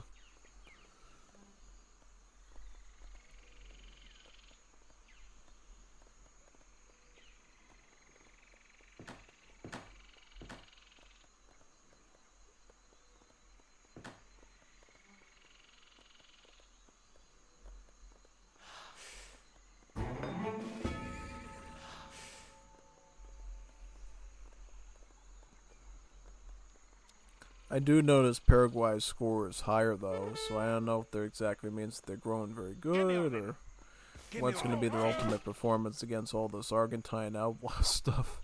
So I think the Malevos in particular are quite deadly as well, being combined with the Cuchilleros as well. Yeah, it's quite a deadly duo there.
Warini yori yenyana to bayara ya.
Good raid there by Gommiustan. Good way of catching Alucard off guard there.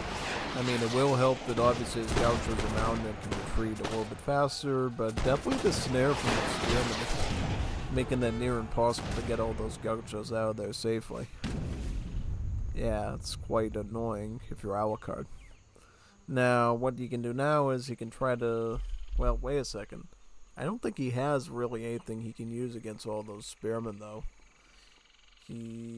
Well, here's the thing with Args. Argentina does not get like a real skirmisher. If that makes any sense. No, they don't get like a real skirmisher. What they get is a mounted skirmisher they can ship in, right? And then they get assault cavalry like escoltas. But the problem here is because he's got so much maneuver units, so many units, going with the escoltas is going to be a bit of a gamble there. So I don't know exactly what he should end up doing there now. But, yeah, I would be deeply concerned with that strategy myself, personally. But, yeah. Wow. Yep, indeed. It's a little spoopy to think about. But, yeah, definitely. Yeah.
Yeah, I mean, I think he oversaturated his army with these scout units. And for now, he might perform a bit better because at least they have hand armor. But, yeah, no. I think he oversaturated with some of his units there. Probably should do a Sculpt Infernal to rush the units. And then a Sculpta to rush the Spearmen. That should, maybe turn the tide a little bit better here, honestly. So we'll see if that ends up happening or not. Kind of interesting, though, yeah.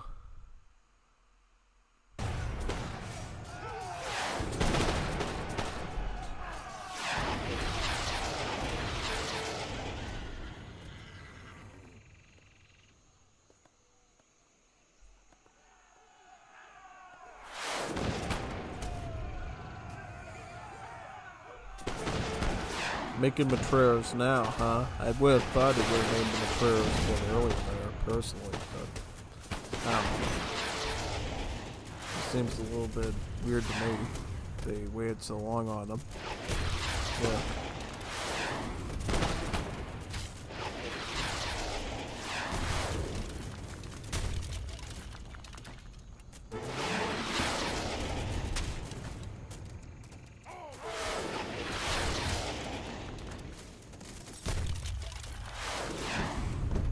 A tus órdenes.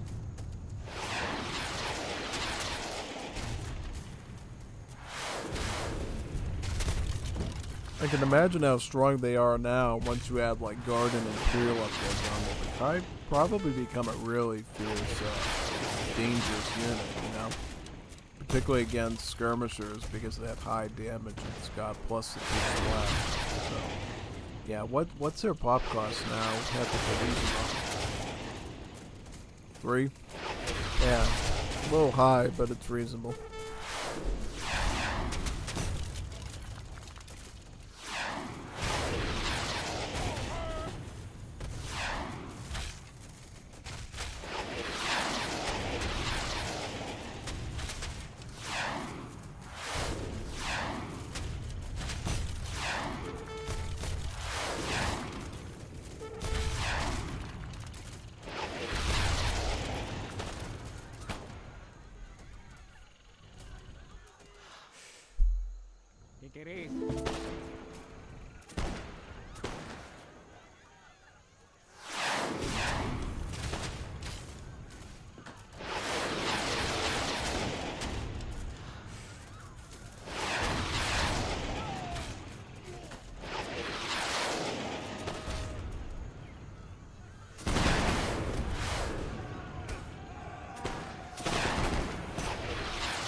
Okay, so it looks like Gommiustan ended up taking the win there.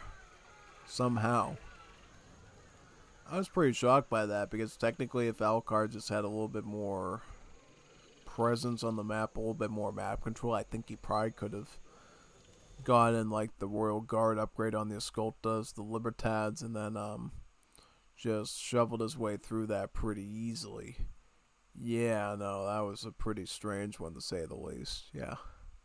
So, what now? I'm trying to think of which one we could do now for a record. Let me look through the stack and see what we got. Alright, you see here. What do we got from the set?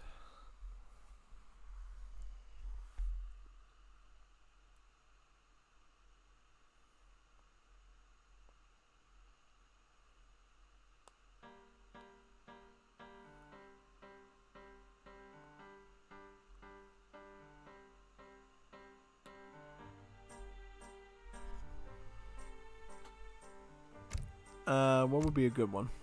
Let me look through the Discord server.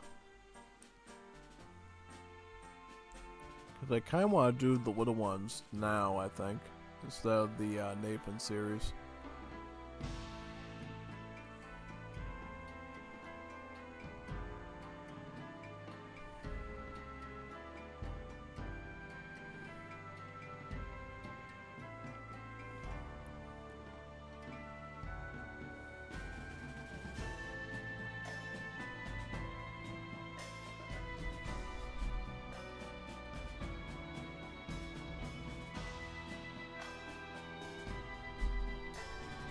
Let's see here. Zulu Rush India. Huh. I kind of want to see that. Zulu Rush India. Ooh, that's pretty cool. Yeah, no, that sounds like a fun one to watch. Zulu Rush India.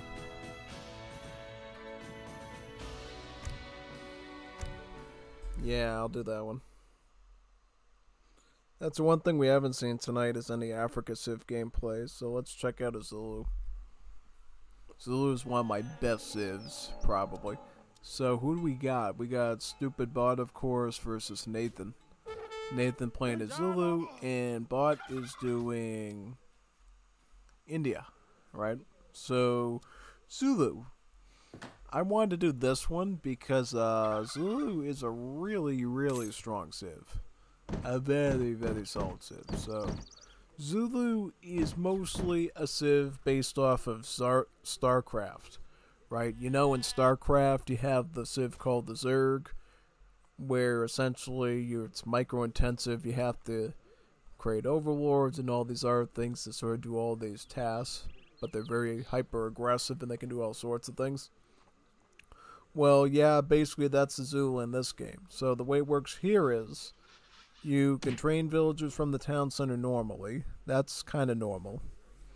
But when it comes to military, you actually gotta build these structures called akandas, which, number one, they act as housing space, so they give you a ton of population.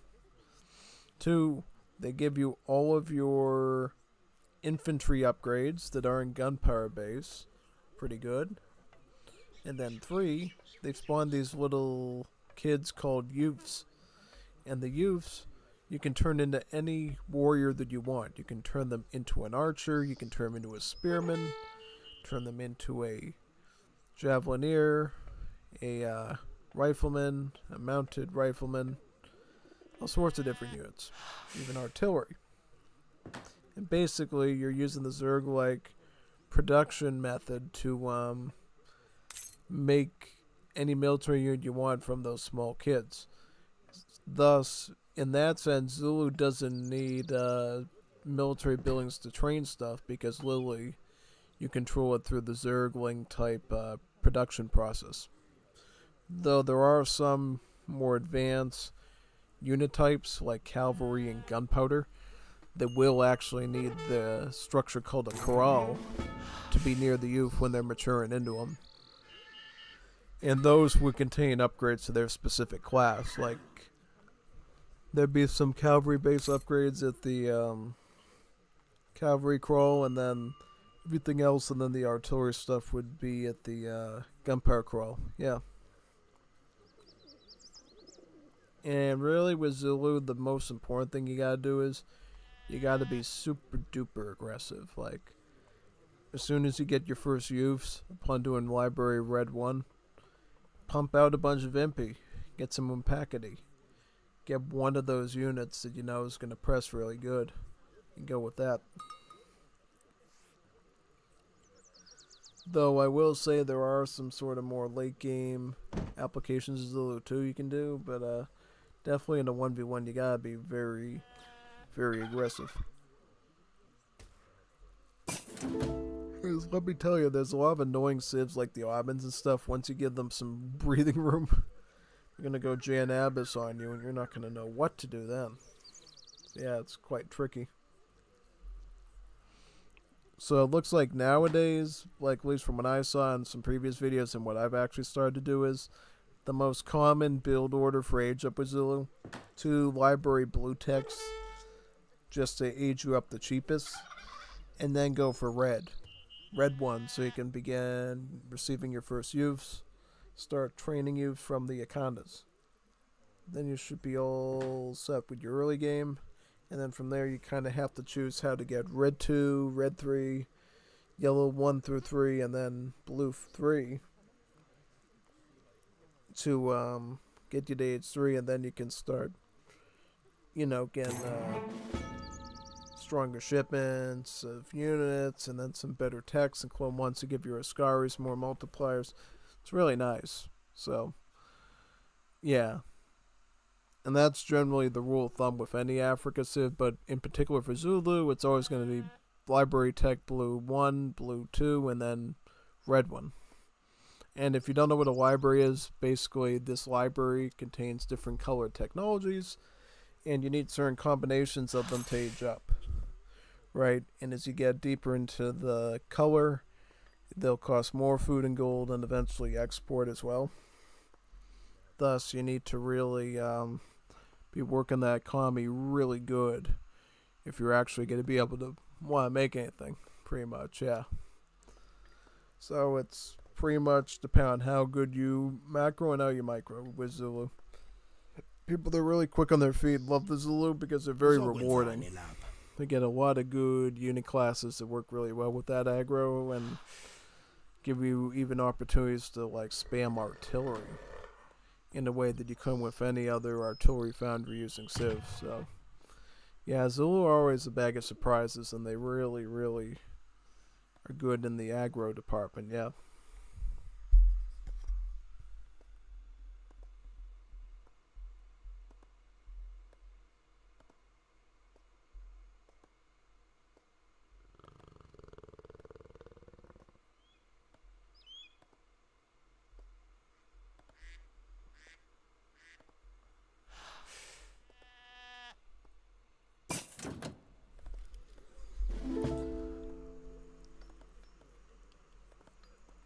I feel like you took one out of my playbook here, because usually what I do is I'll go with the MP shipment first upon reaching age 2, and then I'll pick it up with usually the clubman, spearman clubman, but it looks like you actually start with archers first, which I think, you know, not a bad idea, because the Dutch cards, like the bowman ones, actually gives you a gold crate as well, so does pay for itself back a little bit. That's at least pretty fair, yeah.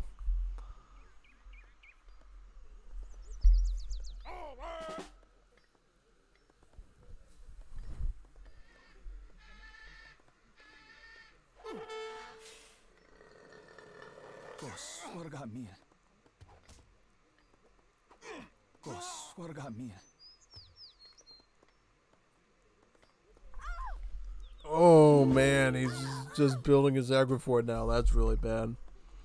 This is something I see a lot when I used to do early ranked in Definitive Edition. I'd be trying to put up a structure and then the MP would already be on top of me, rushing the Wonder. Yeah.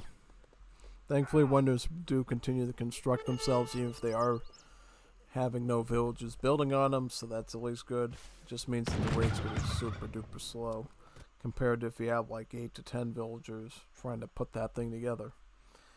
Yep, pretty much, yeah.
Okay, so one thing you'll do often with the Zulu, try to surround your opponent's base and look for the perfect angle to either take out a house or take out some bills.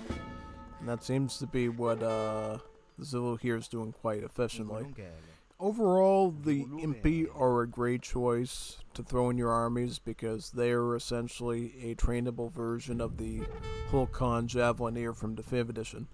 So they got a, range attack looks really bad, but it's because their rate of fire is actually 1.5, so they're chucking the javelins very fast. And then as far as melee, yep, they counter cavalry too, so yeah, it's a really good aggro unit to be able to put projectiles down that quickly. Because what happens is, over the course of like the same rate that a normal musketeer would shoot, the Impy actually does about like 30 damage. Yeah, providing he makes it through both of those cycles. 30 damage versus like 23 or something. Yeah, no, it's quite nice what the Impy do with the Zulu. Now he's making the Umpakity Clubman, basically your Coyote Runner type scout unit that the Zulu have. Quite reasonably good. Always sending his emergency units out of his town center. Yeah, this guy's really behind, you can tell. He's got some Zeppos, which, alright, but, yeah, you're gonna need something like Sawars, or maybe, I'm trying to think. He doesn't have any cavalry from the continent, so he'd have to, like, ship Sawars, like 4 Sawar, probably, to be able to fend that off. Pretty much there, yeah.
Ufunani?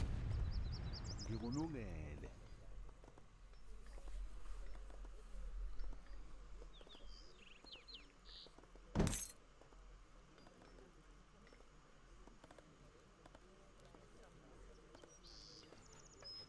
Ufunani? Ufunani?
Ooh, the firebrands. Yeah, the firebrands.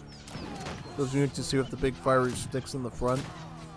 They actually do splash damage of 2. And then they have high siege. And then they have multipliers against artillery. And they got 50% PS armor. So they're like a really special siege trooper. They're like battering rams, but they can actually fight units as well. So they're a very powerful siege trooper that the Africans get. Quite a reliable unit if you can like keep them alive long enough, usually. Yeah, but you gotta keep them alive. If they die quickly, then they're very expensive to replace. Because here's the thing, they cost 100 food and 100 wood, so they're a very pricey unit to be able to make. Yeah. Pretty much. Oh, there we go. It's like Zulu were able to pressure that India TC to death there. Like, good. Very nice pressure overall there. If you look at like a post game here, you can know a Zulu like take off very quickly usually. Yeah, very quickly overall. So definitely. Alright, let's look for another one to do now. What kind of recordings should we look at next here? Let me see. Should find one more at least or something. Let's boot this up. See what we got.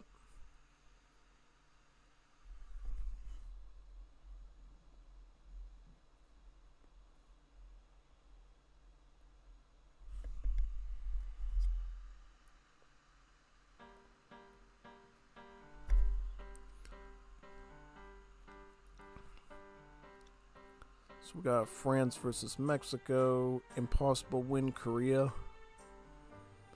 Impossible win Korea. Impossible win Korea. What's that? Maybe we'll give that one a go. Impossible win Korea. I is for impossible. Let's see if we can find I. I for an I. Impossible Korea. Let's see. This one. Impossible win Korea. So, what is he saying? Is he saying that he actually beat the Koreans in a 1v1? Because if that's the case, it is doable, as you saw today, but it's not easy. Definitely not easy. So, looks like France and Ringo's playing as France. And Nathan's playing as France, and then Ringo's playing as Korea. Huh, interesting. I think you've seen lately on stream how Ringo's Korea is. It's actually pretty good.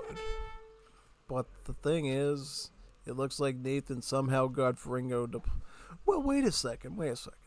So, actually, when I did fight Ringo when he was Korea, we actually were playing on ESOG maps. So, yeah... Ringo's Korea is actually kind of decent because it can even work on competitive maps. So yeah, this is going to be a tough one here. Because France, you know, they got some advantages, but at the end of the day, they're dealing with Koreans, of course. We're just going to be able to go pike and shot with the archers and the spearmen. And then come out with the artillery mid-game and just try to overpower them overall. So, yeah. It's going to be a pretty significant one, to say the least here. I mean, if I was France in this matchup, I would probably consider doing... Well, what could you do?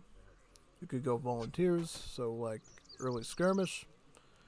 Hussars would be great against the archers, but then there's the spearman factor. So, you gotta decide. Can I afford to go Hussar skirmish? Can I go Grenadier? Can I go line infantry? Yeah, Koreans definitely forces you to like think outside of the box and be a little bit more intense with your army placement. Because if you take it very casually, they're just going to kite you to death with their archers. And then they're going to have a wall of spears to prevent you from going all the way in. So, yeah, it's pretty substantial in that sense. Definitely. So what we got here? Got the Explorer fighting the heroes there. Oh man, look at that hot air balloon going down from the arches there. Very nice.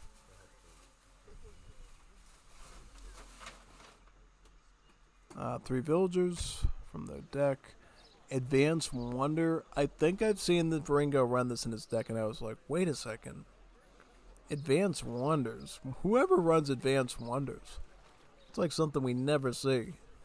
But I know Ringo's very defensive, so it kind of a little bit makes sense why he would run a card like Advanced Wonders, just because it's got some turtle potential behind it, possibly. He also has another defensive card here, too. In-Law Monarchy. Buildings have more attack and range, so this affects town centers, towers, forts, your Huaxiong Fortress Wonder, all of those. I believe it would also affect even the bunkers in World War One. Yeah, the Great War Age World War One bunkers, the ones that do the machine gun fire. So maybe in a late game like Great War Age deck, we should consider actually running In-Law Monarchy, just so our our bunkers actually can hit from farther away. I never thought of that before. I never even considered that. Oh no, I didn't even know it affected all buildings. I always assumed it was just towers, but if it can affect bunkers, that's actually a valuable Great War Age late game card.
Huh.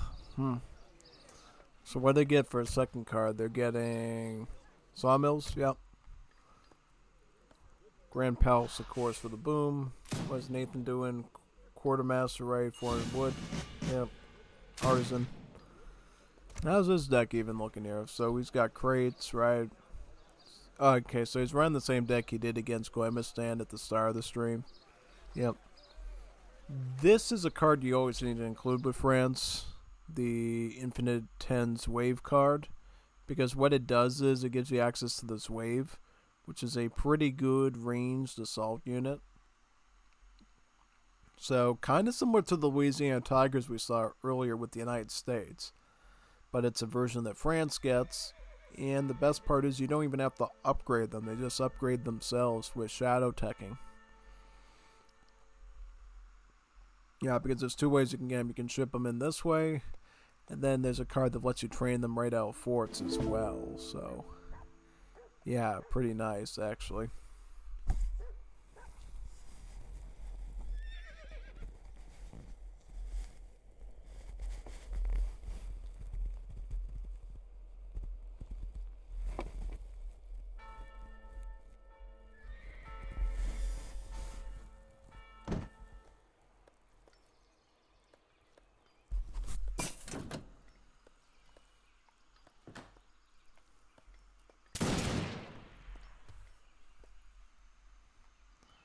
Gang saw for the wood.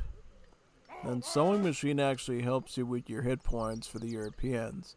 It's a replacement to the old great coat technology. Now it's just sewing machine. Yeah.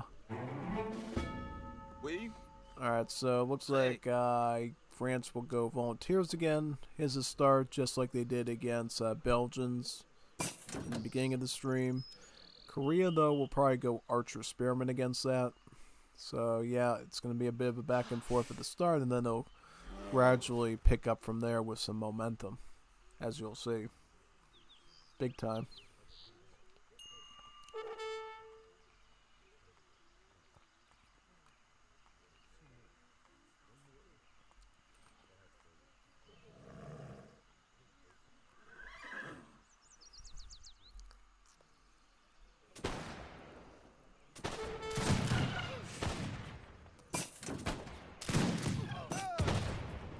Oh man, look at that. Quite the pressure there, yeah.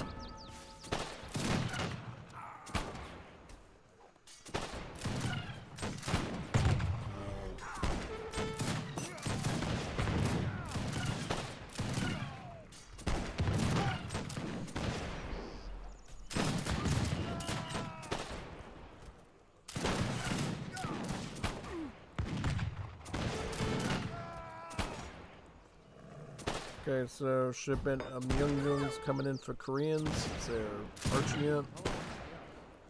Again, it's got the same stats as the British Longbowman, so extra range, beyond a normal skirm. It's got great rate of fire, and armor. So as long as they can maintain that range, they will dominate against volunteers in a 1v1 matchup, which is these guys, the volunteers. Because these guys are simply just like modern Victorian era crossbowmen, so statistically not that great compared to a longbowman, which is these. Yeah.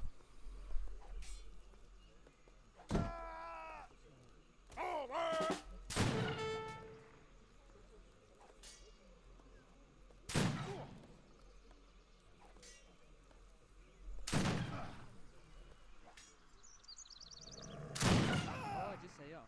난 상처를 입었어요.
One thing I will say that Nathan is doing a good job at is his numbers.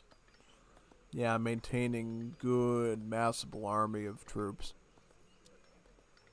And he's actually aging up right now, so he'll be able to get these to the veteran upgrade very easily. And continue to keep the pressure up on Varingo. Yeah.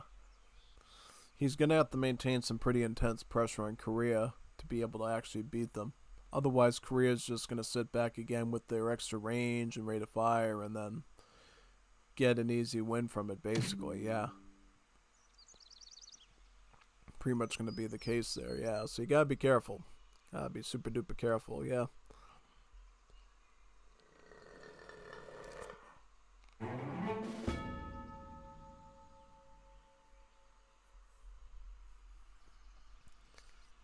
Prêt.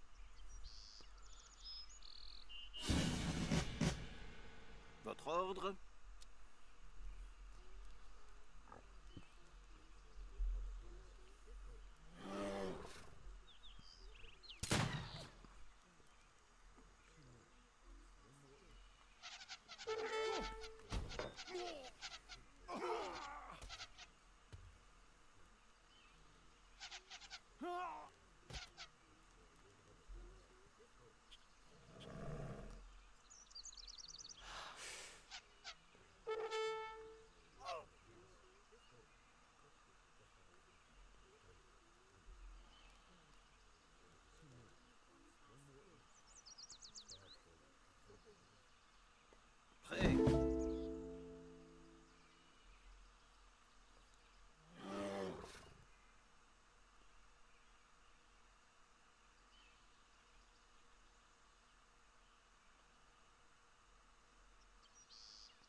Votre ordre?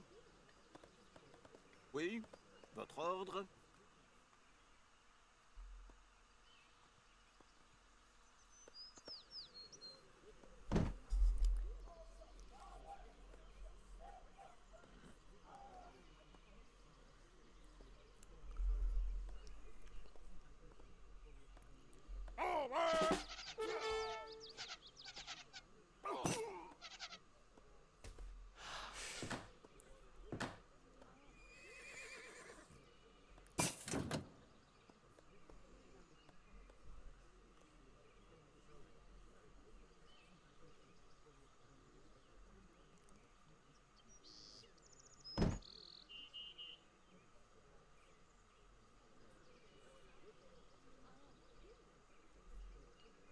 And so you got veteran on the volunteers, right? And then it's going to get veteran on Hussar. So that was something that I was suggesting earlier. Remember I said do skirmish with scout. Get the hand cav in to deal with the archers, and then have a big stack of volunteers to fend off the spearmen. So he's kind of sticking to the recipe that I suggested, which I think is going to work really well in his favor. Just has to make sure that he doesn't let Varingo utilize these houses of hiding his troops in them and coming out and striking his stuff, because then things could go a little bit sour. Does look like Varingo has a pretty good stack of spearmen on top of the ones he got from the Russian consulate allies, the Upper Cheyenne ones again. So yeah, stacking quite good there from the looks of it.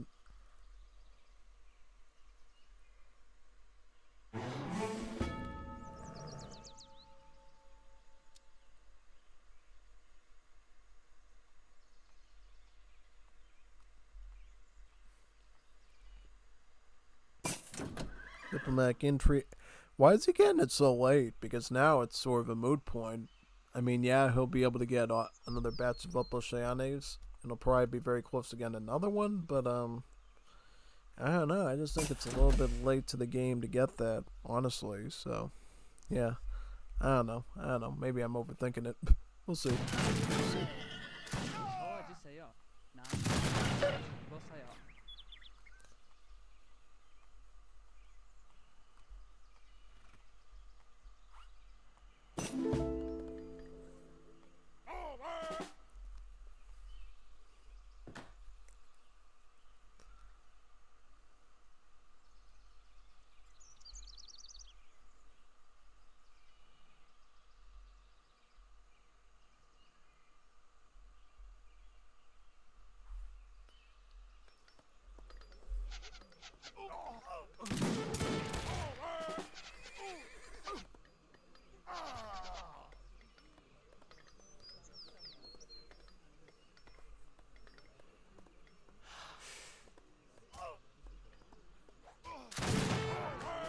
난 상처를 입었어요.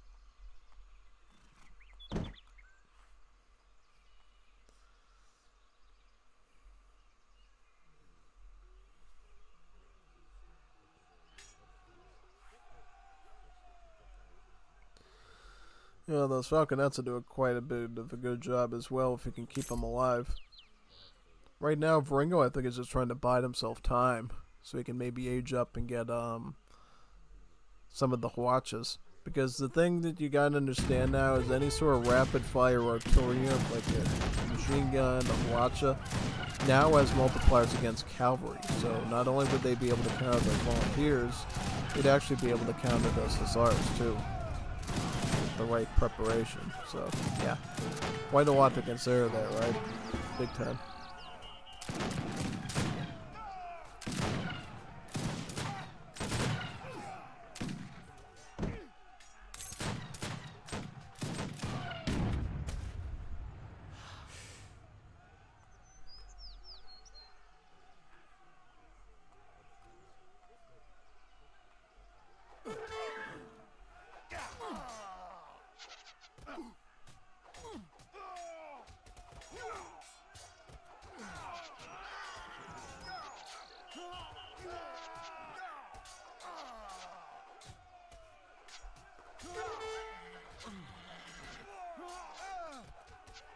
Oh wow, look at that. Archer's completely melted by the Hussars. Quite big.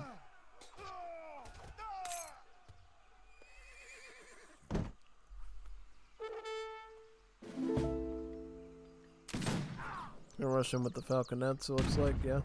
Very nice.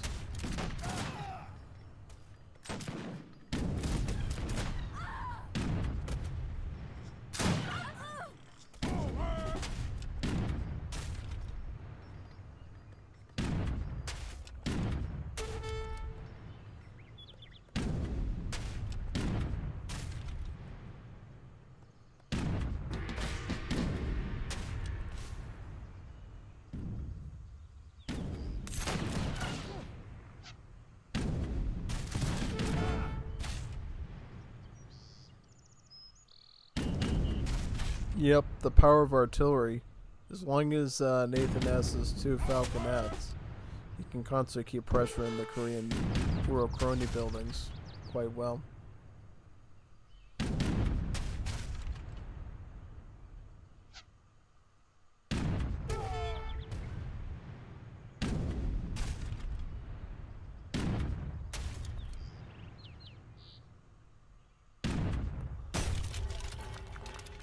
Wow, gets down the Grand Palace. That's a big loss.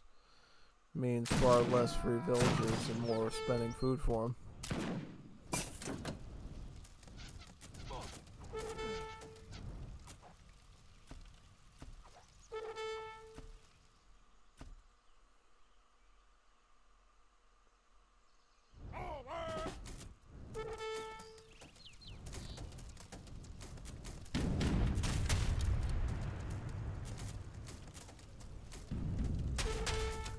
Here comes the Hwachas. What sets the Hwachas different than other machine gun types of artillery in the game? The Hwachas are actually one of the only ones that does crush damage instead of pierce. So, theoretically, depending on the matchup, the Hwacha is like a far more superior machine gun than actually the modern ones, because these ones at least, you know, basically have to pivot towards another strategy with, yeah. Especially since those Hwachas are doing crush damage of all things, means it's not that hard for them to melt through really anything, yeah.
대기.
네. 예?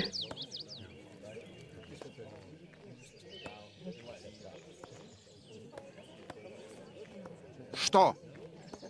영영. 네. Готов.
준비.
저요?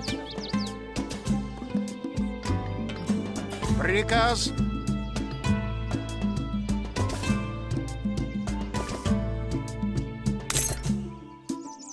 예?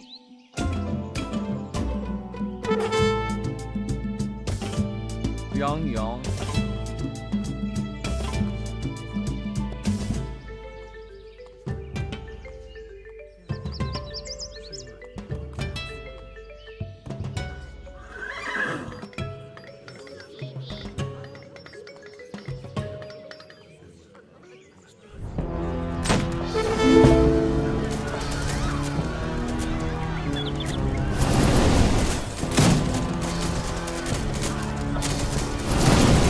준비.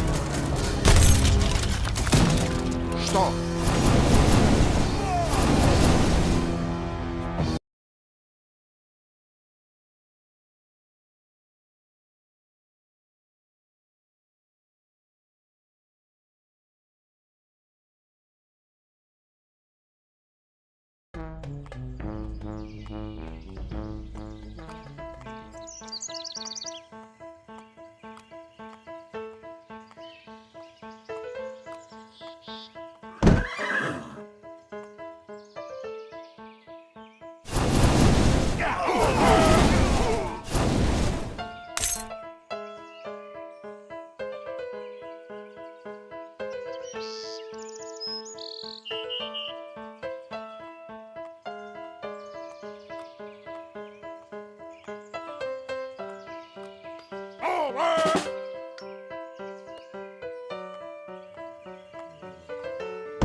Now, this is a unit that you should be unit class that you should be kind of aware of in Moors of Liberty.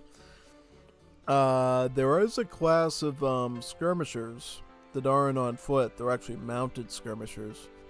One of them is the Chasseur of Cheval of the French, the Cazador Montado of the Brazilians, the Choiquielo of the Argentines, and a few other ones.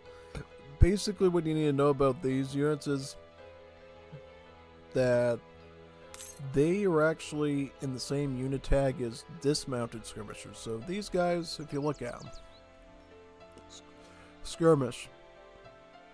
These also skirmish, which means lanceros, like actually mounted lancers, will actually have multipliers against the mounted skirmishers as well. Yeah. But at the same time, since it's a mounted skirmisher, artillery like falconets, which have multipliers against infantry, will not actually have any multiplier against the mounted skirmishers. The artillery will have multipliers against the dismounted skirmishers, but not the mounted ones. But at the same time, on that side, if you have a pikeman can actually rush mounted skirmishers and actually destroy them. But if they try to do the same thing against dismounted skirms, yeah, no, it won't work very well. So there's some interesting interactions there for you to discover. You know, just gotta find out really what the unit tags are and then put it to the test to see if it really works or not. Yeah.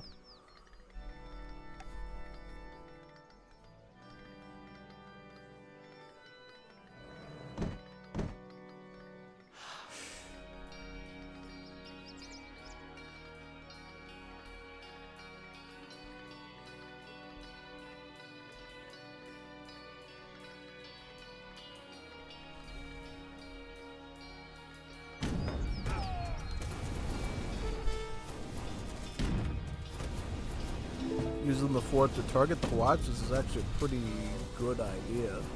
Granted, I don't think that fort's gonna last very long with all those barrages of arrows. Nah, not at all. Ooh, look at all those! Wow, big time.